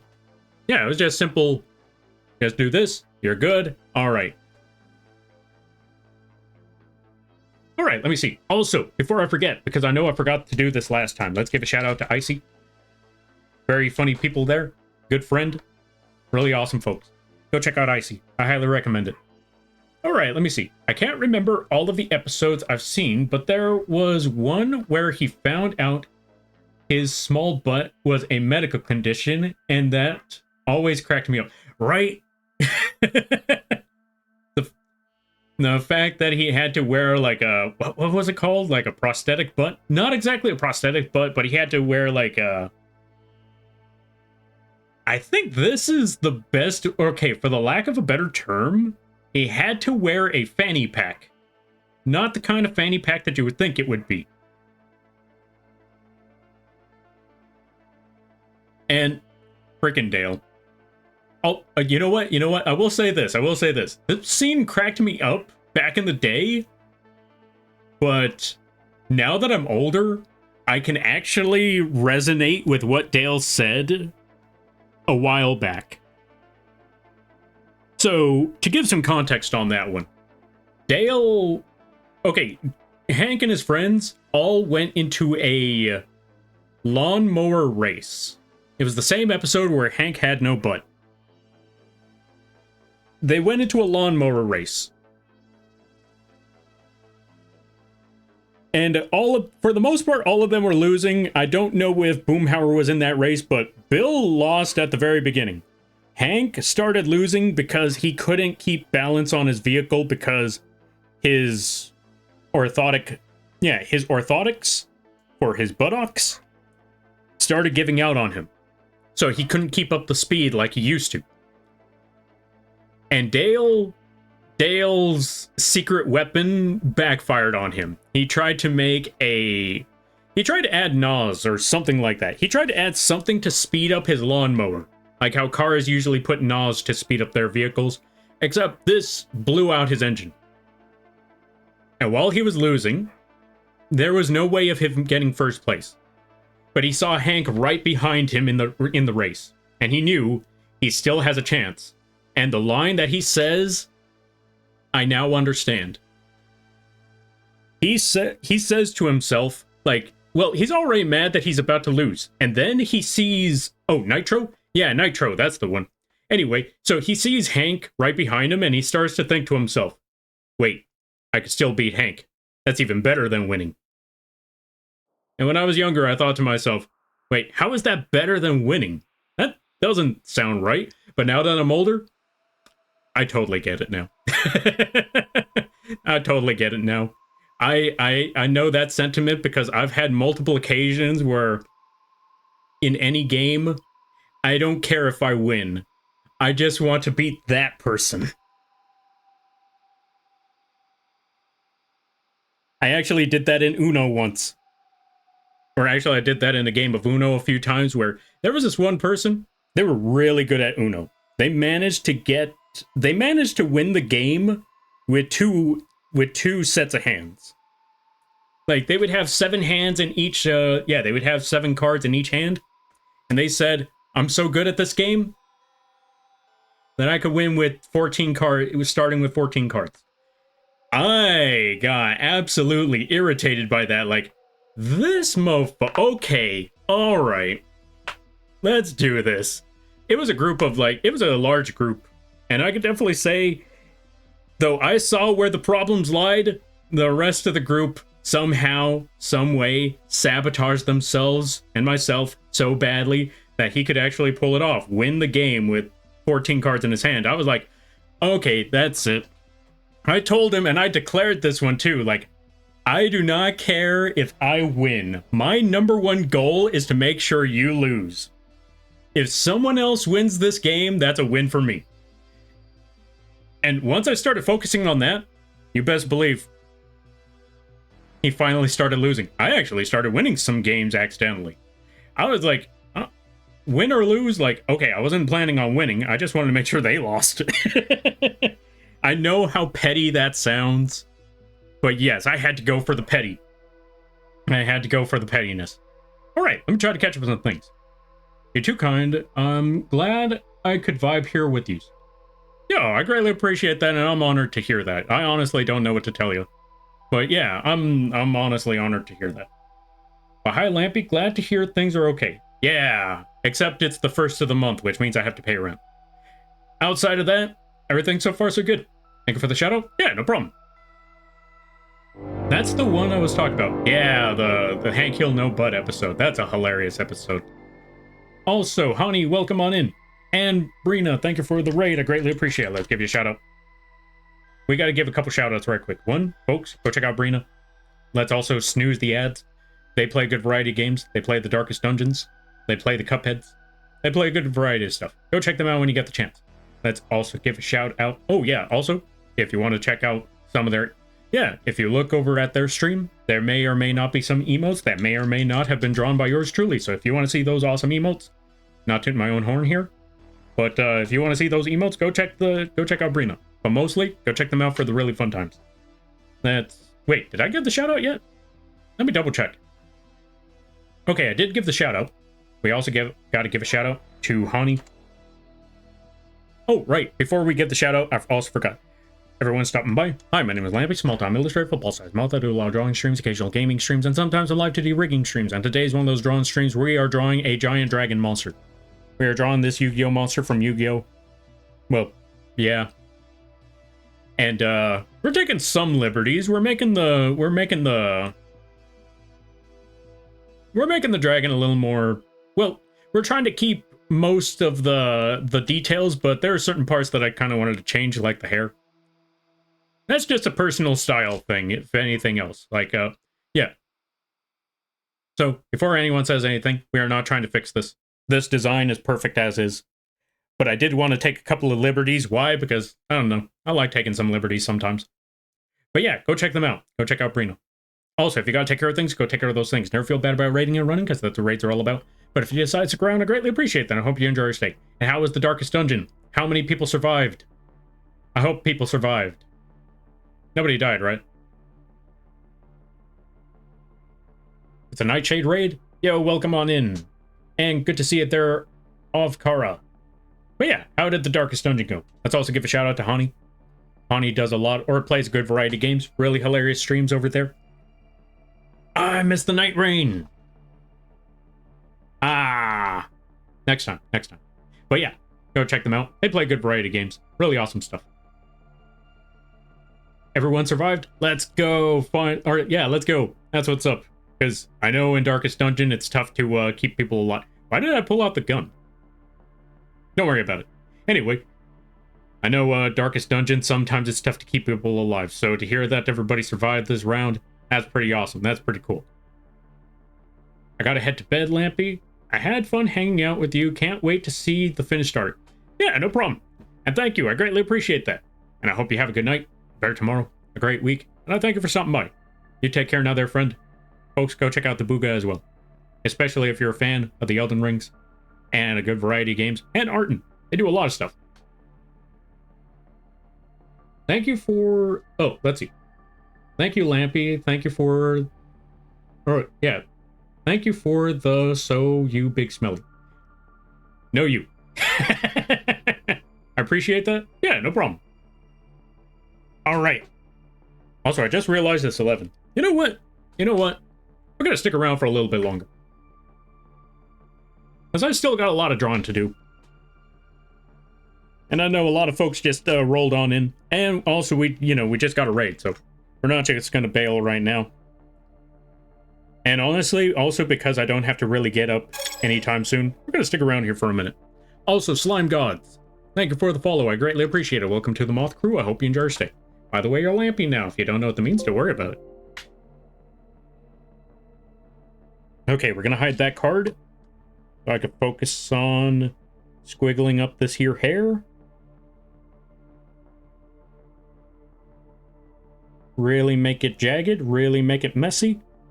And perfectly honest with you, the only reason I'm changing out the hair is because I'm thinking about it like, it is an undead monster. Now, if this was an animal, a feral beast, then I could see the hair being well kept. But since this is an undead creature, I'm thinking to myself, they're probably not even focusing on their hair. Maybe it's also because they're probably feathers. Hell, actually, since looking at the Yu-Gi-Oh! Monster, that's definitely hair. But yeah, chances are, it's probably not well kept. I mean, I don't know any zombie... Well, except for vampires. Wait, do vampires count as zombies? I don't think vampires count as zombies. I think that's like a different type of undead. It's like how cats don't count as lions, but they're both felines. So you know what? Well, actually, is a lion... Well, does a lion count as a cat? I think a lion counts as a cat, but a cat doesn't count as a lion. I don't know. I'm just... I'm thinking myself into circles right now. Anyway, point being is that, you know, this is a giant zombie, but it's not a, this is a giant zombie, but... Yeah, we're just gonna go with that. It's a giant zombie, so I don't think zombies really keep up with their hair. There we go. Under the undead umbrella, right? Yeah. They're both under the undead umbrella. Also, ads start in 30 seconds. Lampy asking the big questions here. Yeah. Is a lion... Yeah, is a lion a cat? Like I said, I think the cat's a lion. Or a lion's a cat, but a cat isn't a lion. So I think that's the thing that we need to look into. Same thing with how a vampire is an undead, but an undead isn't a vampire. Zombies that care about their hair equal vampires. Yes, exactly. There you go. Now you get it. Because here's the thing. Liches don't have hair. Zombies don't care. But vampires? They gotta look beautiful.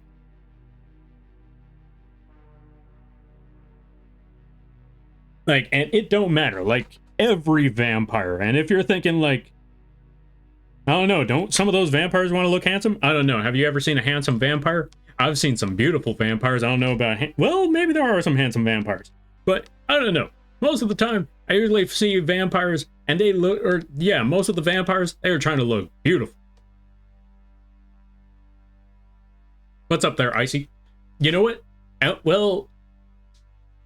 Actually, you know what? I take it back because I forgot Dracula from the what are they called? The Castlevania games?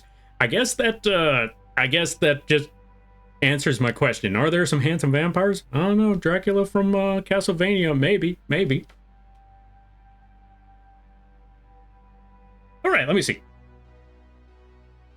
See, this is why, this is what I was talking about before, where this is why I can never keep track on some of the messages that are being sent. Like, someone messages something, or someone says something in a message, and I'm like, okay, which part are we talking about here? Because my brain went in several different directions. Which direction are we talking about? Also, Ellie, welcome on in. How you be? Let's see, Lampy. I wanted to stop by and say hello before I slumber. I hope you're having a great stream, buddy. Yeah, so far so good. Let's give a shout out to Ellie. Folks, if you haven't checked out Ellie cartoons, really awesome streams, really awesome people, really hilarious times. I've mentioned this before about how there's very chill streams, like chill, low energy streams. And then I've talked about low energy chaos, where it's a very chill time, but they are very chaotic people. And then there's high energy chaos, where lots of energy, lots of chaos, you have no idea what's going on. And then you have Ellie. Now, they take it to a whole other level. But it's a really awesome streams over there. Really awesome people. I highly recommend checking them out. Also, they just... wait, can I talk about that? I don't know if I could talk about that. I was going to say, like, I thought about it for a second. Like, also, they showed... You know what? I'm just going to say as vaguely as possible. They showed me something that they're working on, and it's really, really cool. Look forward to that. Okay. Also, Icy, what's with the ... I'm the wrong person to ask that question to. Right. Icy. Would you like to answer that question? No pressure, though. Also, Quotes. Welcome on in there, Quotes. How you be? Wait, am I pronouncing that name right? Quotes? Or Quote? Yeah, I wasn't pronouncing that name right. Let's give a shout out to Quote. They are bird. Wait, are they bird? I believe they're bird.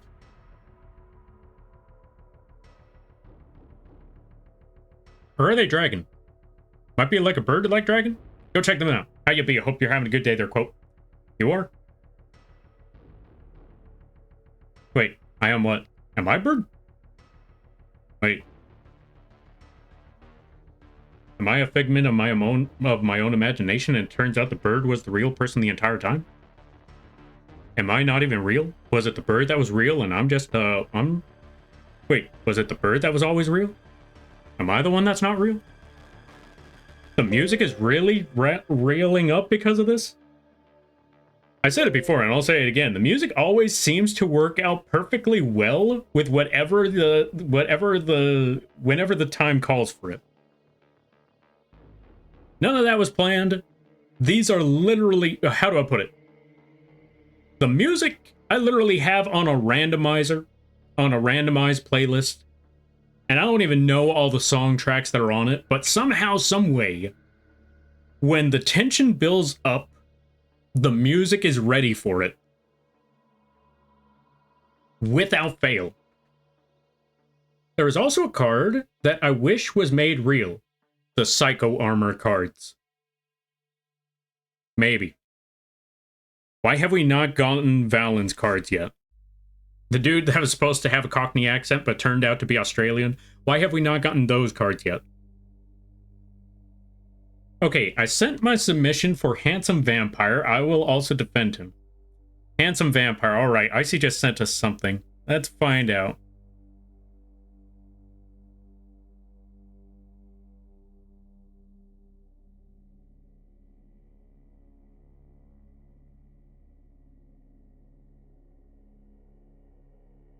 Alright, hold on a minute.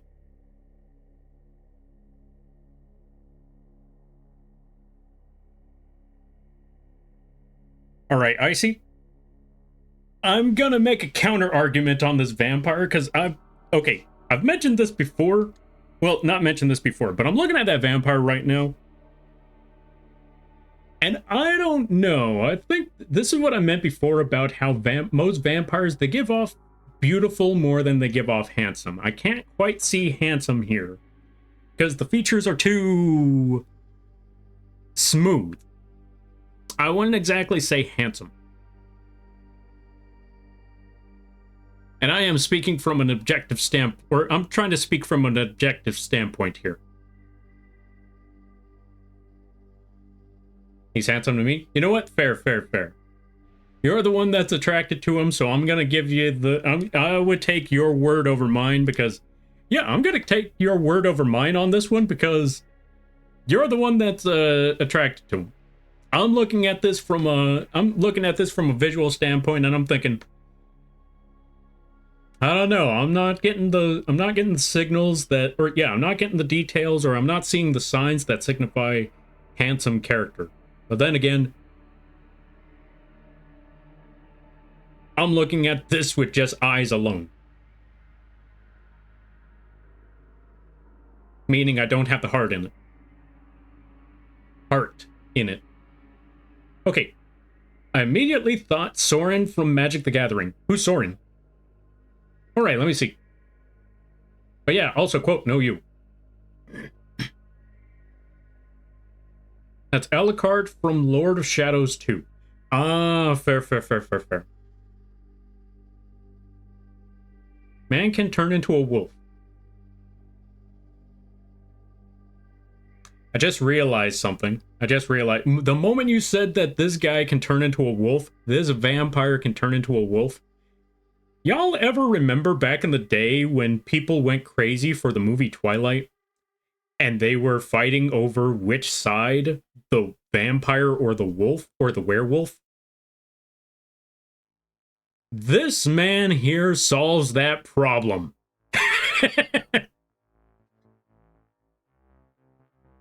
This here solves the problem right then and there. Like, which one of the two? The vampire or the werewolf?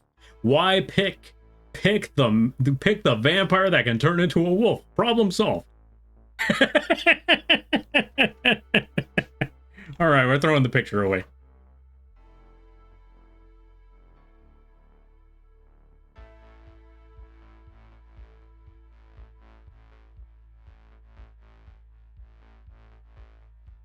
Please no. Sorry, Icy. We had to call out Alucard. Or not so much call out Alucard, but we had to put him in the Twilight argument. There you go. Don't worry, we haven't ruined the rest of the characters for you.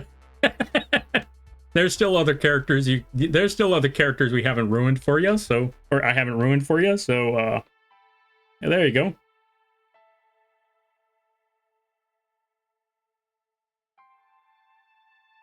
Okay, characters I haven't ruined for you yet. Somehow, some way, and I'll be honest, I'm not even trying to ruin these characters. It's just more of those things where it's like, hey, wait a minute, I noticed something. Like, Lampy, stop noticing something. I just realized something. Stop realizing things. Not yet, anyways. See, Umbra gets it. Umbra gets it. I haven't ruined them yet. It may not be my intention, but it's probably going to happen. Okay, let's see. Remember that when the Sparkle Vampire saved the main character from a car crash, she asked how he did that, and he said, Google it. Wait. Did he really? Okay, I haven't seen the movie, so I don't know if he's actually said that, but I wouldn't be surprised because, again, I was actually talking to my brother about this one, but I've seen some scenes where I thought, ain't no way this actually happened. And it turns out, oh yeah, no, it definitely did. And I'm not even talking about Twilight. I'm talking about that one Final Fantasy game where there was that one guy that was always trying to kill Chaos. That is my mission. I don't know who this is, but I want to kill Chaos. There's also a very funny video about that. But anyway, going back to it, to give context on that one, there was a scene where the dude who wanted to kill Chaos, he made it to a church. The priestess told him that Chaos isn't real. Chaos is a myth. There is no real Chaos. Your mission is unachievable because Chaos isn't real. And despite the fact that you could see the look on his face of like sheer disbelief and disappointment and a bit of an existential crisis because knowing that his entire life was meaningless, he recollects himself. He comes back to reality. And I'm going to have to quote the game for this one. I'm going to have to actually quote the game on this because when he hears her say that, he gives a long pause. Then he tells her, bullshit. Walks away, turns on his Walkman, and then you hear the music in his Walkman blasting. And I kid you not, I legit thought that that was just a video edit to make the scene funnier than it actually was. Turns out that was actually in the game. Point for point, word for word, all of that actually in the game. Legitimate scene. And I'm just thinking, no way they actually put this in the game. I thought this was an edit. I thought this was just some YouTube funny. Turns out, no, this is all real. So when I hear someone say that the guy from Twilight told the main character to Google it, I'm actually willing to possibly believe that that may have actually happened. After seeing that scene, I don't know what to believe anymore. All right, let's see. Yes, it was made fun of. Really? That's an actual scene. See, this is what I mean. Sometimes there are some scenes that seem so unbelievable, but it turns out, yeah, no, it actually happened. It was, all right, let's see. It's okay. I still can't look at, let's see. It's okay. I still can't look at Tall Man Chill Chuck without thinking Peter B. Parker. I'm sorry about that one, Icy. Look. Okay, for those of you who have ever seen it, I leave and I come back and there's a new rat. Yeah. That can also turn into the Kingpin from, what's it called? Enter the Spider-Verse.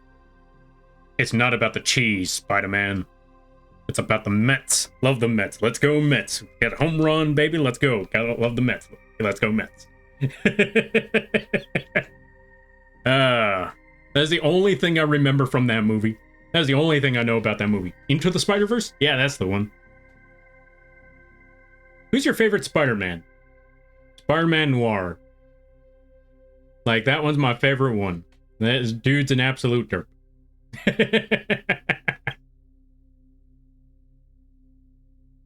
Like, your training starts now. Boom! Literally sucker punches him.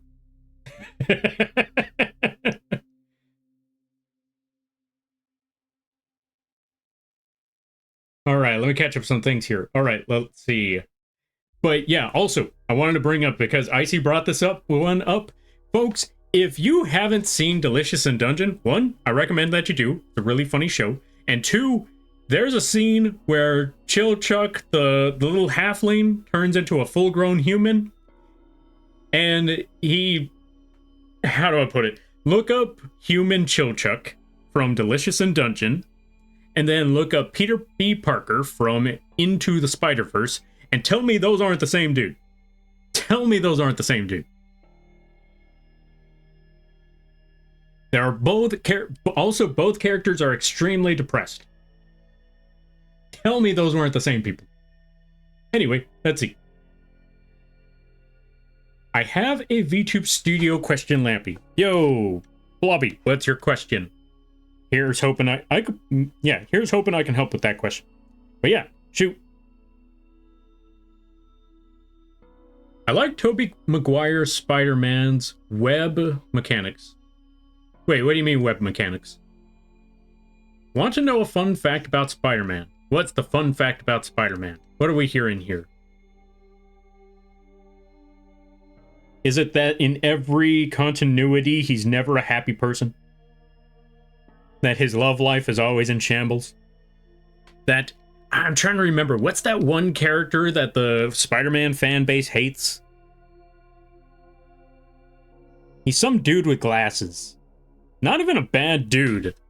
It's just that everybody hates him because he ruins anybody or the fans' chances of Peter getting back with Mary Jane because he exists. I think his name was Paul. I don't quite remember his name.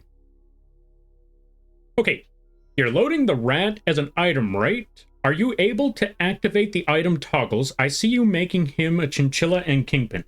Oh yeah. Okay, so first, the one thing you're going to want to do is set up the toggles on the model itself. Go to the model, or, load the model as a model, set up the toggles, then load it as an item.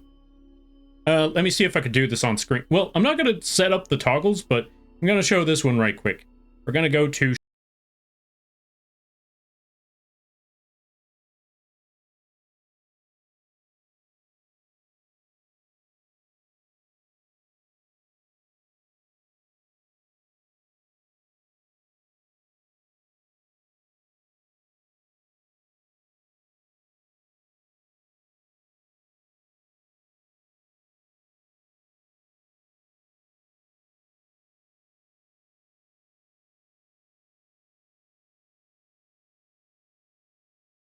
Oh, I'm muted.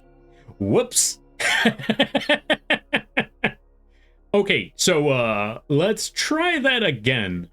We're gonna go to the tutorial screen for this one instead. So cute. Yeah, I'm glad that you like it. You should see the chinchilla. But anyway, basically, like I was saying, you load up all of your toggles on your... Okay, you load it as a live 2D model. Basically, go up here, click on that, select your models, all of that stuff. You set up the toggles there, then you go and load it up as a live 2D model. And once you set it up, once you set up your toggles and you load it as a current live 2D model, or a live 2D item, that item will have all the toggles as if it were a model itself. I mean, technically it is a model, but it's also an item. So it'll have those toggles just like the item will. Or the item will have the toggles just like the live 2D model. I see. So set the toggles first, then save as item. Yes. Because here's the other thing as well.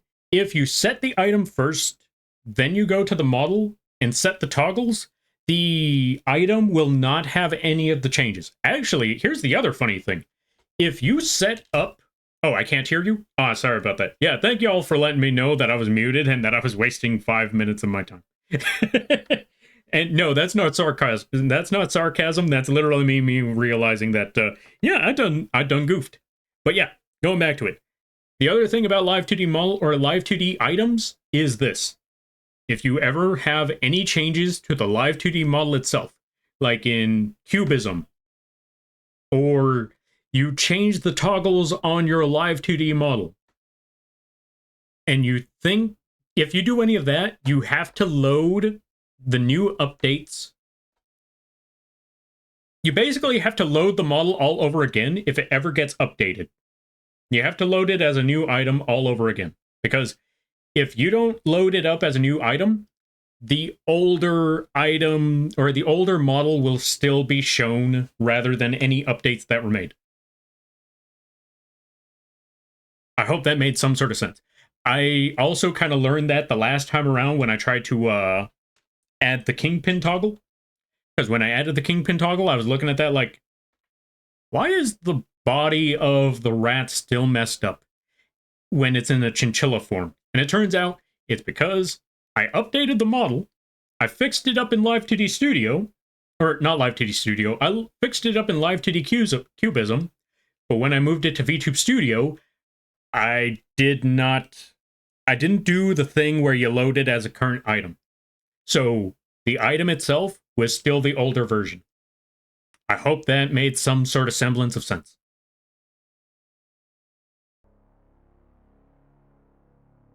And if it doesn't, let me know which part confused you, and I will try to answer that one to the best of my ability. Alright, let me try to catch up with things. Alright, let's see. Tobey Maguire's Spider-Man's webs came out of their wrists and stopped working based on their emotions. Wait. Their emotions could affect their performance? I didn't know that.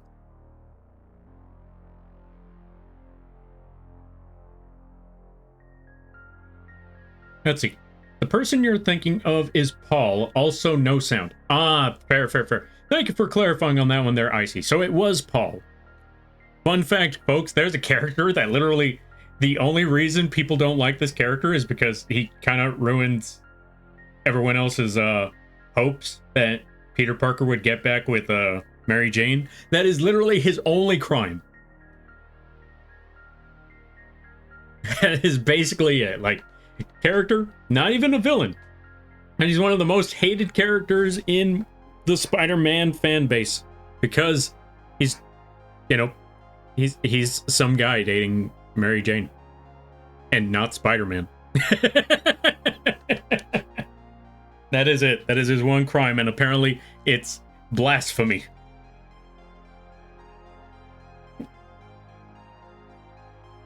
Oh, so let me try to catch up with a lot of things. Let's get back to the drawing at hand. Let's go back over here. Let me catch up with stuff.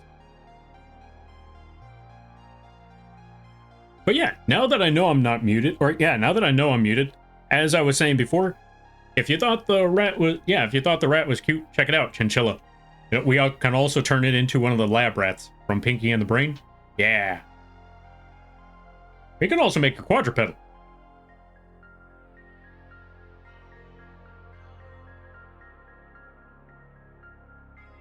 All right, let's see.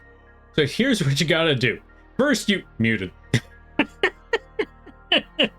Okay, I'm gonna have to go back and clip that part, because not gonna lie, that's actually pretty hilarious.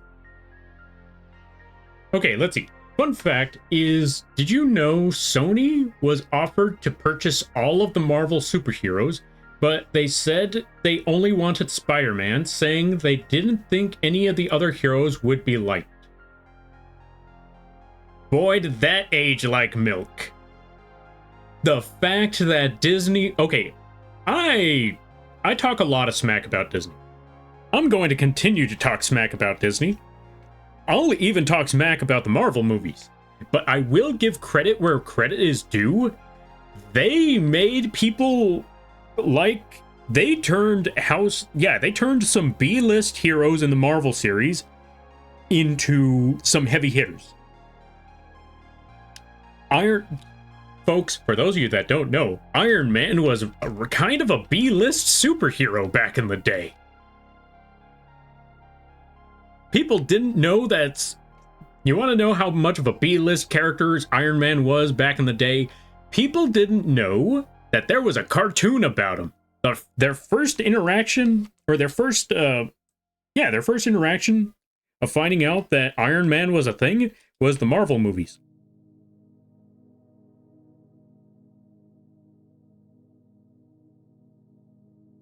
Like, he was even in other cartoon. Yeah, he had his own cartoon. He was even in some of the... I think he was even in the X-Men and Spider-Man cartoons.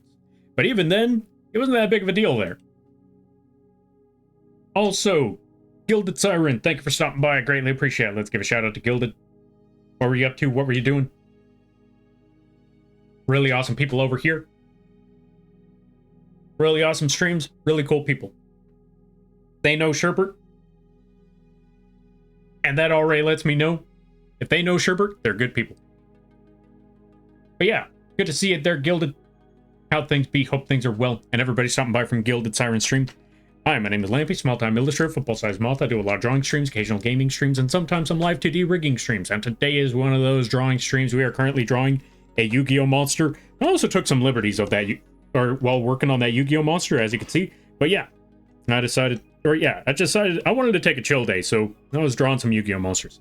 Also, if you gotta take care of things, go take care of those things. Never feel bad about raiding and running, because that's what raids are all about. But if you decide to stick around, I greatly appreciate that. I hope you enjoy your stay. And how did the streams go there, Gilded? I hope they were well. I hope they were good. How was the Repo? Oh, Repo. That's a good game right there. That's a lot of fun. And good to see it there.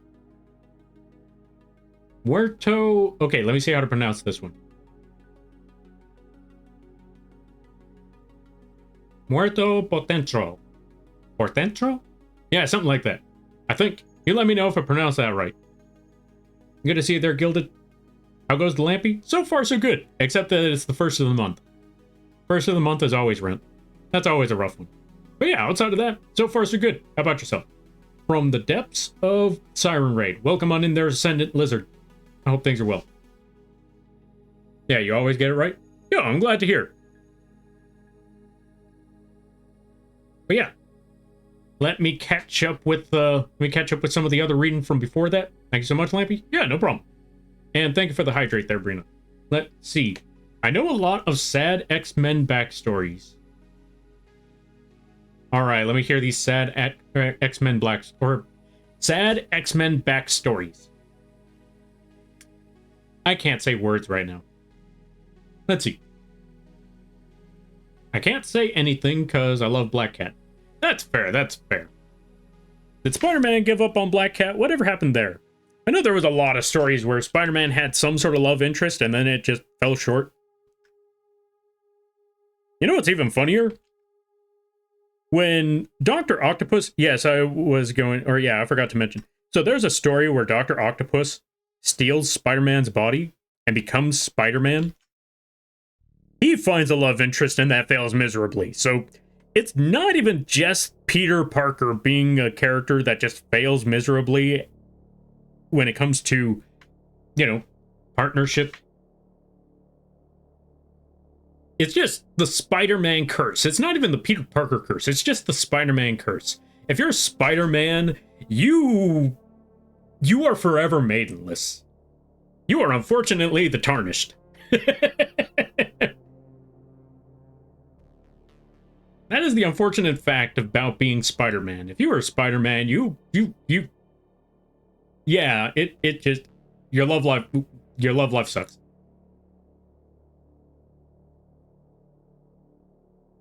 But yeah, let me see. Let me try to catch up with things. Careful, Kiko might come after you having a rat. Rat. Okay, also, to be fair, you're not wrong. Kiko might just roll on in and like, Lampy, you're stealing my mascot. I'm like, no, I'm not. I'm selling this mascot. Oh, right, I forgot to say. For those of you that are here, I forgot to mention, the rat model, it is brand new. We finished it last week. It is now available on the Etsy and the vgen page.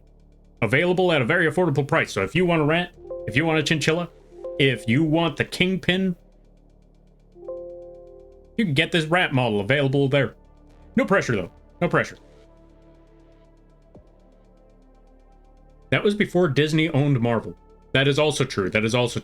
That's what I mean. Like, before Disney owned Marvel, Iron Man was a B-list character. Nobody knew who Iron Man, or barely anybody knew who Iron Man was. The only thing people knew was the Hulk, the X-Men, Spider-Man, and the Thing. Maybe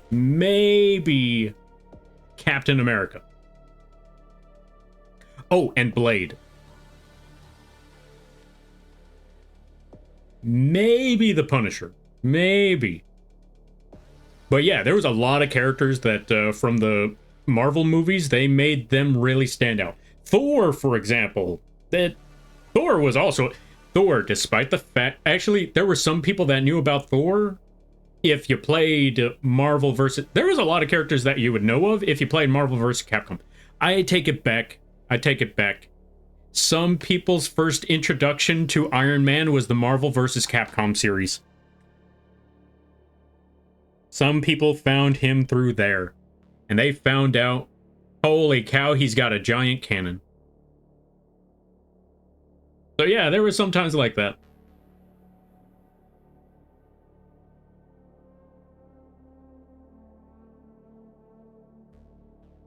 But yeah, going back to the previous comment, yeah, Iron Man, or not Iron Man, Sony's decision there aged like milk of just picking up X-Men and just picking up Spider-Man. All right, also, let me catch up with some things. Because I know I missed a lot because I went on that tangent. Things are going quite well? Nice. I'm glad to hear. Want to know a fun fact, a sad backstory, or a joke? Let's go with joke. Did you ever watch Deadpool 2? I did watch Deadpool 2. What's going on with Deadpool? The fact is about a character from that. Joke it is. Let's find out the joke. It is a messy relationship with them. Yeah. That's also fair. Then again, it's Spider-Man. Like I said, Spider-Man has a messy relationship with anybody. Everybody wants to be Spider-Man. Nobody wants to be Peter Parker. See, that's the thing. Now that I'm looking back on it, I'd rather be Peter Parker because I think Peter would have a better chance than he would if he wasn't Spider-Man. Maybe. Depending on which one, because if you look at the comics, Peter was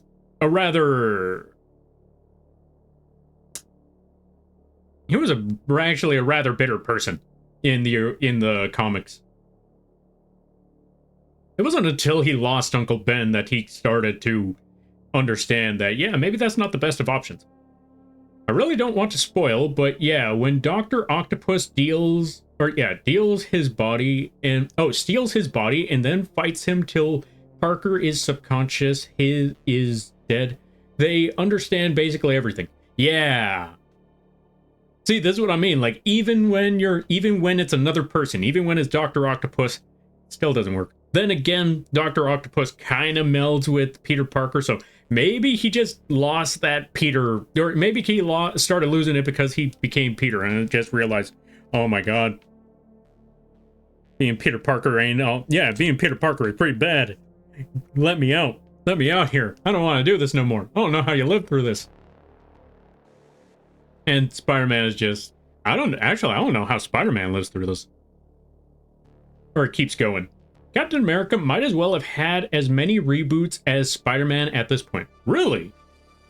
Wait, comic-wise? Movie-wise? What are we talking about? Because I only remember one Captain America movie, but I could be wrong. Okay, joke it is.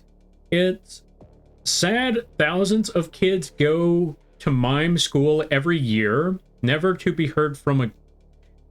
I thought you said a joke, not a pun. This ain't right. And I thought it was Marvel-related. This ain't fair. You know what? I regret this. Okay.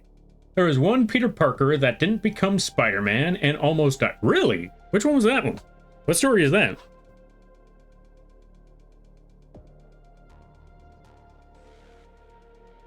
I was also going to say, you know what? Actually, I'm going to bring this one up too.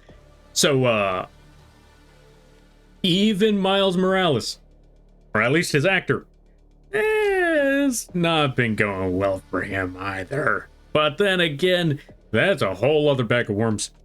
I was gonna say, like, see, even the Spider-Man curse reaches the actors. Look at the guy who voiced Miles Morales. Like, that, although to be fair, that's just him being really, really creepy. But yeah, that, if you don't know what I'm talking about, go check out YouTube. I think they explain it better, but long story short, that dynamic between the actor and actress, it's not good. It's not good.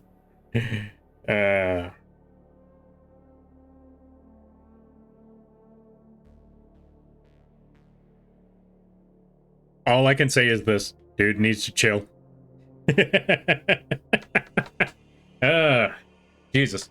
Anyway, let me see. Spider-Man. I'm tired of this Marvel.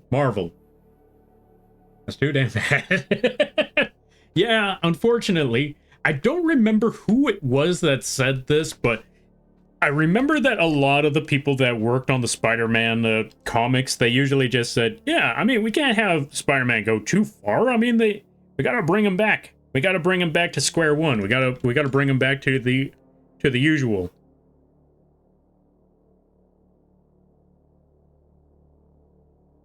Like, we can't have him we can't have him growing up, living a life, having a family.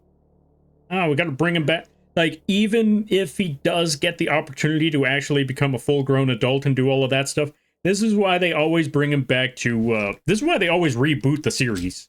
Because they're like, yeah, we gotta bring him back to the start. Once he grows up, once he starts to live his life, we gotta reel it back in. It's like the Batman and Superman origins.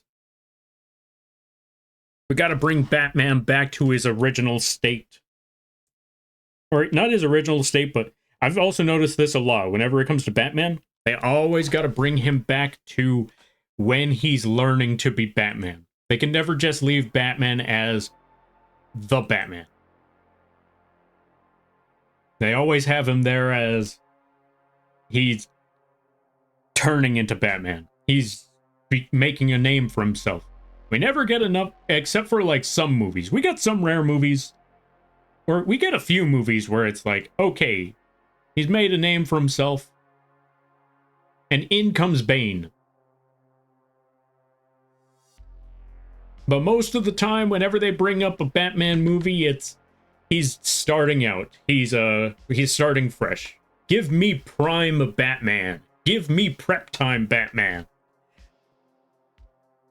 I guess we got prep time Batman in the cartoons, but yeah, I'm just looking at like, if you're gonna make a movie about Batman, we've seen his origin story too many times. I want prime prep time OP. Yeah, give me OP prep time bull Batman. Like, sometimes you just want an action movie, an action and detective movie of Batman. Let me see. Okay, I know this is crazy to say, but give me overpowered Batman. I just want to see that in at least one movie. I mean, now that I think about it, I guess you get OP Batman in The Dark Knight. Actually, yeah, I take it back. We got OP Batman in The Dark Knight. He was no longer dealing with physical threats. He was dealing with psychological threats. Like, he was dealing with big time threats. Batman versus Superman, not a good movie, but I mean, you got that. You know what? You're not wrong. You're not wrong there, Muerto. That was definitely primetime Batman right there. He may have been old, but that was definitely primetime prep time. All right, let me catch up with things. I never said the joke was Marvel themed. You know what? You know what? You're not wrong. You're not wrong. I just wasn't expecting a pun. I remember hearing that after Doc Ock took over Peter's body, he fought Scorpion and didn't hold back and insta-killed the... Oh, yeah. He didn't... Okay. I don't even think it was so much... Yeah, I was gonna say, like, I don't know if he knew the full power of Spider-Man, but he was definitely like, you know... We wouldn't be dealing with all of these... We wouldn't be dealing with all of these villains every week. If we just did this, boom, kills. It's like, Spider-Man, what are you doing? I think even Peter in his head was like, oh, or yeah, Octavius, what are you doing? Like, see? Spider-Man. That's how you do it. And then failed miserably against the Green Goblin.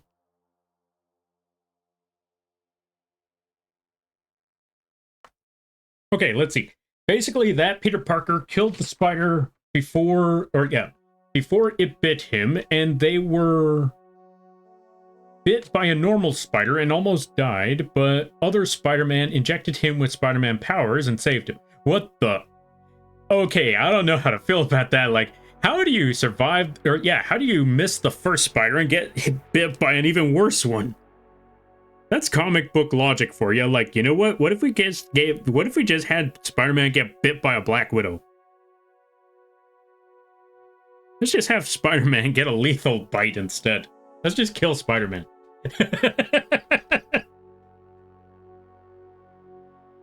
Like, missed you. Oh, you know, that's basically what Fate was. Like, Spider-Man dodged the first spider, therefore doesn't become Spider-Man. Fate was like, oh, you're gonna become Spider-Man one way or another, whether you like it or not.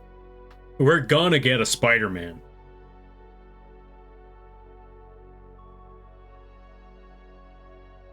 Oh, let's see. Just telling you, normal Peter Parker lived a while with Uncle Ben still alive.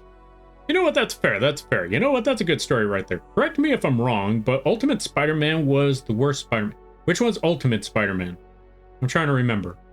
I could be wrong. Or yeah, it may be. I don't remember which one was the Ultimate series. Or I know there was an Ultimate series. I just don't remember which one Ultimate Spider-Man was. I'll do the Batman animated... I'll do the Batman animated series, so you can't go wrong. Oh yeah, you better believe, like, Batman, the animated series, that was... Actually, yeah, you're not wrong. That was Prep Time Batman. Not only did we get the detective skills and the science, but we also got the butt whooping. We got Batman doing his science, preparing for the next fight, escaping barely whenever there was a new villain, or even some of his older villains. He would get out of there before it was too late, prepare himself for the next round, and then he would absolutely annihilate. Or just barely win at the skin of his teeth, or make Bane overdose as one normally does. Poor Bane. Oh my god. Okay, now that we go back on that one, I'm always gonna say, one of the best sequels to a series was Batman Beyond. Batman Beyond was one of those cartoons where they respected the legacy. And though they definitely changed things up, obviously, because, you know, future stuff, but they respected the legacy, even if sometimes the characters had even if they did the characters dirty sometimes, like Mr. Freeze and Bane, especially Bane. Good lord, they did Bane dirty. But, and this is a big but, it made sense what happened to Bane. When I saw Bane in the Batman or Batman Beyond, the only thing I thought was, oh, dang. Yeah, that's, But I never thought, when I saw it, I never thought, really? What on earth is this? No, I thought like, oh, yeah, that makes sense. That definitely makes sense. Jesus Christ. That is bad. But it never felt dumb. It felt like the natural progression of Bane's existence. Like Bane's, Bane's behavior. Like this was definitely something that was bound to happen.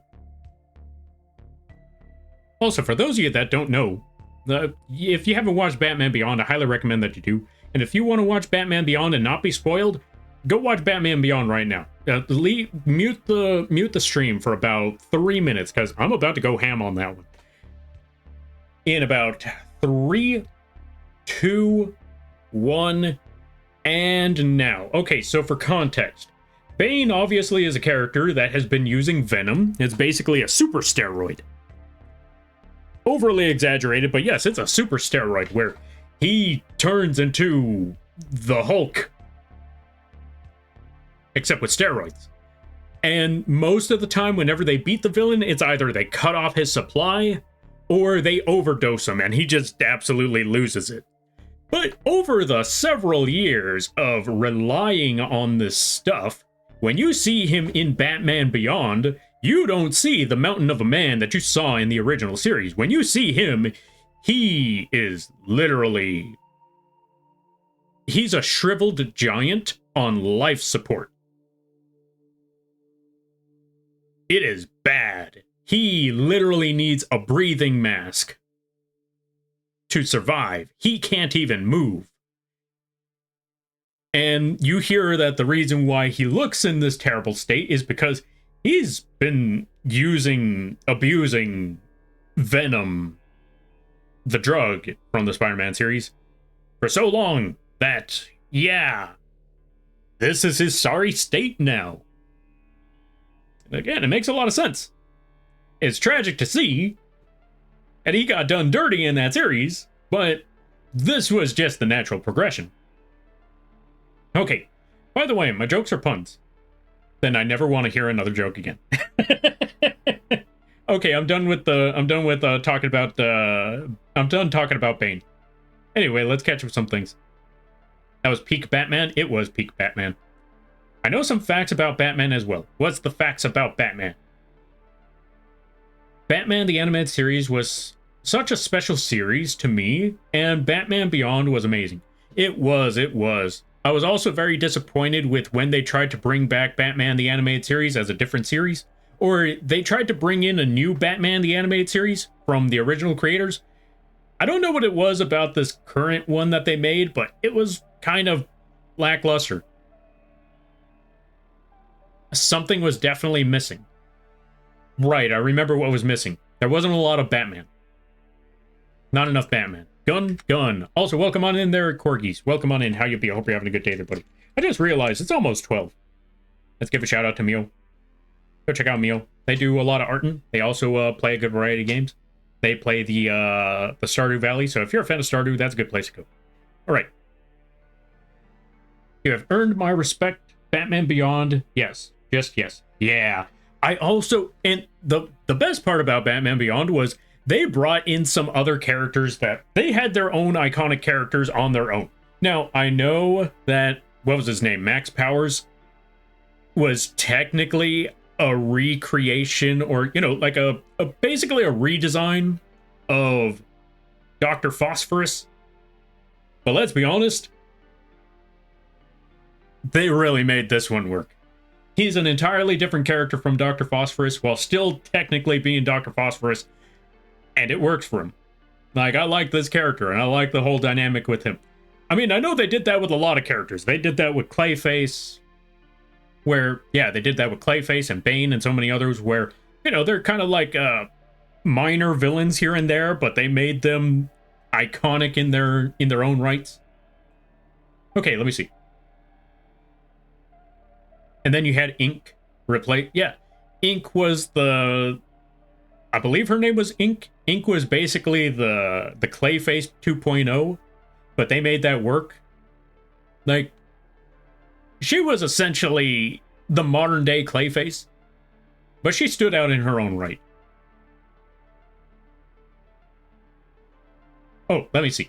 Did you know there is a Batman with bat skates, one with bat credit card, nice, and one with a Batman or a bat USB. It's a normal USB, just bat shaped. I think I remember the bat USB, and I think I remember the bat credit card. I didn't know about the bat ice skates though. Batman Beyond also gave me my type of favorite gal, 10 or oh yeah, from the what was the poker? Yeah, what was the poker card team called? I don't remember. But I know, like, they had the king, the queen, the jack, the 10, stuff like that. I don't remember. Is it anything like Venom the symbiote, or do they just share the same name? Oh, they just share the same name. So, Marvel, they have Venom the symbiote, and in DC, it's Venom the drug. It's literally just a super steroid. Hi, Lampy. Yo, Corgis, how you be? Hope things are going well. Hope things are good. All right, let's see. I gotta eat and pass out. Have a great stream. All right there, Gilded. Thank you for stopping by. I greatly appreciate it. You go get that food. You go get that rest. And I hope you have a good day, a better tomorrow, and a great week. I'm surprised I've been up for this long. Okay, let's shotgun through these, and then we call it a night. All right. Bane has always... Oh, let's see. Bane has always been stronger than Batman, and even though they were self-trained, way more skilled, it changed my mind.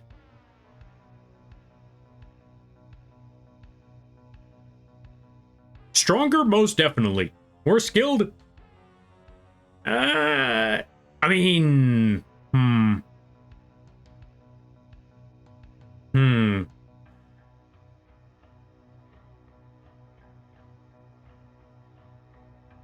I will say they're definitely skilled. I don't know if they're more skilled than Batman, but a lot of series usually tend to show him being more tactful than him, which is funny because when you look back on some of the other shows, like, that's the funny thing about Bane. I've talked about this one before. Whenever it comes to Bane, he's usually just seen as the giant brute. But what people don't know is, outside of the Batman, okay, actually, funny enough, outside of Batman the Animated Series, outside of the Batman cartoon, Bane was a master tactician. But they don't show that because, you know, Batman the Animated Series just made him big roided out muscle man. But when they first introduced Bane, he wasn't just roided out muscle man. He was... Yeah, he was just... Okay, he was also roided out muscle man, but he was also very tactful. He was a... For the lack of a better term, he was a war general.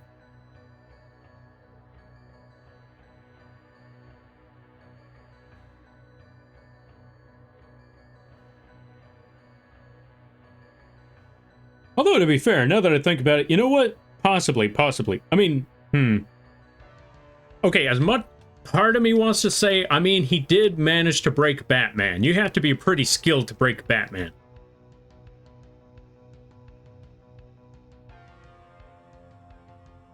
But then again, if you catch him off guard, from what I've learned, when it comes to Batman, there's one thing you always need to remember. Never let him get away. If he escapes, you've lost. Even if he had to run away from you, guess what? Now he knows what you're capable of. Now he knows that he can prepare for, or now he's going to look for a counter for that. So, never let Batman run. Never let Batman escape. If Batman escapes, it's over. You kill him right then and there. You kill him when he does not. You best him and you kill him when he has no idea who you are. That's the way you beat Batman. You beat him when he doesn't have prep time. And then you end him there. But yeah, going back to it. The reason why I'm sitting here thinking, is because it is plausible, and I could see it. But it's hard to say, because it is Batman, but at the same time, Batman has definitely outsmarted, or Bane has definitely outsmarted Batman a good number of times. That's a tricky one. Okay. It was a hard day, but I'm okay now, and thank you for the shout out. Sorry to hear about the hard day, but I'm glad to hear things are better now. I'm glad to hear that things are getting easier. And I hope you have I hope the rest of the week goes a lot better. I mean, just think about it. The Joker gang. What about the Joker gang? Okay. Oh, yeah, also the Joker gang. That was actually a pretty cool idea. Instead of it just being one person, it's just a bunch of crazy fanatics that just decided, you know what? We're just going to take this guy's name. We remember this guy. He was a lunatic. We're crazy too.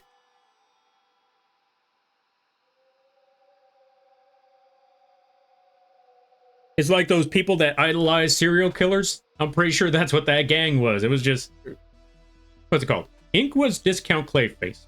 But they made it work. They made her work in that series. Like, she was still an iconic character for what the series was. Okay. Oh, right, I forgot about that meme. I forgot that's where the meme came from.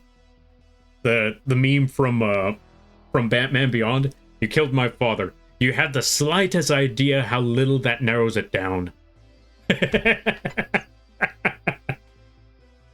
You know what? If that wasn't a meme, okay, memes aside, that's actually a pretty cold response too. Like, that's a pretty menacing response for someone to say, you have any idea?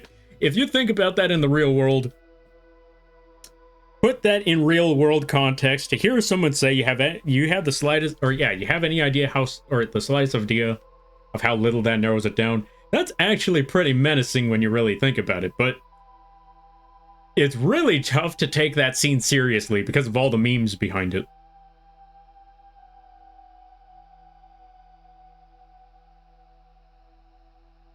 Okay, let's see.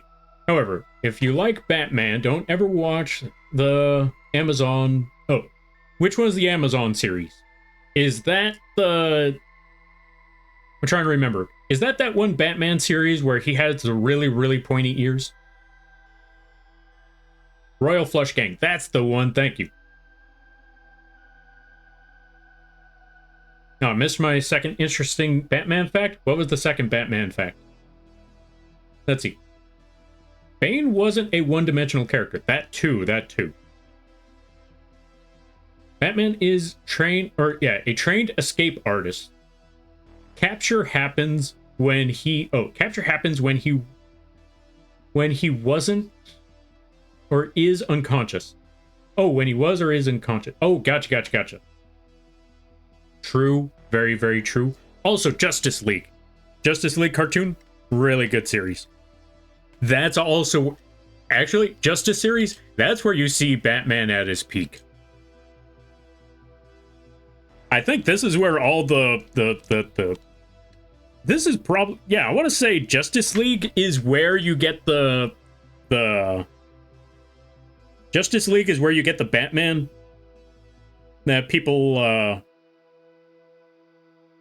over glorify. That's the best way to put it. Because I'll be honest, I'm not going to deny it. I like Batman. I'm a big fan of Batman. And I will also not deny that sometimes we idolize Batman a little too much. I still do it to this day. I'm not going to say that I'm not guilty of it. And I know it's a problem. But I'll be honest. These Batman cartoons just showed me, like, yeah, Batman OP. Oh, let's see. Let me try to catch up with some things. All right. Oh, I scrolled up. Which one? Oh, wait. Did I miss it? Okay, missed the Batman. There is one Batman that fell from space. Oh, fell from space shields. Oh, fell from space. Shields his face with underwear and lands without a parachute, then walks away. Wait, what? I'm sorry, what? What? How did he shield himself from falling from space with a pair of underwear? I don't care if this is Superman's underwear. No way did they pull this one off. It's like M. Bison. Oh, let's see. It's like M. Bison and Chun-Li. To you, it must have been the most important day of your life. To me, it was Tuesday. Yeah, basically. It's that line. Like, some of the... You know, that's the craziest part. Some of the best lines become absolute memes and lose their integrity that made them so great. But it's because of how great those lines were that they become memes. So they are self-defeating lines. They are so good that they have to be memed on. Because they are memed on, they lose their severity. They lose their importance. They are destined to fall. Same with, yes, I'll be honest, same thing with, if he dies, he dies. That one also got memed into the ground. Okay, let me catch up with some things. I did too. Fair. I don't blame you. I mean, after watching a lot of Batman series, it's like, yeah, Batman. Like, Who would win, Batman or Superman? Batman. Who would win, Batman or Bane? Surprisingly, Bane. You know what? Okay, I take it back. All right, let's see. Lampy, have you seen the Justice League parodies? I think you'd love them. I have not seen the Justice League parodies. Which ones were we talking about? By Solid JJ on YouTube. Okay, let me look up Solid JJ. Let me see what's going on YouTube. I'm not going to watch it yet. I'm going to watch it off screen. Solid JJ. Okay, there's the YouTube channel, so I'm going to have to check that out later. Okay, I'll be heading to bed. Just wanted to pop in and see how you were doing, and hope you have a lovely time and in the rest of your stream. Yeah, no problem there, Mio. And thank you for stopping by. I greatly appreciate it. You go get that rest. You go get that sleep. I should be sleeping too, because it's already 12 p.m. Ads are about to start? Yeah, I suppose. We'll just let those ads roll, and then we call it a night. Let's just finish off the rest of that dragon foot. Let me see here.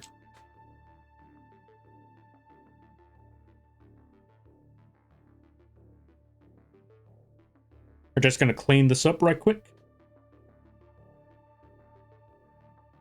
Am I even drawing that right? Let me see.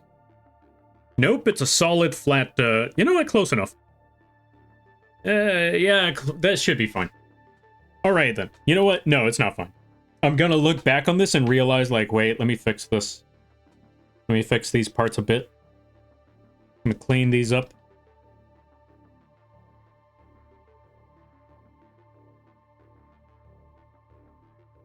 We're going to add this whole section here.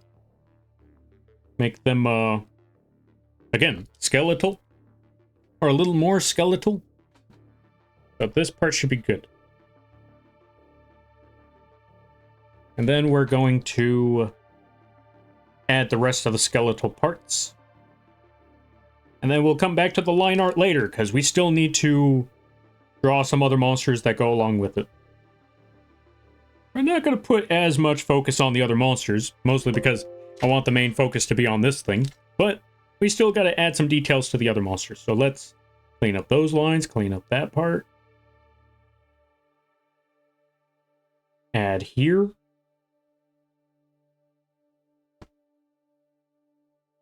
Clean up there. Rat. Yeah, rat. Okay, let me see. So let's add... Yeah, let's just add a little bit more to the top there. Add this ridge. Boom. Add a little bit more here. Actually, yeah, we could just have this one go the rest of the way. Do the same thing with this part.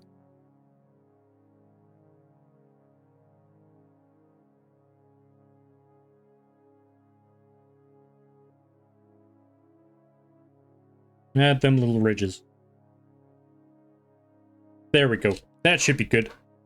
And now, last but not least, you know, okay, to be fair, for the last part of the foot, we're probably going to put a little less detail on it, because it is going to be shrouded in shadow. So we'll just leave it like that. Put that there. And come back to the rest of this at a later time. Boom. Actually, since this part is further in the back, let's fix that up a little bit more. Boom, put that there. Add a little bit of that foreshadowing, or foreshortening. Not foreshadowing. Make it very, very short back there. Let's take that little spot, erase it. Boom, there we go. Now we got the front of the foot, showing that this thing is gargantuan. All right, let me see. Okay, we're going to have to shotgun through these. As much as I'd like to read them all, we got to shotgun through this stuff. Okay, I think there were people that considering... Oh, yeah, let's see. I think there were people that considering the angels that they fall at half... Oh, let's see. Fall at half free-falling from around the atmosphere, and remember hearing that a few years ago. Wait, what does that have to do with Batman shielding himself with underwear?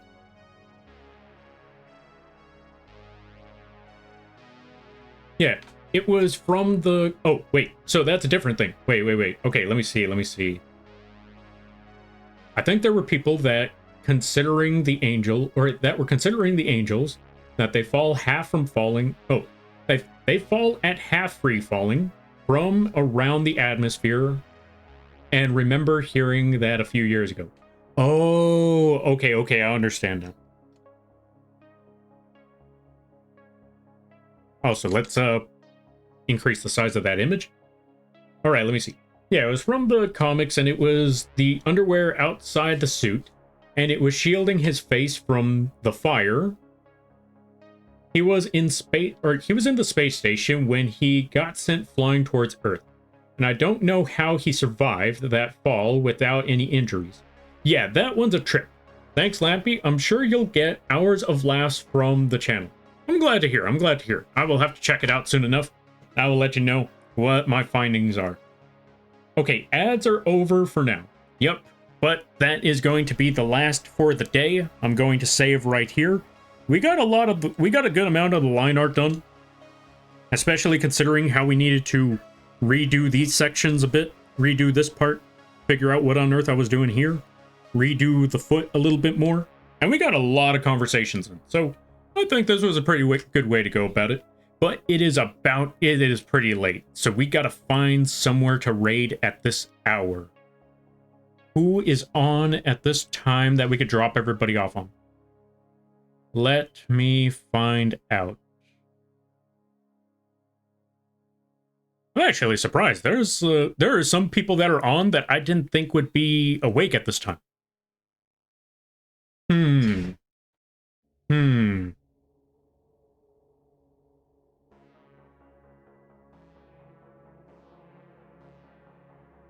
I'm trying to think here. Who do we leave you all with at this hour? I know someone playing World of Warcraft. I know someone else doing art.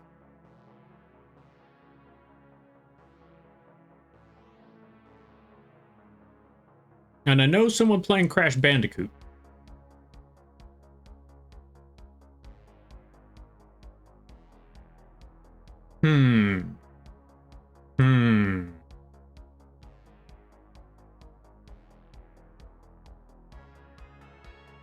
Let me see. How long has everybody been on? That's the real question I need to find out.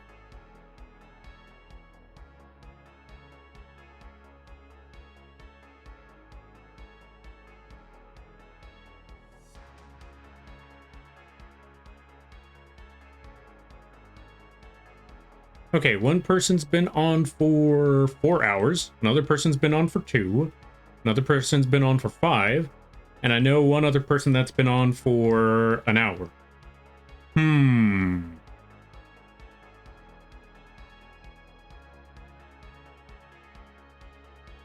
We're gonna go with the Arton one right now. I don't know what they're drawing, but I see pastries. And they did raid us not long ago. I think they raided us yesterday. We'll drop you folks off with the Arton one. Oh, let's see. I know an art streamer if you're willing. I have 2 smaller streamers. All right, let me hear the suggestions. Who is on right now? Who's doing the Arton? Yeah, let me hear. Who's doing the Arton? Because I have one suggestion right now. They're currently making pastries at the minute, or at the moment. Or they're currently drawing pastries. And not gonna lie, that cake looks good. All right. Also, can you put the gun down? Make me. All right, let me see. Thanks for the stream. Stay safe, stay healthy, stay hydrated, eat well, sleep well, and your art is nice. Yo, thanks you there. Yeah, thank you there, Death God. I greatly appreciate that. Or do you prefer Sarah? You let me know. Heading to bed, Lampy? All right, sounds good. You go get that sleep. You go get that rest. Oh. Oh, that's why I asked. Wait, what do you mean? Thank you for the stream lamps? Yeah, no problem. All right, let me see this name here. Because I have one idea at the moment. But yeah, let me see. Who's this other person for next time? Also, what are they drawing?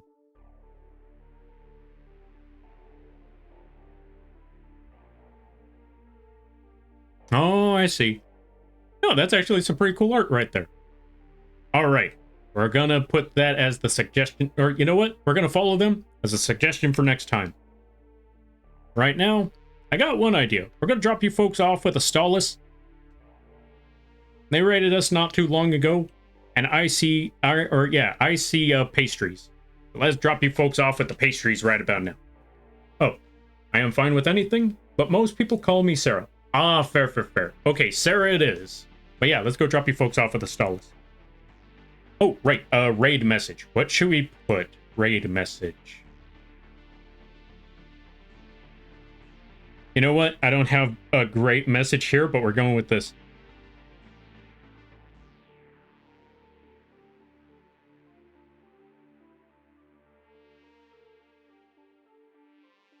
Hit your cards. It's time to duel. Or you know what? For a faster message, I got a better idea. I summon Pot of Greed. There we go. This is the best option. Here we go. This is our raid message. Use whatever emotes you have. Yeah, use those emotes if you have them. Use whatever emotes you have if you don't. If you don't know the I summon Pot of Greed meme, I don't know what to tell you, but definitely check it out. Just look up, just enter I summon Pot of Greed. The rest will explain itself. But yeah, we're gonna go raid a Stalus. Let's head on out. Also, if you would like to support the channel, or if you would like to keep up with updates in the future, go check out the socials right over here. Also, Rar, welcome on in. Yeah, go check out the socials right here. We got you can find us all over the place. And also you can, yeah, if you like the Rat model or any of the other models, we have affordable models on the Etsy page. We got free stuff on the Coffee page. We got merch on the Teespring page. And we also got commissions on the, we also got commissions on the vgen page. We do live 2D rigs, animations, PNGs, all that sort of stuff. Never? Fair. But yeah, go check them out, or yeah, go check those out if you want to find out more. And with that being said, thank you all for stopping by. I greatly appreciate it. Always remember, you're all awesome in your own way. Because you folks make these streams, and this, you make these streams what it is. It's awesome chatting with you folks, cracking jokes, brainstorming, all that great stuff. And if you lurk, that's great too, because the fact that you took the time out of your day to have this bug rambling on in the background means more to me than you could possibly imagine. And don't let anyone tell you otherwise. All right, I will be back on Thursday. No, I'll be back on Friday to do some more drawing. I can't afford merch? That's okay. None of this is obligated. Or yeah, none of this is mandatory. You do what you feel like. But yeah. And I hope you all have a good night, a better tomorrow, and a great week. You all take care now. Laters.